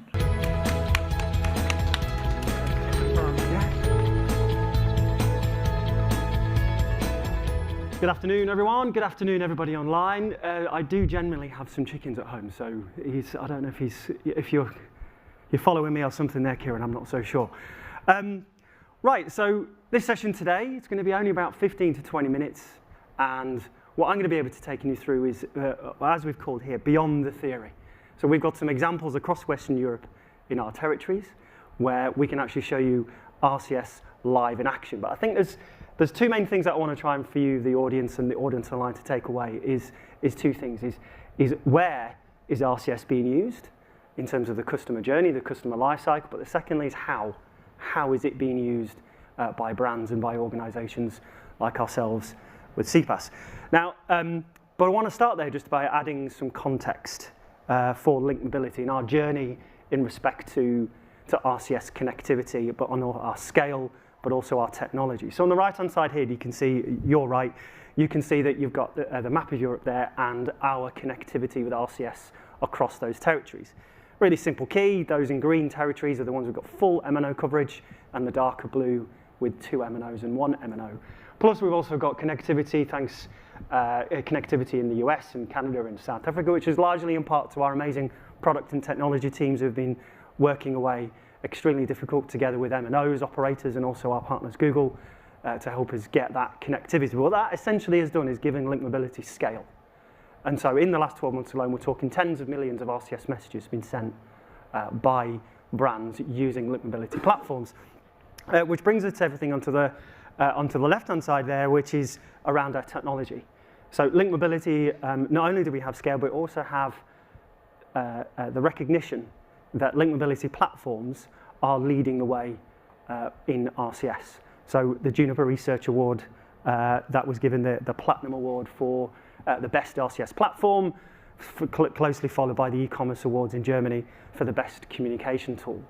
And so what these two things, scale and leading technology, has enabled us to do, and hopefully I'm going to impart that for you as I go through this session, is that we can provide you with the insights of how RCS is truly being adopted across these Western European countries. And the great thing is we've got examples from several European locations as well, so we can show you how it's been used, not only just in one particular country. But first, before we go on to the exact use cases, I wanted to make a point around the customer lifecycle. So we saw a diagram very similar to this earlier on today, so it feels like we're all onto the same thing here, which is the customer journey. So this is a typical customer journey through acquiring new customers, having the onboarding conversation, their service messaging, the cross-selling, and then also through to retention. And you could argue you could add in collections within that retention part of the customer lifecycle as well. And what I'm going to be able to show you is examples from each part of that customer lifecycle. And here's the point. Yesterday, we heard a lot about how RCS has the potential of redirecting above-the-line marketing spend. We saw Nick Lane, Mobile Squared, talked about the viewership of TV advertising, of the radio advertising, or it might be banner ads. And so therefore, maybe RCS has been potentially positioned as a channel to take aim at that above-the-line marketing spend.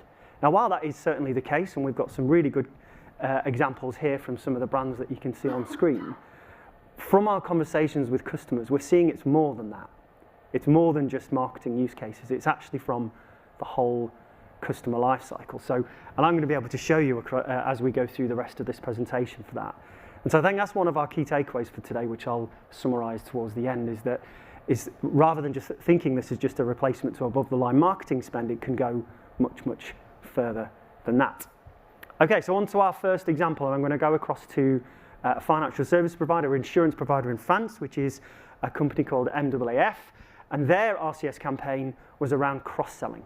So this is part of that customer life cycle in terms of taking an existing customer relationship and then trying to make it bigger. This particular, for those of you, I know you can, Eric, but for those of you that can't read the French online, is around introducing a customer to more than just the service they currently take. So, for example, in the insurance world, it might be a single car policy holder being upgraded to a multi-car policy. And this has all the standard feature set that you would expect from an RCS campaign. I'm not going to labour those points too much, although this particular campaign did leverage the element of conversational RCS within this particular campaign. So the consumers interacting with the campaign. So what are the results? The results the brand was particularly happy with. So from a scale perspective, 150,000 messages sent, a read rate of 89%. And then here are some of the key stats that this particular brand was extremely pleased with, which is 31% of those customers exposed to the MWF universe, 9.5% interacted with the campaign, and then you've got a conversion rate of 7.5%. And that defined as a quotation, going to get a quotation, going to get a call, or actually booking an appointment to actually speak to their insurance provider. So really, really strong use cases in cross-selling. Now I'm going to move over to Italy. We're going to go to a retail brand called Combipel. So again, this is very similar from a technology perspective. The RCS feature set has been fully used in this situation, including an SMS fallback for a true promotional marketing use case. And I think this particular case study is very, the strongest stat here, I think, is around the scale. So this particular campaign was actually delivered to more than 2 million RCS-enabled handsets. And a read rate of 30%, again, far, far higher than any other channel that you might expect. And as I said, completely using the feature set of RCS.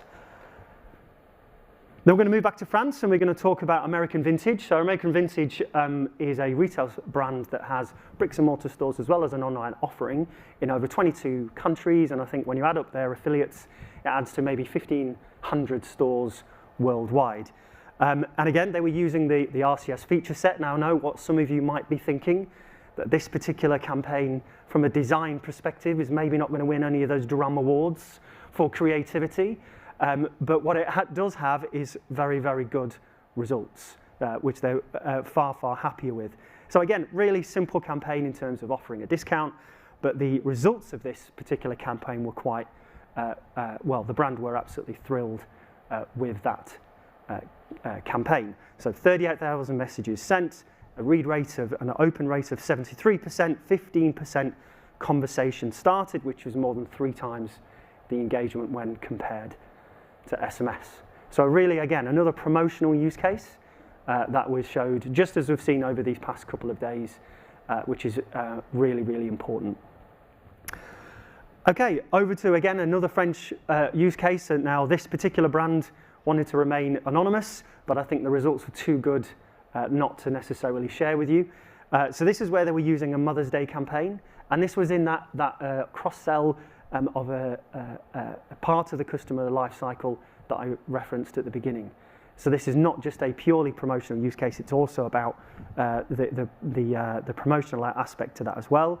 The feature set used here was conversational RCS, so we actually had some interactions. There was gift recommendations, which was based on answers given by the customer. And so the results here were particularly interesting in light of some of the content that we saw yesterday. So 15,500 messages delivered, 78% read rate. But this is where we come into what was talked about yesterday by Unilever, which is around this aspect of a new ROI, a new KPI around attention. So I think the gentleman at Unilever called it attention-adjusted reach. So this particular campaign, because it was conversational, it actually had an average session length of between 2 and 3 minutes. And so in the age of TikTok and micro moments and how the idea that 2 or 3 minutes just seems to be an incredible amount of time that those customers are being exposed to that particular brand's messaging and content. And I think this really does show the potential for RCS and also the emergence over these last couple of days of a new KPI. Can we actually measure our customers' engagement in seconds in attention? And of course, in terms of the overall percentage, 6.5% of those customers engage with the campaign, which is more than 4 times that when compared to SMS. And with this particular campaign being in cross-selling, as the MAAF example earlier on, I think cross-selling and making the most of your own customer data is going to become more and more important.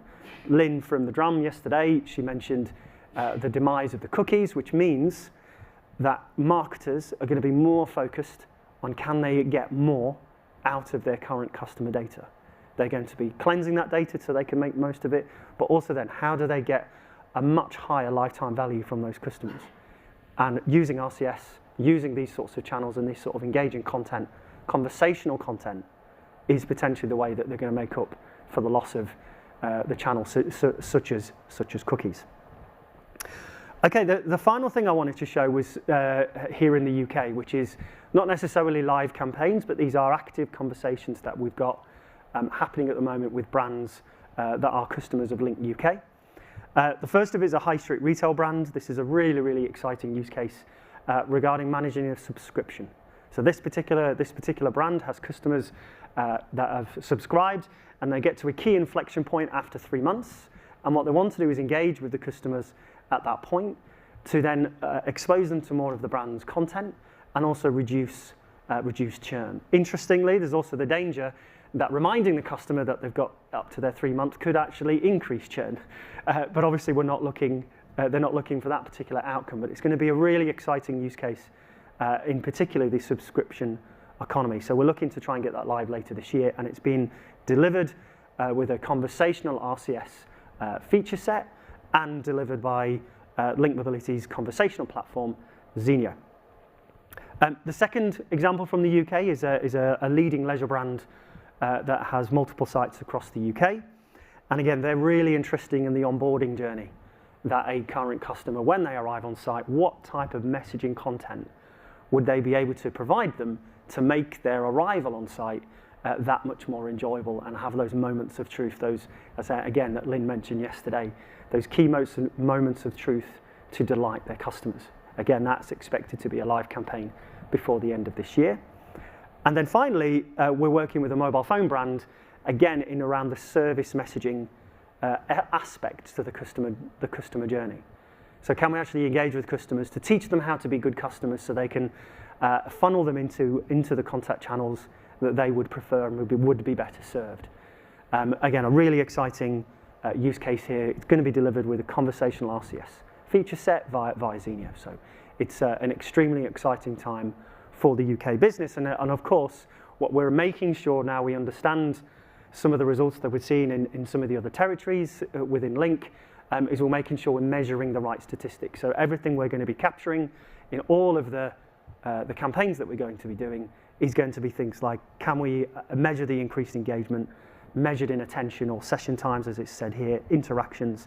Can we actually then see where those customers go if you're asking a consumer to interact with a brand and their universe? Can we measure that? Can we measure how much time they might spend on an app that they might push them towards to versus a website versus their own universe? And of course, lower churn rates and a better ROI. Okay, I want to finish this particular session on key takeaways. And the first is what I said up front. I think, yes, RCS is absolutely going to be able to take aim at marketing-focused use cases, in particular the spend that we have on above the line channels. But we're seeing from brands approach Link to solve more problems related to different parts of the customer lifecycle. And so therefore we see this as just having greater potential than we might have foreseen only 2 or 3 years ago. The second thing is around the adoption. This is the how part that I mentioned right at the beginning, is how our customers are actually approaching using RCS. RCS, as we've all found out the last couple of days, is still a very new and emerging technology, despite the fact that all British people understand this. We've been like Only Fools and Horses and Del Boy saying this time next year we're going to be millionaires off RCS. But it generally feels still a new technology, but customers are already embracing a more complex journey into conversational RCS. So just merely the push, the push message with a very simple call to action, customers are seeing the benefits of a more complex journey. So I think, again, even though we might want to dip our toe with something quite simple, customers are demanding that little bit more from the conversations that we're having. And then finally is a point around self-serve. And I think here's where we have to have a balance. Customers are definitely becoming more sophisticated. At the beginning of the French summer sales season, we had customers of Link Mobility France who are actually managing campaigns with our technology, of course, managing campaigns completely from A to Z, from the creation of campaigns through to the testing, through to the delivery and measuring the results. Again, this is still a very, very brand new technology. And I think that's a real important step of actually having a true self-serve portal available for customers to do things themselves, just in the way that the email marketing platforms have provided that, over the last 10 years. However, I do want to add a cautionary tale to self-serve. I think when it comes to conversational RCS and conversational messaging in general, I think there is a real danger of allowing this technology to be in the hands of customers without the proper support in terms of the conversational design elements. Customers don't know how to, the principles, most customers wouldn't know the principles of good conversational design. And therefore, having just a drag and drop tool without the principles of good conversational design and the support that providers should give customers when they're dipping their toe into brand new conversational messaging, that they must be guided through that to make sure they don't end up putting out there some rubbish chatbots. We need to make sure they're good, and that's going to need a balance between customers who know what they're doing and giving support to those that do need that support. Okay, I think that's me finished. My contact details are below if anybody wants to contact me. Obviously, I prefer messaging, that's why I put my mobile number on there as well. But has anybody got any questions? I've got a question, actually. Russ from MEF, you mentioned the degradation of the cookie. I was wondering, do you have any advice for companies using RCS when that day comes that the cookie is gone? How can companies use RCS to kind of fill that gap? Just any thoughts on that? Yeah, well, I think from the research that I've seen and some of the reading that I've done, I think the cookies is forcing marketers that rather than trying to grab people who are online who maybe aren't customers already, and they're using them to track them to make sure they can, using the cookies to make sure they can serve them the right ads at the right time to grab those customers from an acquisition perspective. I think the reading that I've done is it's potentially without that ability, it's going to force brands to be focused more on their own customer database. Whereas previously they might have just been putting the customers in the top. I think without the ability to serve personalized ads using that technology, I think they're going to be more focused on the customer database they have right now and increasing the lifetime value from those existing customers. And that's why I think using the same tools they may have used over the years, such as email marketing and other channels, they need to do something different. They need to have something fresh to be able to engage their customers. And it just so happens at the same time, changes in society, the way that we talk to our friends and family using a messaging inbox to do it, just happens to be aligning at the same time. So using more what they have. Correct. Yeah, okay. Ross, I think there was a woman behind that once. I didn't see it. Yeah, thank you, James, for a really good presentation. I think one of the things we all have a challenge with is around RCS is, there's great progress being made, technology is now ready or getting there, and we're still kind of that push towards the brands of enable the evangelization, understanding that this is a channel that adds value. At Link, how are you managing that? Are you including all the benefits of RCS to all your customers and then seeing which ones are interested and then getting them on board? Are you kind of cherry picking some customers that you think are more innovative and they might try it? I'd love to know more about what's your go-to-market on the sales side. I think the first thing starts with what does, I don't know about anybody else, I'm a very visual person, and I think most customers to get that buy-in, providing that visual representation of what it could look like is a real key part of our sales process. So when we're approaching a brand that maybe is doing SMS messaging, we would never just approach them and say, hey, fancy doing RCS, it's going to be great for you. We take an existing message template that we've been provided, that we know they would use from a template perspective, and we then work that up using some of our technology to see what it could look like. But I think it's understanding dynamics of the customer, because on the brand side, there is going to be potential blockers within the business. As we've heard today, when we had Bouygues Telecom on having to do the internal selling, that isn't just a M&O thing. I think that's across all brands. And so I think finding the right innovators within that organisation that do want to push forward their offering is something I'm certainly talking to the team about identifying.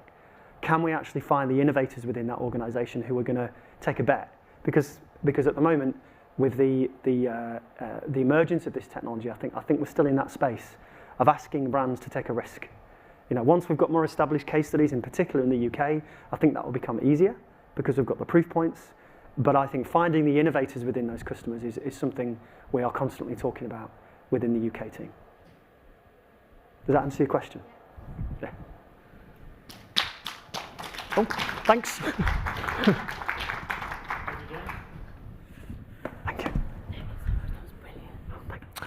Thank you, James. James, back to school with you. We need to get that Belfast accent back. Badly disappeared. Everybody needs to come back here after the coffee break, because there's going to be a brilliant panel discussion, and then at the end of the panel discussion, there's free drinks for 1 hour outside. So we need everybody back. So coffee break is on until 4 o'clock, and then we've got Kristen from Out There Media. Now, she, with her app outside, has been delivering free beer all day to anybody who goes over to her stand. And then we have Nick Millard, who is going to deliver the secret sauce. He didn't tell me that, but I decided he is. The secret sauce on selling RCS to brands. So really looking forward to the final session. So look forward to seeing you all back here. Thank you very much.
Delighted to see that you're all back. It's really important there that I use the Osceoga welcome. Oh, here we go. We must be live streaming.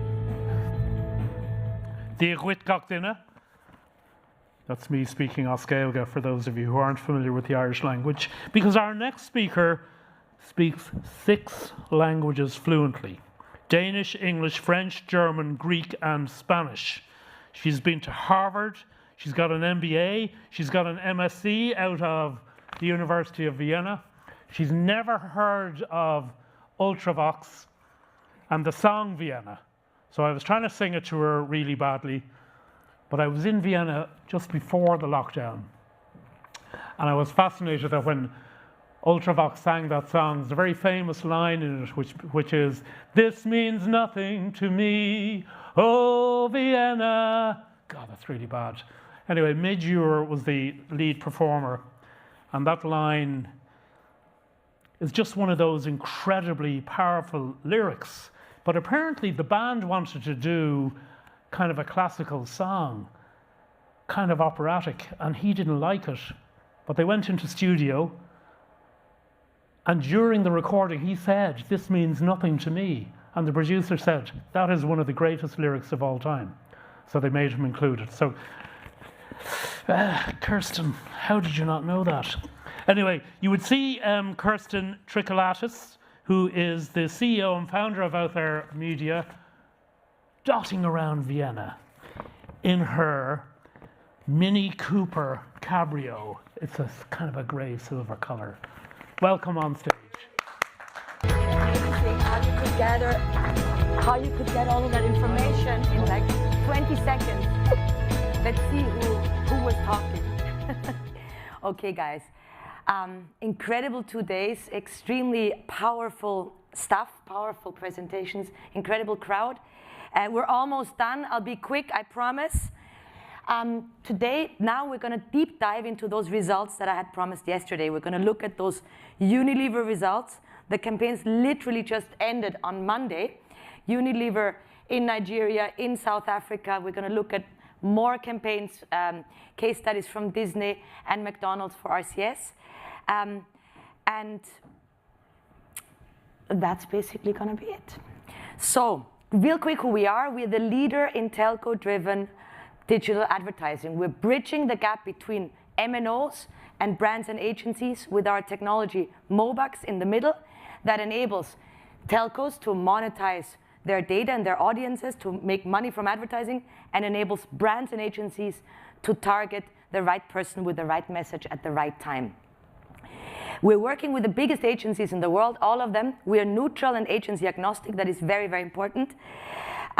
We're working with the biggest operators in the world as well, across Europe, Asia, the Middle East, Africa. We're just preparing our market entry into the US, as well as Latin America. And of course, the world's biggest brand, so our biggest client is Unilever, followed by Coca-Cola, McDonald's, Procter & Gamble. And we've been winning a ton of awards, advertising awards for these campaigns with our brands and our operator partners. Real quick, we have the users. Everybody's competing for FaceTime with these users. 7 billion of those on the globe, 7.7 billion. They're all on the other side of the equation. We have the brands and agencies that want to reach those users, that are fighting for FaceTime or attention, therefore attention value, attention with those users. Those users are connected to 1 or 2 or more telcos in a country. The combined scale of telcos is almost 100% in absolutely every country. So alone, for example, in a place like Nigeria, MTN is triple the size of Facebook in Nigeria. So that's real scale in combination with incredible data, first-party telco data. I'll get to that in a second.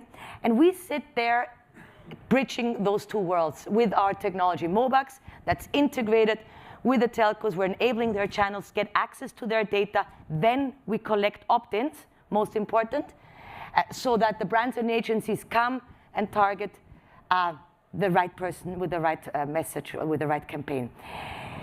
That data becomes richer and richer and richer as we go, because the first data set is the telco data, first-party telco data, but then interacting with users is when we add additional data and become smarter and smarter and smarter. And that's really the engine behind those results and why they are so much better than other digital channels. It's that first-party deterministic telco data in combination with the additional data that we collect. Okay, so why do brands love RCS? And it is really whoever has tried this gets addicted to it. It's just that we now need collectively as an industry to educate more and more and more and more of those brands, and that is what we are doing.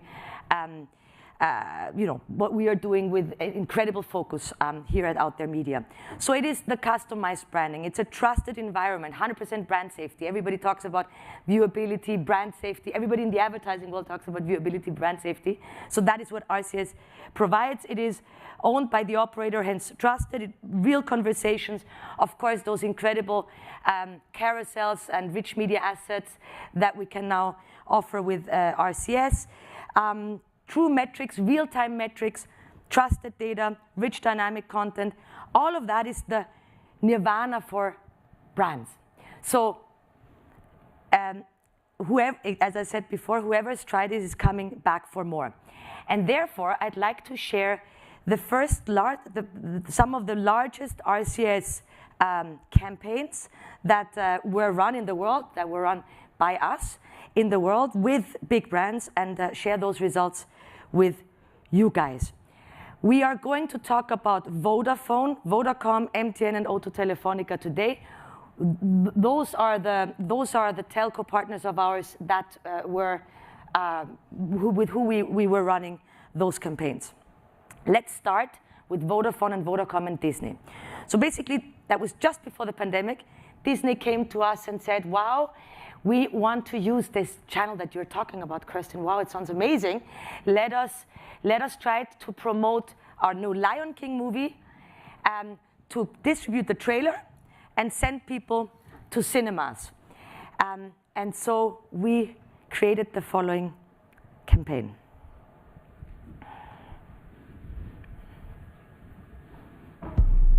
Disney was facing a challenge: to find a unique way to engage with their audience, to invite them to watch the trailer of Disney's all-new 2019 Lion King movie release, and to provide a seamless mobile experience to increase sales of movie tickets. Disney, always at the forefront of innovation, decided to use the rich messaging format, RCS, which stands for Rich Communication Services and combines the best of two worlds: the universality and reach of SMS with the richness and interactivity of rich media. Users received an RCS message directly into their native messaging app with the Disney's all-new 2019 Lion King film release trailer video and a link to the official movie ticket booking page. From that day we arrived on the planet, and blinking. RCS provides for a rich messaging experience with amazing features such as a verified sender, brand safety, rich media chatbots, interacting and suggesting client actions without the users having to leave the native messaging app on their phone. The results were spectacular. Up to 72% message read rate, 3% book now click-through rate, up to 82% proceeded to the ticket bookings page. These results show the high attractivity of the new RCS format, bringing together the best of two worlds: reach and targeting with richness and interactivity.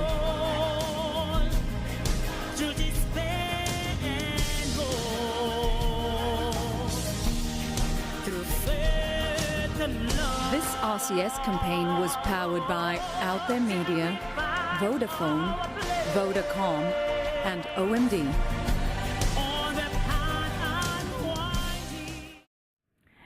Okay, so OMD is like PhD, the guys you saw yesterday, they belong to OMG, Omnicom Media Group, which is the biggest agency group after WPP. So it's really those guys that we want to tap into, because what we're looking at is we're looking at a $350 billion digital media spend per year pie. That's what the combined digital media spend is in the world. It is all channeled by the big agencies, right? And it goes to the usual digital suspects. And what we want to do here collectively as an industry, we believe that 15% of those 350 billion should go and will go by 2028 to our RCS RBM channel here collectively as an industry. So we are eyeing the size of the prize is $50 billion media spend moving that way by 2028 collectively globally. And that is a big number. And that's what when then the operators say, okay, maybe I should actually speed up a bit more with my RCS rollout. Are there still a lot of operators in the room? Or they have all left? Nobody? Okay. I hope there's a lot of them online listening to me right now. Next one then, McDonald's in South Africa again, who wanted to drive their rewards program, but also obviously sell more hamburgers. Let's take a very quick look.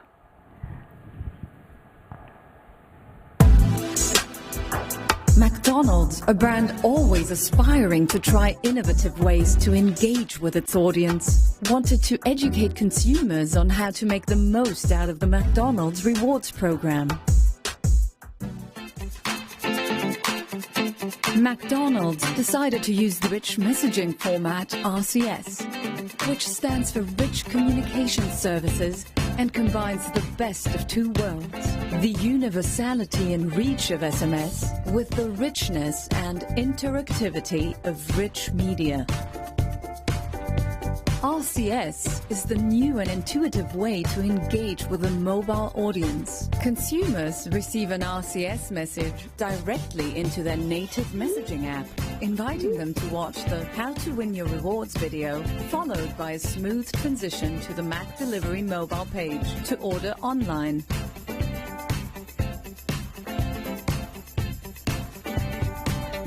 RCS provides for a rich messaging experience with amazing features such as a verified sender, brand safety, rich media chatbots, interacting and suggesting client actions without the users having to leave the native messaging app on their phone. The results were outstanding. 73% read rate, 2.5% order now click-through rate. 44% of the users proceeded to the Mac delivery page. These results prove the high attractivity of RCS, bringing together the best of two worlds, reach and targeting with richness and interactivity. This RCS campaign... Okay. So that was when we were focusing entirely on read rates and CTRs and these things.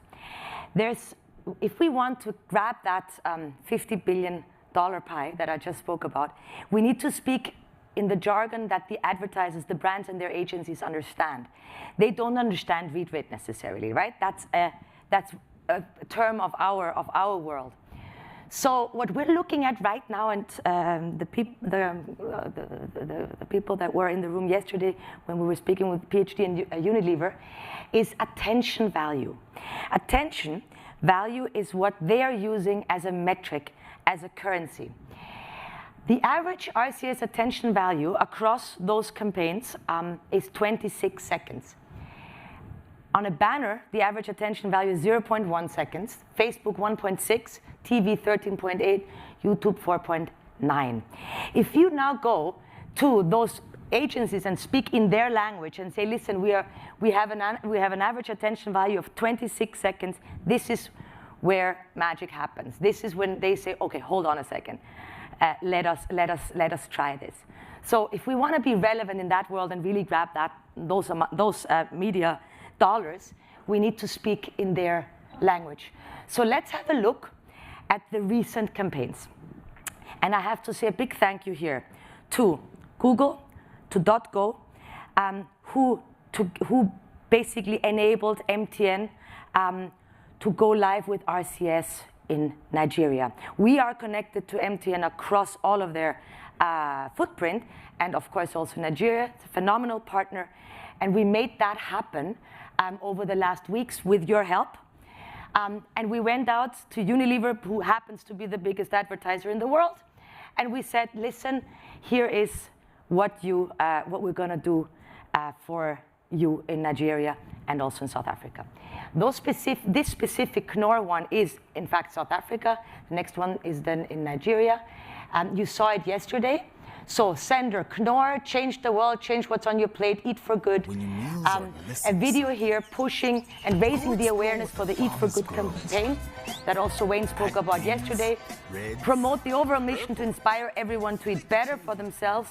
And of course, and that's extremely important for people like Unilever, drive traffic to e-commerce. The big FMCGs are selling and are pushing all of their sales to an e-commerce environment in most of the markets in the world.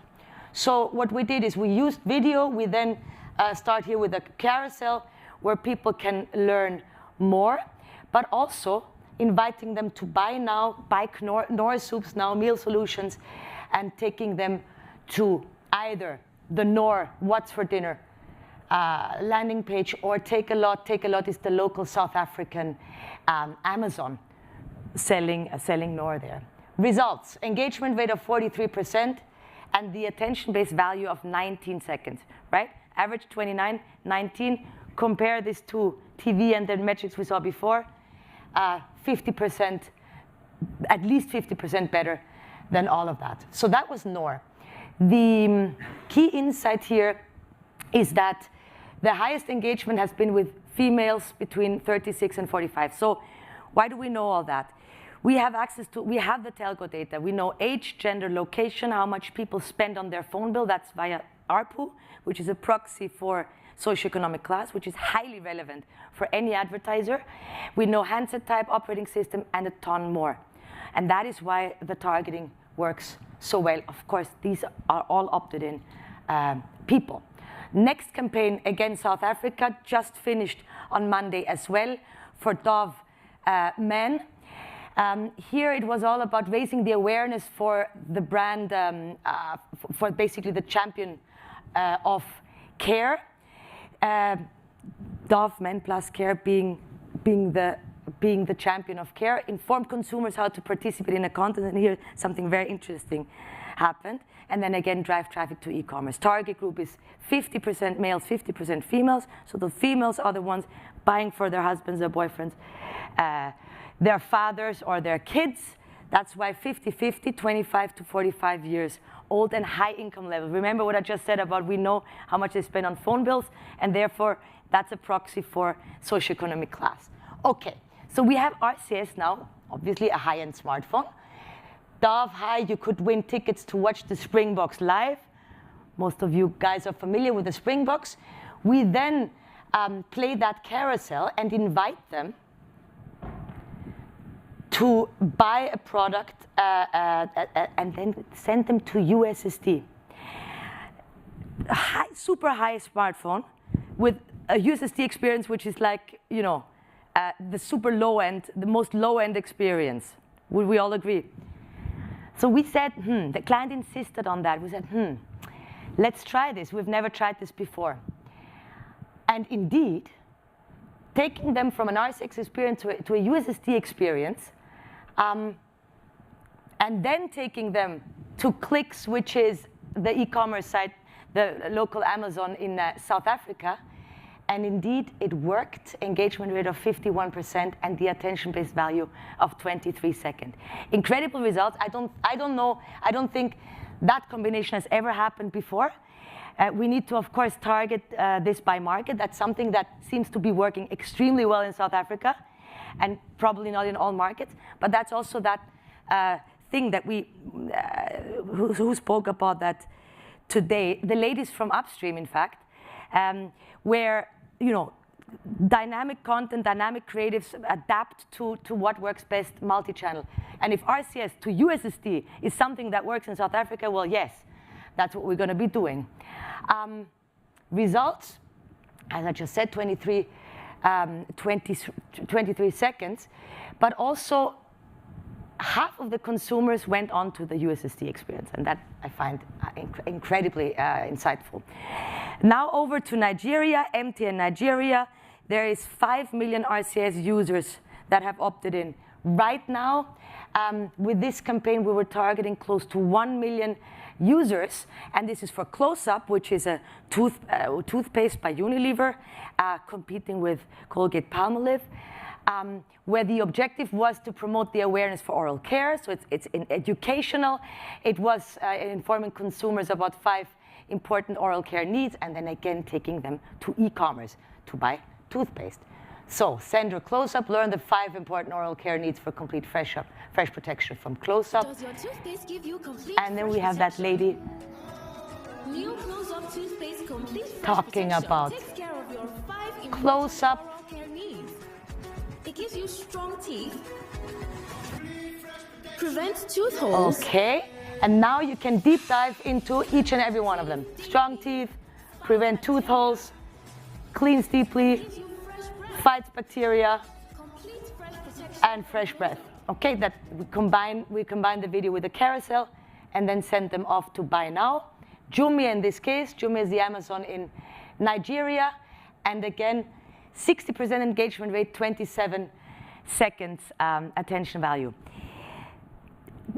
This is, as I said, fresh off the press. We have not done a press release about that, but I can tell you that Unilever, based on these results, has already yesterday told us, okay, let's have a conversation of how much we are going to shift over to RCS. And that is very, very, very powerful. And that's because of these results. Pepsodent then, another toothpaste, again by Unilever, again MTN Nigeria here, where those are very simple flows. That's very, very important maybe to say. The client insisted of it being extremely simple, driving awareness and e-commerce, right? So we wanted to add a little bit more interaction like we always do, but there was a reason why those are so simple and to the point with just a message, then a video, and then a carousel. Again, promoting awareness for oral care, informing consumers about the triple protection by Pepsodent, and driving to e-commerce. Bang, 25 seconds attention value again. It's that simple. We just have to use those metrics. We have to use that jargon to get those brands across the finishing line. And the interesting thing here is that the highest engagement rates were with males between 30 and 34. So now we know that in that target group is where most interaction is happening. That's an intel for Unilever that they will be using for the next campaign for that specific brand, Pepsodent. And under 20-year-olds, nobody cares about Pepsodent, it seems. Also an intel that we were able to provide using the RCS channel. What's important here is we're looking at an ROI of 350% of that specific campaign. So looking at what the campaign cost and how much toothpaste, how much Pepsodent was sold by a Jumia gives us an ROI of 350%. And this is also unheard of. Real quick, I think, I don't know, how much do I have left? Okay, because real quick, the multi-movie campaign. So again, Nigeria, a film distributor that is working closely with Netflix as well. It's the biggest film distributor in the country. They also own cinemas, and they wanted to run a multi-movie campaign promoting 4 movies in total. So that was Doctor Strange, that was Wildflower, Dumbledore, and The Man for the Job. The Man for the Job is a Nollywood movie. Distributing trailers, making people watch the trailer, sending them to the cinemas depending on where they live, depending on their location, and then selling cinema tickets. That was kind of the objective of that campaign. Target group 18+ in specific regions across Nigeria with medium and high income levels. Maybe that is very important. Everything we do is 0 rated because of our telco tie-up. What does that mean? It doesn't eat into the data of people. Watching those trailers or watching a movie on our RCS channel does not eat into your data, right? Most of you guys are thinking, well, who cares? We have all-you-can-eat plans. Well, that's not the case for 5 billion people on the globe. And everybody in the developing world, the most important currency is data. So if you now tell them, watch those trailers, and interact with RCS and interact with the landing pages, the carousels, and it's not going to eat into your data plan, that is extremely, extremely powerful and extremely important. It's also a reason why those are very, very successful. So you're picking one of those movies in the carousel, watching the trailer.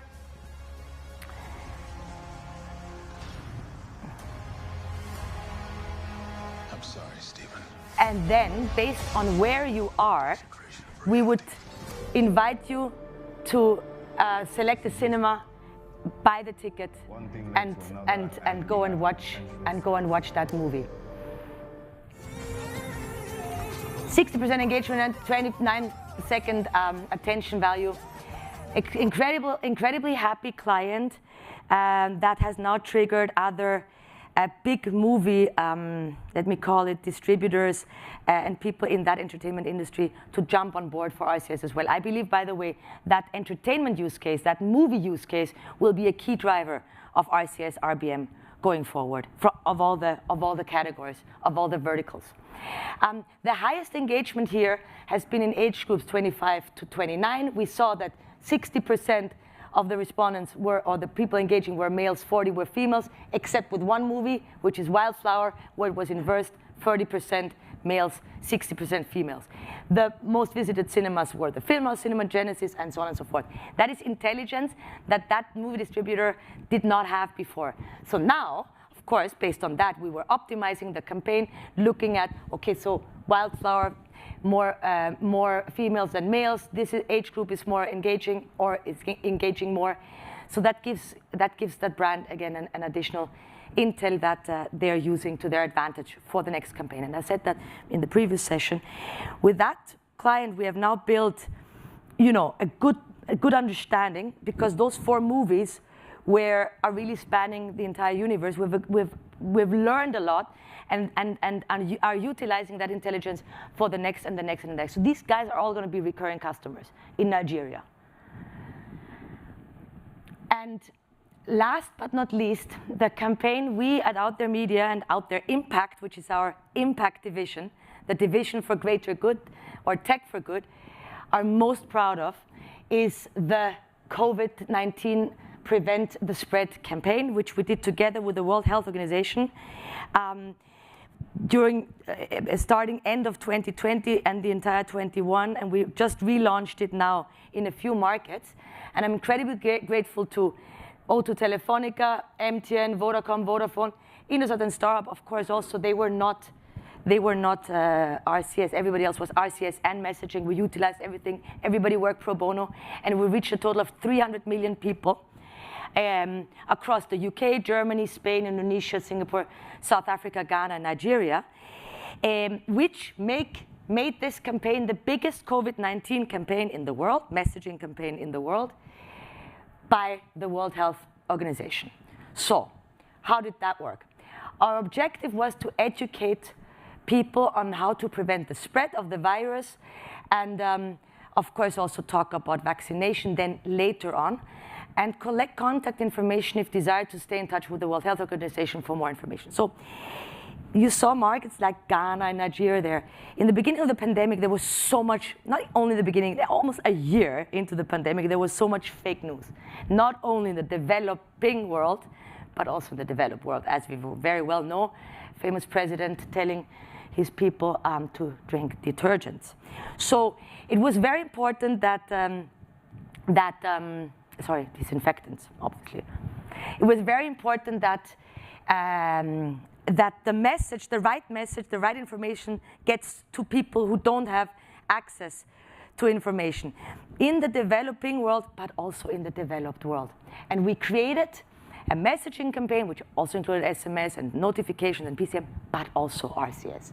And that is how the RCS bot looked, coming from the World Health Organization. Let's all prevent the spread of COVID. You can reduce your risk, physically distance, blah, blah, blah. All the things that were obvious for many of us, but for the majority of the world, not that obvious. Coming from a trusted source, the World Health Organization. Want to learn more and stop the spread? Yes. So then you had that carousel and some interactions.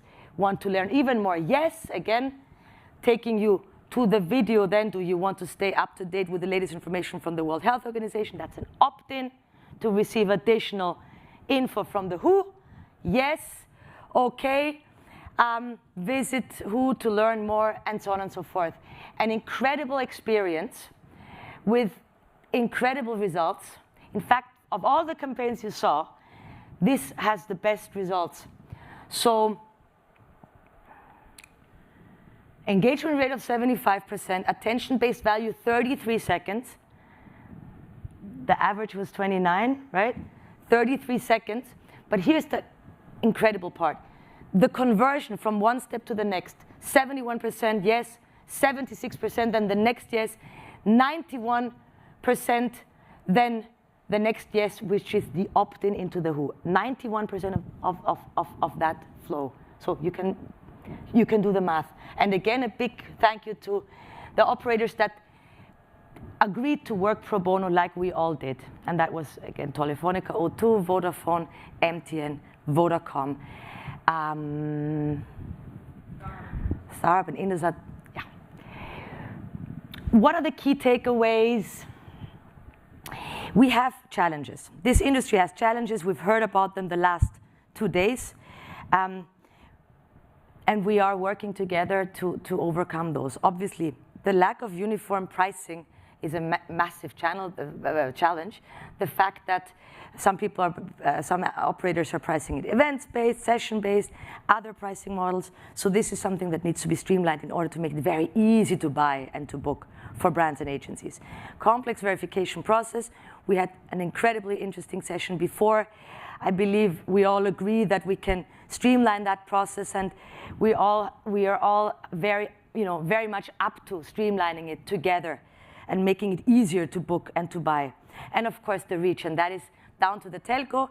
I'm always hopeful that when I say those big numbers coming from media spend and telcos hear it, that they are actually saying, oh my God, let's just get our act together with this RCS. Let's do it faster.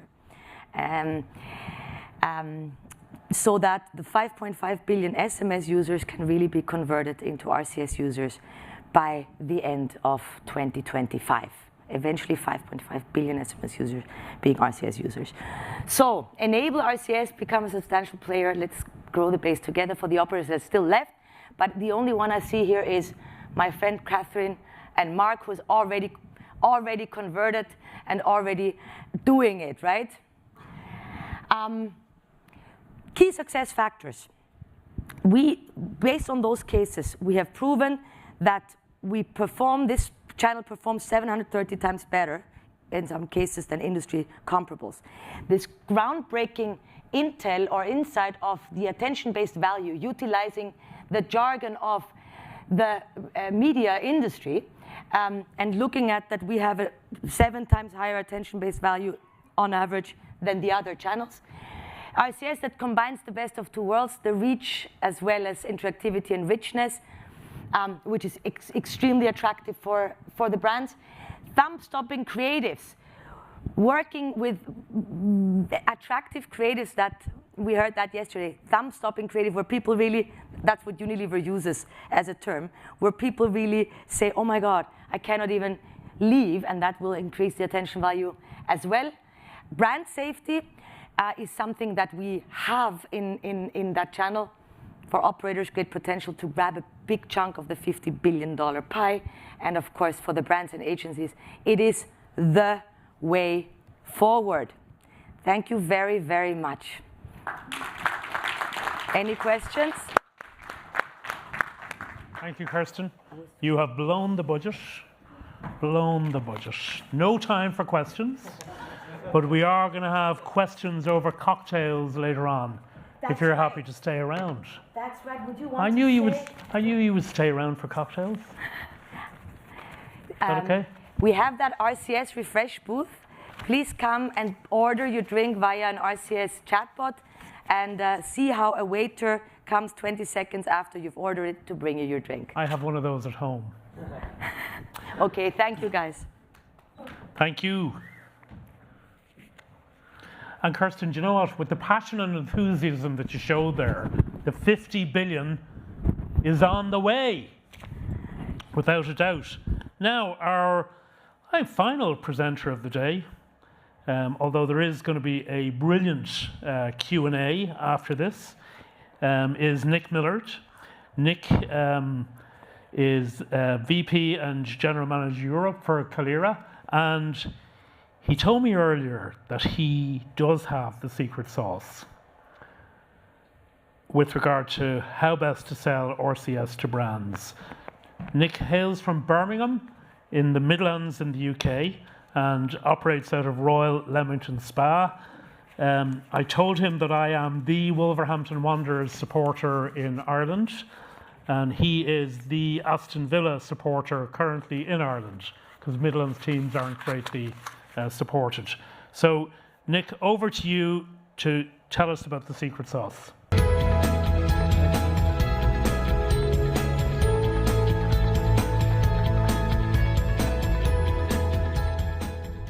Thank you very much, Kieran, and thanks everybody. We're still awake just. Right, I'm going to keep an eye on you for anybody that's nodding off. I'm going to pick on you, so hopefully that will keep you awake. So again, I will keep this brief. I promise you that. I will keep this very short and to the point. Do I have the secret sauce? Oh, it's all about sales now, really, isn't it? I think we've got this thing working.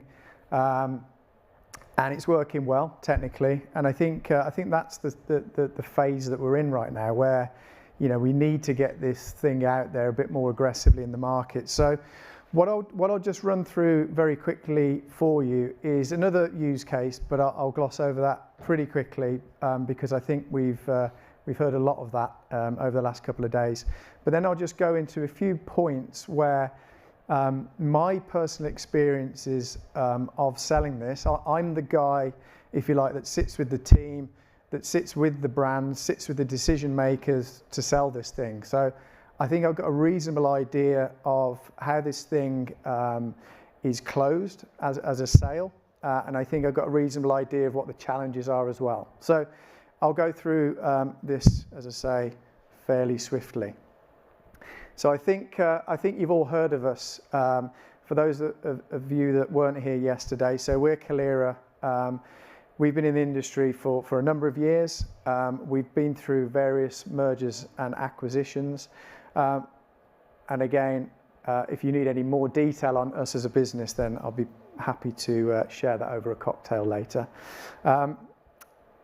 So where we are, it kind of, I suppose, some statistics here, and these aren't our statistics. We've obviously we've got these through an analytics agency. But just the thing, there's a lot of words and detail on this slide. But I think the one thing to pull out, and I think this is pretty conservative, what the graph's shown here is really an increase over the years up to 2025, where there's still a growth in messaging, which is encouraging for all of us.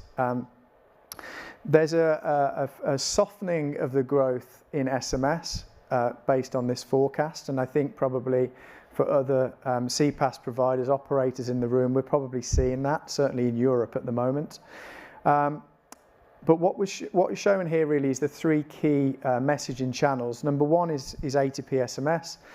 Number two is WhatsApp for Business. I hope that's not a dirty word in this Google office. And the third one is obviously RCS. But what we're told as a prediction is that we're going to see significant growth both in WhatsApp for Business and RCS. So even, I believe, in a conservative prediction, by 2025, we're looking at a $500 million industry. So, us as Calera, and there's a number of my, if you like, competitors or partners in the room as well today, there's certainly enough business there for all of us to go around. And I think, my personal view is let's get together on this together to really push this forward in the industry.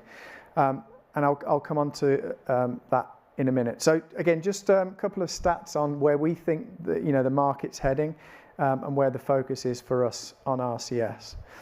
I did mention I was going to go through a use case. This is probably yesterday, for those of you that were here, we talked on this stage with Oxfam, where we put together the donation service into RCS. So we kind of linked two products together. We had the RCS channel, which was kind of the media channel, and then we paired that up and integrated it with the payment service, so somebody could actually donate and subscribe to donate through their mobile phone bill. This one is Screwfix. If you're in the UK or Ireland, I think you'll have heard of this company. They're a DIY seller of retail goods. So what we did here was a Black Friday campaign with them. This was last year, and they're going to be doing one again this Black Friday, which we're planning out at the moment. But the interesting thing, and again, just very quick fire stats on this, we did a comparison, an A/B test between SMS and RCS, and the conversion rates on SMS was around 3%, and on RCS was 19%, that's 19%. So again, you can see as a channel the engagement rates and the performance of RCS. I think, we've heard so many examples of that over the last couple of days. It is a very successful channel to use. So again, this is just another example of a kind of success case with RCS. And I haven't actually been involved with any unsuccessful use cases.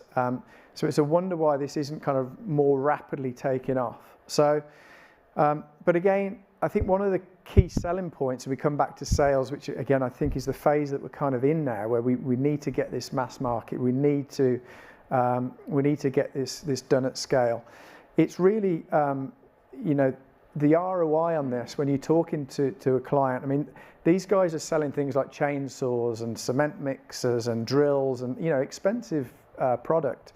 And when you're talking about, the messaging cost for this relative to the cost of the sale, it's very easy to kind of justify that. And that's the conversation, you need to get into. So we talked about the secret sauce, and I do apologise. I typically don't like presenting with lots of words on the slide, but I think this particular presentation kind of lends itself to that. So if you haven't read through everything in there, let me just quickly go through these points. So from a kind of pros and cons, and I've got to thank my marketing team because I had pluses and minuses here, and they've done a nicer job calling it opportunities and challenges. So, but I would say the positives, if you like, or the opportunities as we called it here, is the conversion rates. We know that it gets more eyeballs. People will use it a lot more often. The brand awareness, people like to put their brand in there, and it's verified. It's innovative for them as well. They like to. Some of the brands, somebody spoke earlier about trying to find those innovators within the companies. I think it was actually James O'Hare. And that's really important to a lot of brands. Some of them are, kind of waiting, I suppose, to see what others do. But you will find that within a lot of brands that they'll push services like this for innovation. And I think the kind of challenge is now that not just that we need to scale this, but we need to kind of keep it going. There's typically two areas that you kind of sell into, or teams you're talking to. I think it's marketing and it's customer service. And they have two very different needs. So when we talk about marketing, they tend to be more one-off campaigns. And what we need to try and do is build this into their marketing ecosystem and strategy to do that on a more regular basis. From a customer care point of view, and I think this is where the big challenge is in the market for us. I mean, most countries, let's say on average, if I talk maybe UK and other parts of Europe, we're talking about a best case maybe of 20% reach. For a Screwfix, we can reach 20% of your base. Now, for them to really take that seriously, unfortunately, they need more than 20% reach to do that. And if you're talking about it from a customer care point of view, they need to make services available for their entire customer base. So that really is the kind of the main challenge, which I'll come on to in a second. But just to finish off the pluses, from my perspective and our perspective at Calera, the usability and tracking is kind of the final point in there after the security element. I think we underestimate that a little bit. You know, a lot of us have been dealing with SMS for many years, and one of the key things that comes up, certainly from marketeers, is they want information about, you know, what's happened once the message has gone out, and it's very limited in its ability to do that. So through RCS you have that, you know, you have the trackability, you have the geo capability. Obviously we need to be careful on the data sensitivities around that and comply to all the regulation. But again, it just gives a consumer a lot more. So those are the good bits.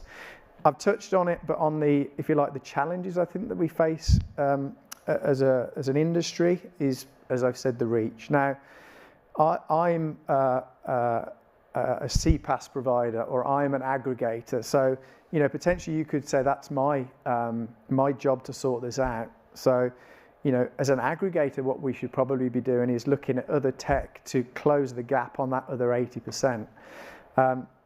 But I do think that's the big challenge still.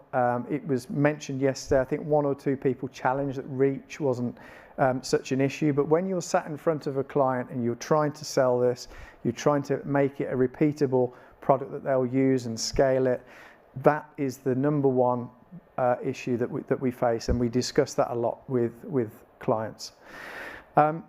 Consumer and brand awareness, again, it's been touched on over the last couple of days, but you know, even yesterday there was a couple of people presenting, and before me we were kind of just chatting there, and people were saying, I've never heard of it before. And these are people, you know, in marketing, in the industry, and they haven't heard of it. Now, maybe collectively we need to drop the whole, you know, outward-looking phrase RCS, and we need to perhaps collectively call it something else. And maybe it's not just the Google RBM or RCS. Maybe it's a combination of things that makes up something like rich messaging. But I think there's a bit of not confusion, but I think there's just a lack of awareness out there in the market about this, and therefore when you're talking to a CMO, you know, and you're positioning, say, RCS versus WhatsApp, people know WhatsApp because they're using it in their personal lives. They get it straight away. So when you're talking about launching something with a 20% reach and something they've not heard about, it's a difficult sell. Again, these are my experiences, which is kind of backed up with my colleagues. The costs as well. I think this has probably changed a little bit recently. Without going into too much detail, I think certainly things have flipped between the WhatsApp scenario and RCS now, being that WhatsApp is a lot more expensive. So I think we're kind of addressing that. And, you know, as I say, we're in this phase where we're scaling things up, and I think we need to kind of remove that cost barrier right now. So that's kind of my message really to operators mainly, that we need to kind of remove that barrier, because it is a barrier with customers. It's slow to kind of get going as well. So from a contractual standpoint and getting kind of templates put together, it takes a long time to actually get things going. The opt-out rates are higher. I think there's techniques that you can use to mitigate that, but again, the opt-out rates are slightly higher. So if we're looking at kind of the negatives, that's perhaps something else we need to think about.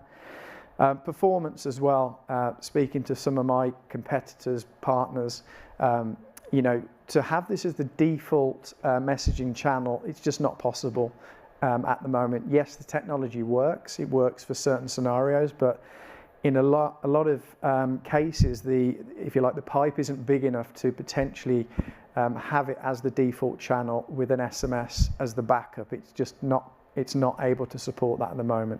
So under a lot of scenarios where you need a fast connection and deliverability in almost real time, it's not quite there yet. So again, another challenge that we have under a lot of scenarios. And as I've said before, you know, we're running a lot of bespoke campaigns, and I think that's what you've heard today. You've heard a lot of one-offs, very positive stories, have all been agreeing. But my view is, and where I would like to kind of just leave it now, my personal belief is that we need to get together a little bit more as an ecosystem. Unless I'm excluded from the conversation, which is possible, but I believe that maybe we need to just get you know, a bunch of people together from each of either the industries or representatives from different parts, from Google, from the CPaaS world, from operators. And I think it's a maximum 5 to 10 individuals who know this stuff and really, you know, agree that these are the challenges. And it goes back to what Alistair Campbell was saying yesterday. I don't believe collectively we've got a joined up strategy to really attack this and scale this up and make it super successful. For me, that's the missing link right now. I will be kind of speaking to some of you in the industry, but I believe that what we need to do is come together collectively, representing all areas, and we need to kind of figure out some of these challenges, because I think the challenges are known, and I think together we can kind of figure this out, and then all together, because there's enough there for all of us, we pull together in the same direction to scale this up and make it huge, and that I think is the secret sauce. So that is it. I think I've wrapped up in good time. Questions? We've got time for questions. Does anyone have a question for Nick, please? So when do you want to have the first meeting? Because we'll, I mean, we talked obviously about this last night. I know you've been talking to lots of people. And I will say from our point of view, so another CPaaS provider, potentially a competitor and a partner, I think you're absolutely right. All of those things and the challenges are all things that we can overcome together. So I think let's get something in and do it sooner rather than later. Great, thanks for the support. So just to answer your question, 10:30 is my flight this evening, so I've got time. But I've got to drive when I get to my destination, so there won't be too many drinks, I'm afraid. Alcoholic ones. Anybody else?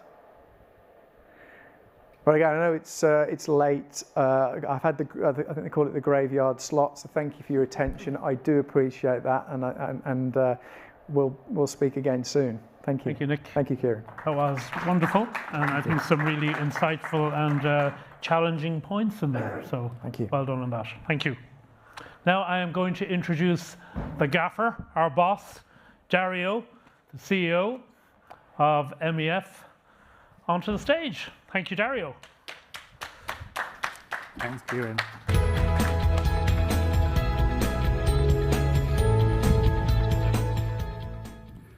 Do you know what this is? I think you do, because no one is in range. How is it possible? This is fear. Okay, I'll leave it there. We're going to get there to this one very soon. But I guess this is question time. I think we should probably change from question time to answer time. Did you find some of the answers? I can see you. I know you're there.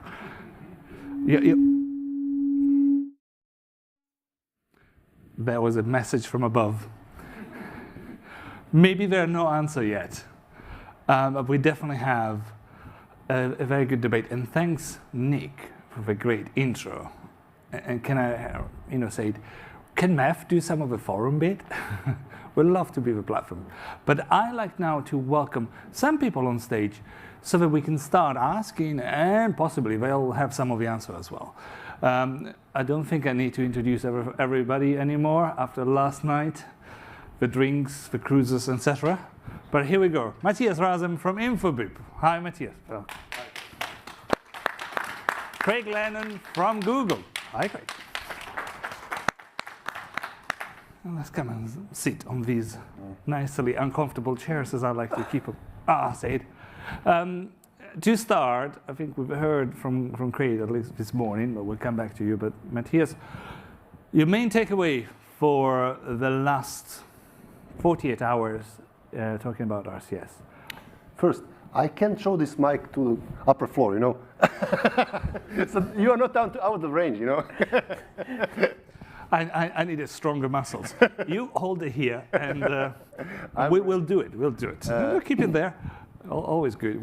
You see what the community can do? Lots of talents. Hidden and not so hidden. But talking about the last 48 hours. Yeah, so for the last 48 hours, I think we have seen a lot from the brand perspective, from the telco perspective, from the Google side. What I have learned that RCS has gauged some quite significant number of customers, which is good, on the coverage side. 500 million, that's not a bad number.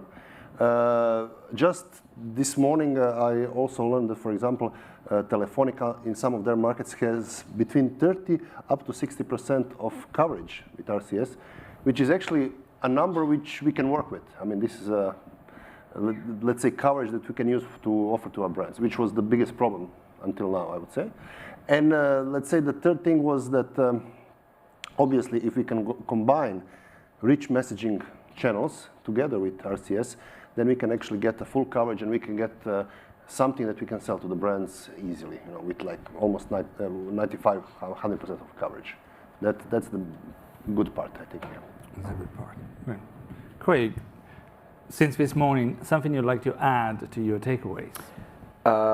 Yeah, so I would largely agree that what was most interesting to me, probably over the 2 days, but today as well, was I felt like there might have been a 2-hour period where it didn't matter where I walked in the venue. There was some brand and their partner presenting like really incredible results from what they had done. Now, I totally agree with Nick that we do see these in a somewhat spotty way now. It's not business as usual. It's largely around reach and the other challenges we know. But I think, again, my big takeaway today was that I think these proof points are becoming more and more obvious. There's more of them. They're across verticals, they're across different use cases, they're across a varying number of partners in the room, and I agree with the prior statement that we need to figure out a way to get more of that out to the folks not in this room, right? And the only thing I would add to that is that I think this came out of some of my observations yesterday, which was these proof points aren't vanity kind of measures, right? These aren't things that we tell ourselves to make ourselves feel good, right? That they are actually tools, that like each instance of a positive case helps to convince the next one and the next one and the next one. So I think there's a lot of, from what I saw, is we're starting to solve those problems and we're starting to punch at that layer of the ecosystem where we can actually demonstrate the value to the first case, and then it can go beyond that to more and more cases as we go. Totally admitting that we still have to solve reach and we still have to solve feature functionality. Like there will always be more to do, but I think we're getting to a place now where it is not a problem to demonstrate the value when it's being delivered. That is not a problem. The problem is how do we amplify that message? So yesterday, Thomas challenged the final panel saying, aren't we all agreeing too much? Are we all say too many good things? So what did you not like, Craig, in the last 48 hours? Some big no-no. And you're not allowed to say Dario, his comments, his jokes. That's easy target. You have to pick something else. Yeah, so I mean, I guess I'll be the antagonist now a little bit, and I do think Alistair Campbell's question was right around if you don't have the answer to how we're going to make this work, like that's what you should all try and lead with.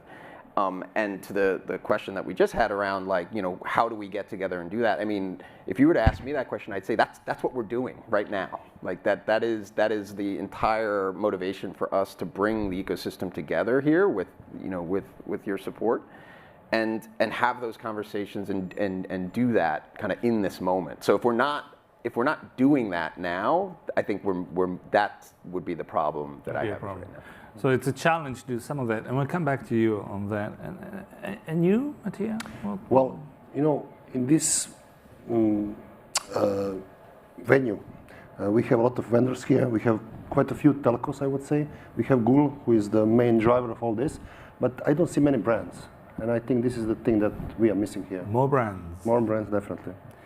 So let's turn that to online as well. I've been unfortunately not looking at the question as much, and I know I missed a couple the last few days, but if you do have, I'm going to have a look.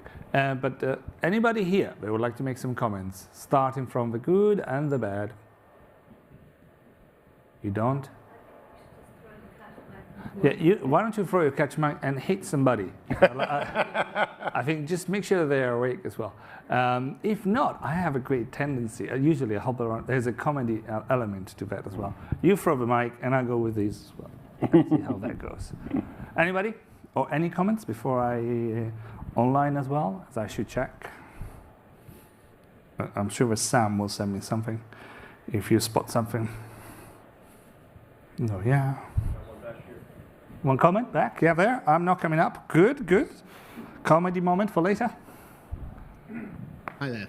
So I think there's something that is missing here, not only the brands, but there's a layer which I think that RCS serves larger enterprises, at least initially. I think that is the zone which is going to cater best for in terms of adoption. And many of the largest enterprises work through this above the CPaaS level into marketing clouds, the Adobes, the Salesforces, the Brazes, the Cheetahs.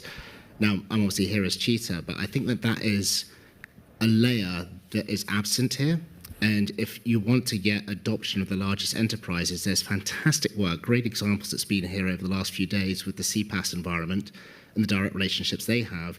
But I feel there's a level above where the ecosystem below, we can all be very critical about how things could be better, but actually have done a pretty good job. It's to educate and enforce the values, the ROI, to make this layer better adopt and then push this out into the enterprise market. So that's my personal reflection, that I actually think that there's a lot of criticism that we put on ourselves here, but actually we're missing some key players to really get this off the ground.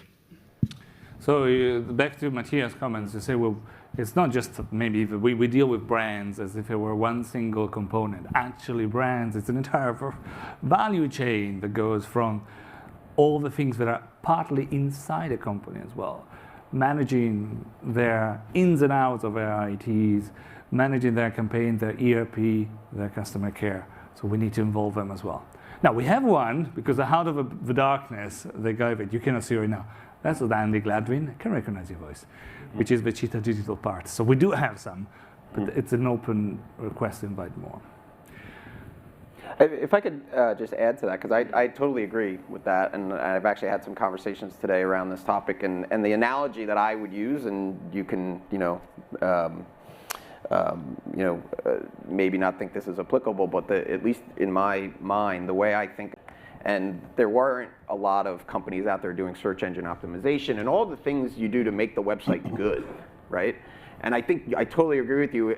We see instances of it in this venue over the last few days, but probably not anywhere near the amount of that participation that would need to happen over the long term, because and the other analogy I give you is when Wally comes up and talks about personas and like this really high order consideration that brands have to have. That wouldn't have been very applicable 3 or 4 years ago in this channel, because the guts of the channel didn't exist, but it does now, and that's where I think you'll start to see more and more of those types of features, functionalities, and insights show up. Right? Who's going to help the brand have the conversational design versus just the plumbing to make the messaging work? Yeah, I think we need to rise up from just being a channel to being basically a digital consultant in a way.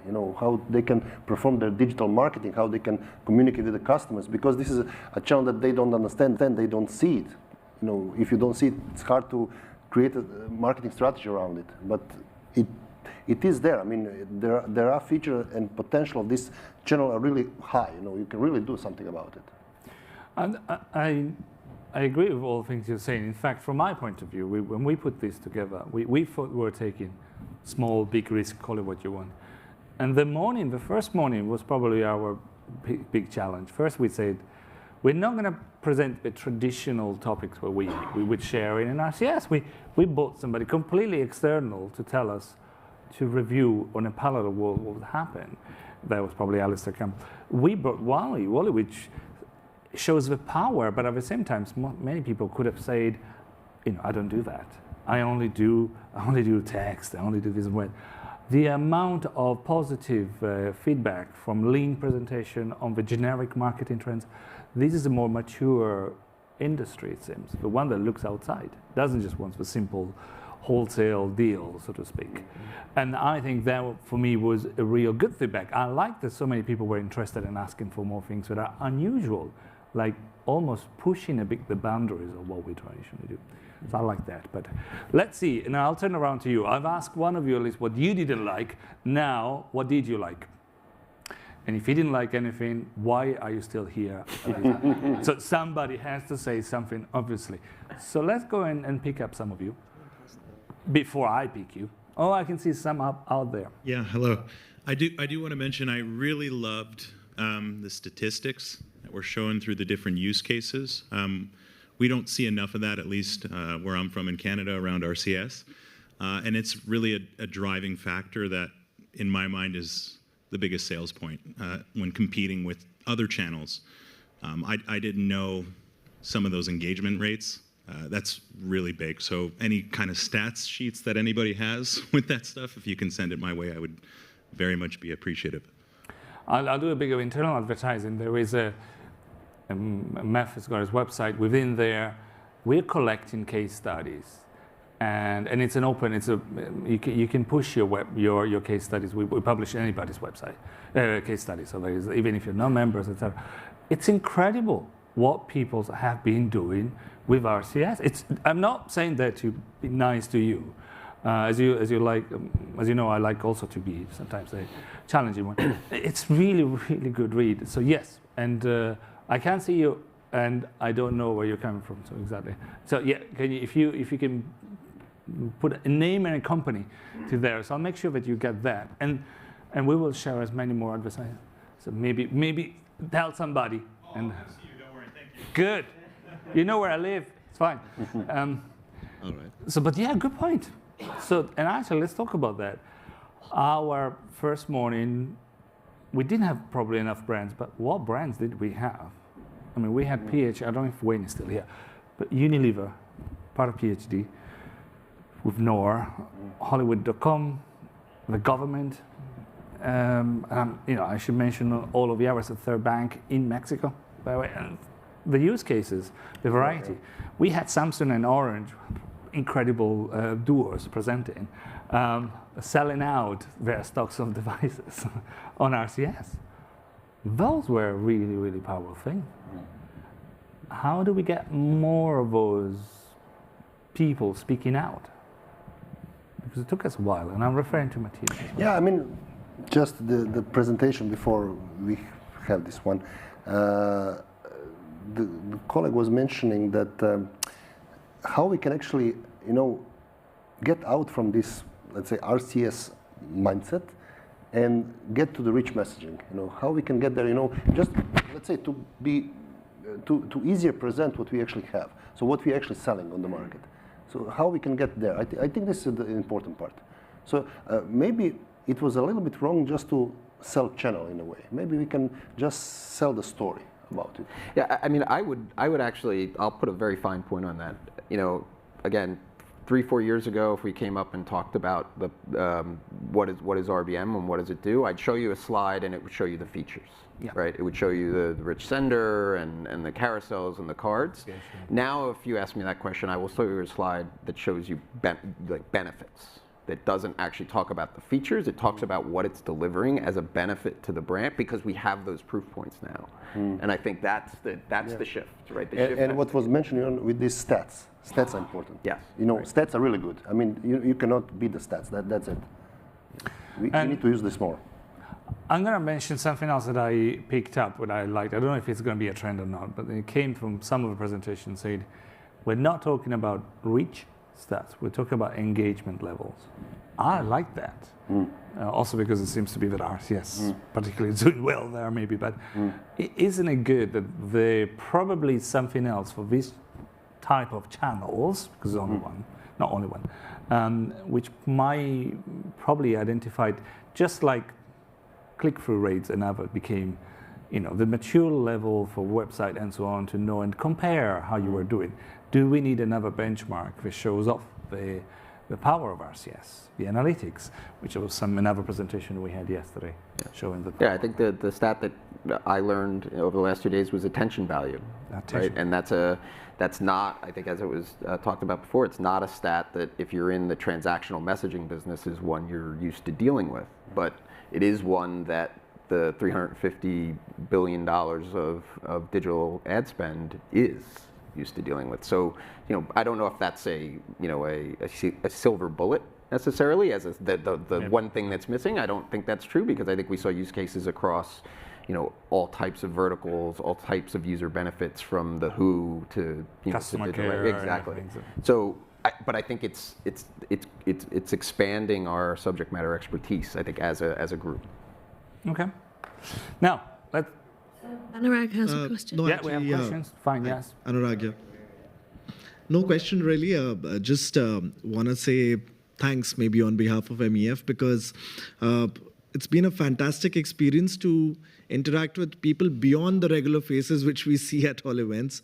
So, beyond a Craig or a John or a Richard, we got to interact with product managers, strategy managers. We got to put a face to so many people we've heard about but never got an opportunity to meet. And, we know for a fact that they're spread all across the globe. So this was actually a very unique experience where we actually got to see them all under one roof. So that was really well done. So congrats to you also, Dario. I mean, it was a very uniquely executed event, a very uniquely conceptualized event. So we look forward to more such events in the future as well. So that was a positive comment. I will put it under. There's a question online. Ross has got it. There's a question online. Can you read it, Ross? So Michael Anderson asks, what's the current status of Apple RCS adoption? So maybe Google jump in. Well, does anybody got a hotline to Cupertino? Maybe you do? I don't know. So I think Jan talked about this a little in his initial keynote. Listen, I can't sit here and say what Apple's going to do over the next 2, 3, 4 years. I think we're pretty well on record for what we think about RCS and the standard. We also agree with a lot of the comments folks have made around it being kind of an interoperability gap for that overall users would benefit by that interoperability being in place. We also think that it's a we are working to solve it, to collaborate with Apple. But largely, I also agree with the comments that the larger ecosystem made, that the best argument we could have as a group or even as Google individually is a successful RCS version on where we do have control, right? And I think that's what we're striving to do. At the same time, trying to collaborate, trying to put. I think you'll even see the public, public statements around where we want to work with them from some of the most senior folks within Google. But ultimately, it's their decision on what they will do. I don't know if that's a status. Those are the ongoing efforts we have. But the status is, no news at this time. Wait and see, but as somebody else was saying, talking about the stats, we were looking at the omnichannel perspective from some, so we still have lots of jobs for some of the people in this room, different channels, not from the B2B side, but at least on the you can reach out on the business messaging thanks to lots of work done in the background by others. And on P2P, there are some interesting development, which we're not talking about now, but at least in Europe, there are some political attempts to change things through the DMA. Those things tend to take a long time, but we will see. So stay tuned. But no news from Cupertino now. Lots of things happening in the background, I would say. Yeah. Matthias, do you have any? Yeah, on that political front that you mentioned, actually, I heard this recently that, at least in the European Union, I'm not sure outside it, that they will open up APIs on all the OTTs that they can talk to each other.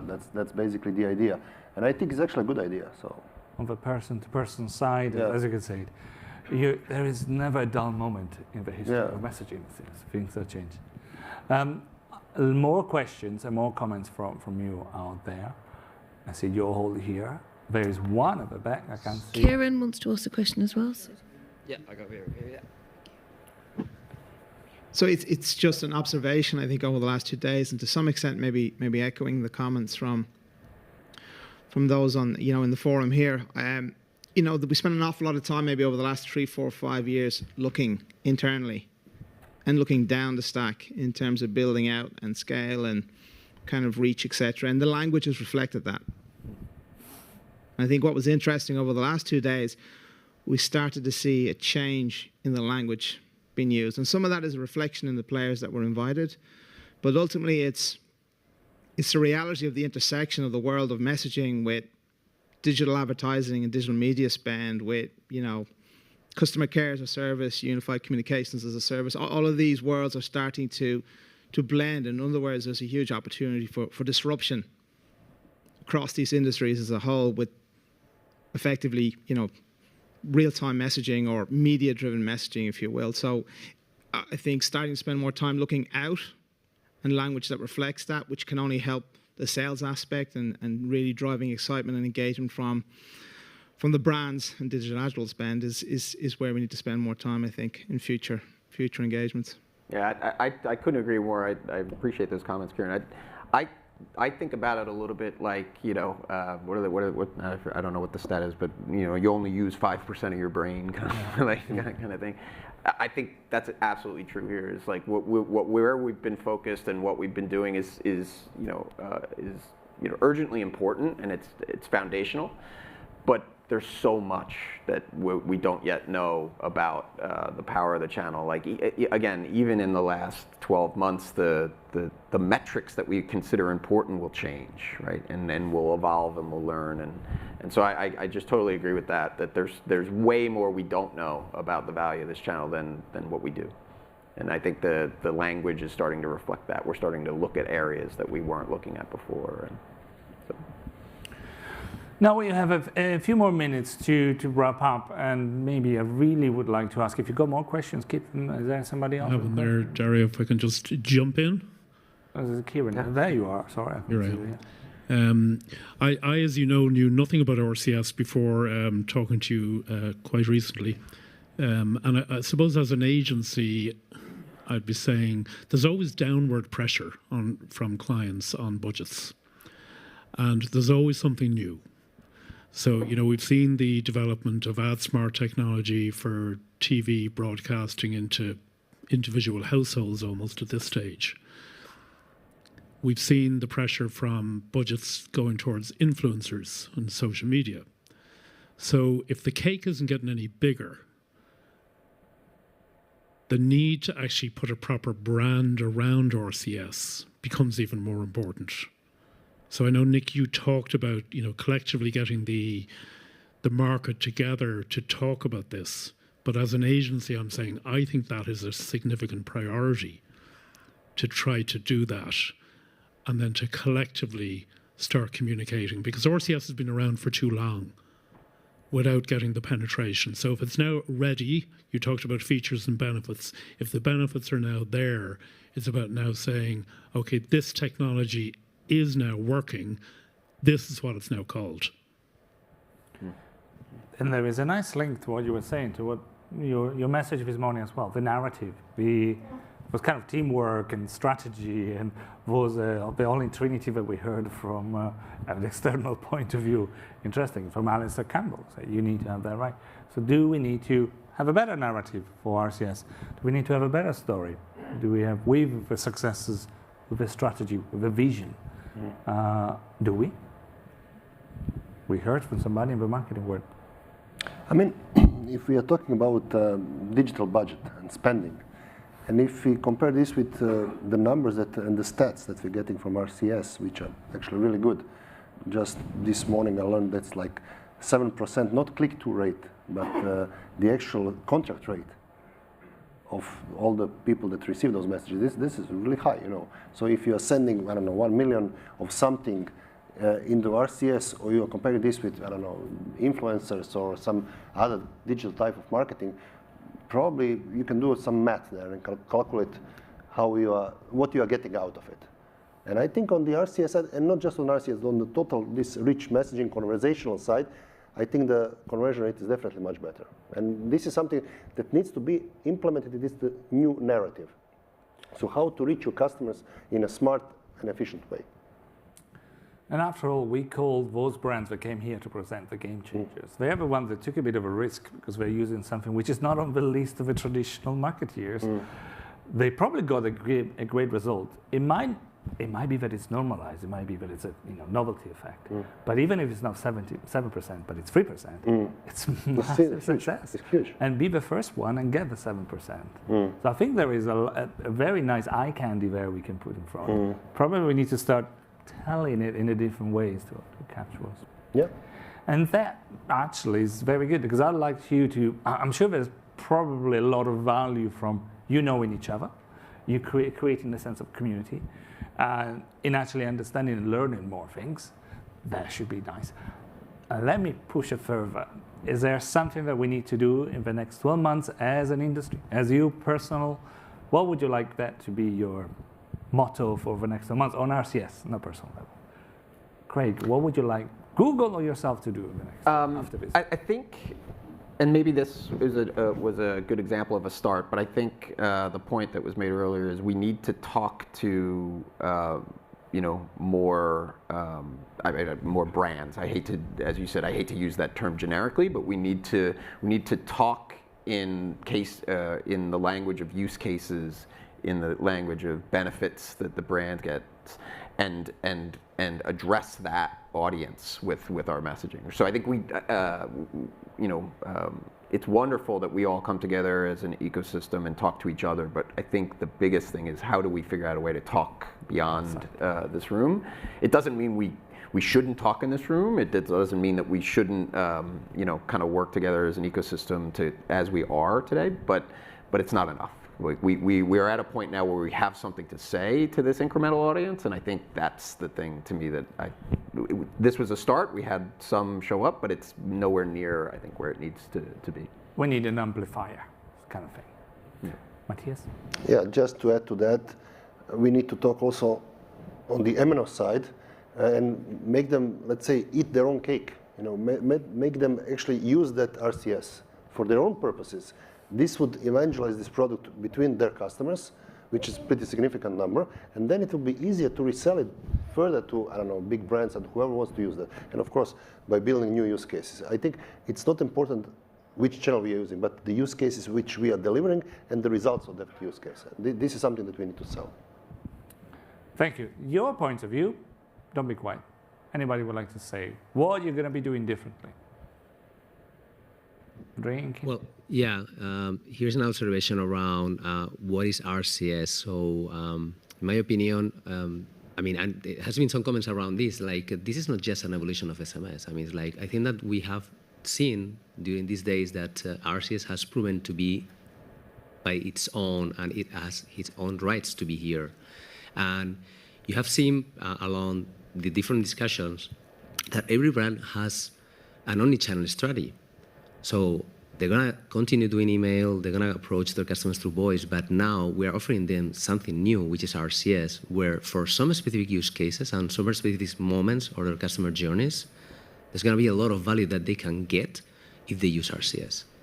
So I would like to, for all us to consider that the approach is not like, hey, replace SMS by RCS or replace any other solution by RCS. It's like complement your strategy with RCS because this is going to give you great results.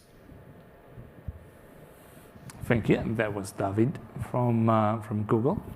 And some more, because we do have 30 more seconds, and I can definitely include more and more of you before they kick me out. There is one more. Oh, I'll come around it. See, they're not shy after all. Oh, Thank you very much. I will say thank you very much, Dario, and everybody for hosting it. It has been superb to be back with everybody for a couple of days. But I suppose for me, the biggest challenge over the next year is the same challenge I had with it last year, and I think we, as collective CPaaS providers, have, is to take RCS and give it a personality in the public's mind, to make sure that people know that they've got it. I sat in front of a completely different set of people, catered counsellors, several hundred people in the room, asked them, right, okay, stand up, who's got an iPhone, who's got an Android? So, iPhone, half of them sat down. The other half had said, okay, then who's heard of RCS? And the only person that had was the person I was there with to present the use case I presented yesterday. And as soon as they saw it, as soon as they saw the benefits, there's a now new pipeline of customers. We need to find a way collectively, and whether that's the MNOs, whether it's Google, whether it's the CPaaS providers, of talking about this publicly. And I agree with my friend down there. I don't think RCS is necessarily the term.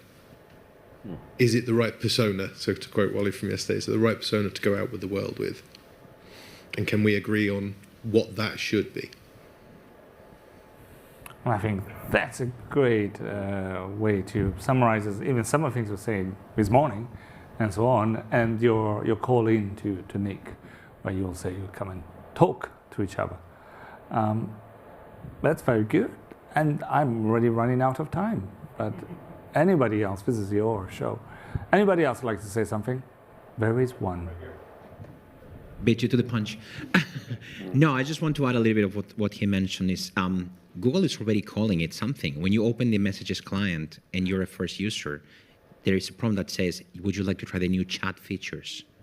So let's first think, is chat a good enough name? And if it is, let's just all endorse it and go with it. I agree, RCS for a consumer is probably not a good name, because it's just another acronym, and it's like, oh, some engineer just invented this to screw my life, so I'm going to reject it instead of embracing it. So giving it a personality, I agree. I mean, chat by itself is not going to be enough. I'm a marketing guy, so we're all about, personas and, but, and that's something we can help together. But let's just figure out a name. If chat is good enough, let's go with it. If not, let's put our brain together, come up with a brand or some, please not join, not again. Let's come up with one and let's just do it. And there was somebody else before we close in? The last comments and remarks? No, I think that's it. I think this is it. So we have some homework to go away, but I go away with a lot more excitement, and I hope we don't lose that. Unless, well, do you go away? Show your hands. Are you more excited after these 2 days? It's 5 o'clock.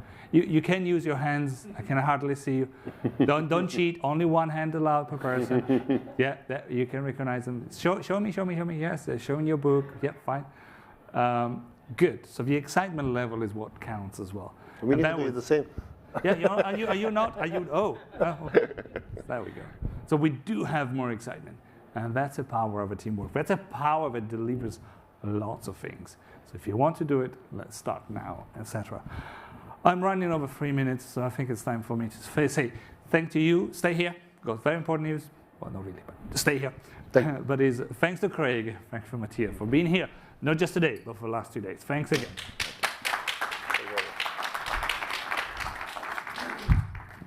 Now, we didn't throw these, we didn't hit anybody. That's okay. I'll leave it there for next time. But I think I owe a lot more thanks, and please help me to thank Kieran, who was really helping us stand up and come to the showing up at the last moment. And I think now you're converted into RCS. You are converted. Thank you very much. And thanks again for being a great master of ceremony. And we've done these for all of you. As you can see, there is a great machine behind it. It starts with the Foundry and Google. And more than the Foundry, Google, in our partnership, really helped to reach out to so many of you to get you excited and to come here, the entire team. So I'd like to thank both the entire, one Google thank you to all the work that has been done. And I'm afraid, because people want to drink, I'm not mentioning all of you name by name, but that's really. But you know who they are anyway.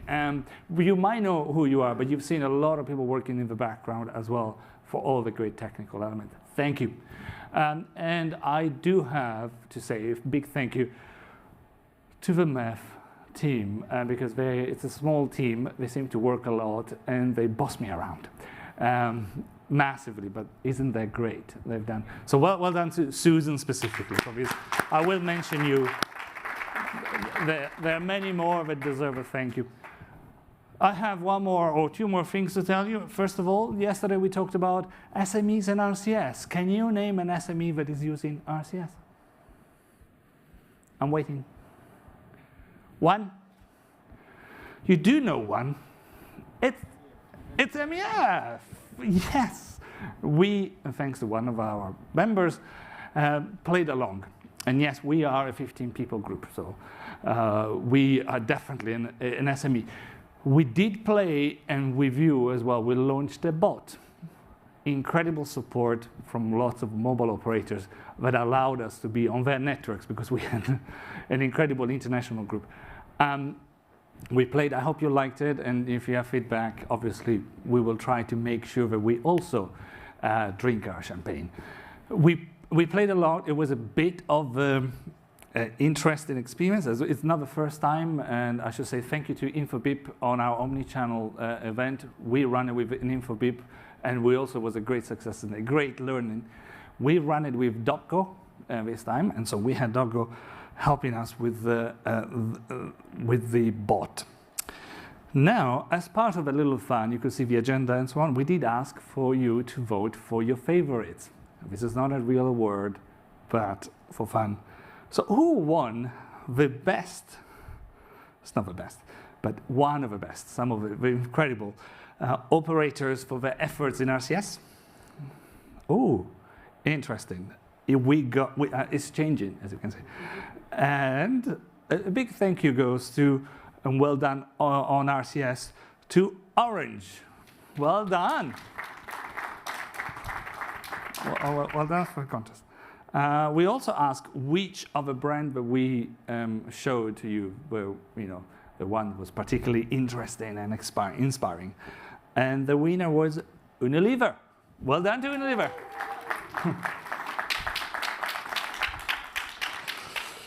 And we did also ask, you can see, which partner was worth of a thank you.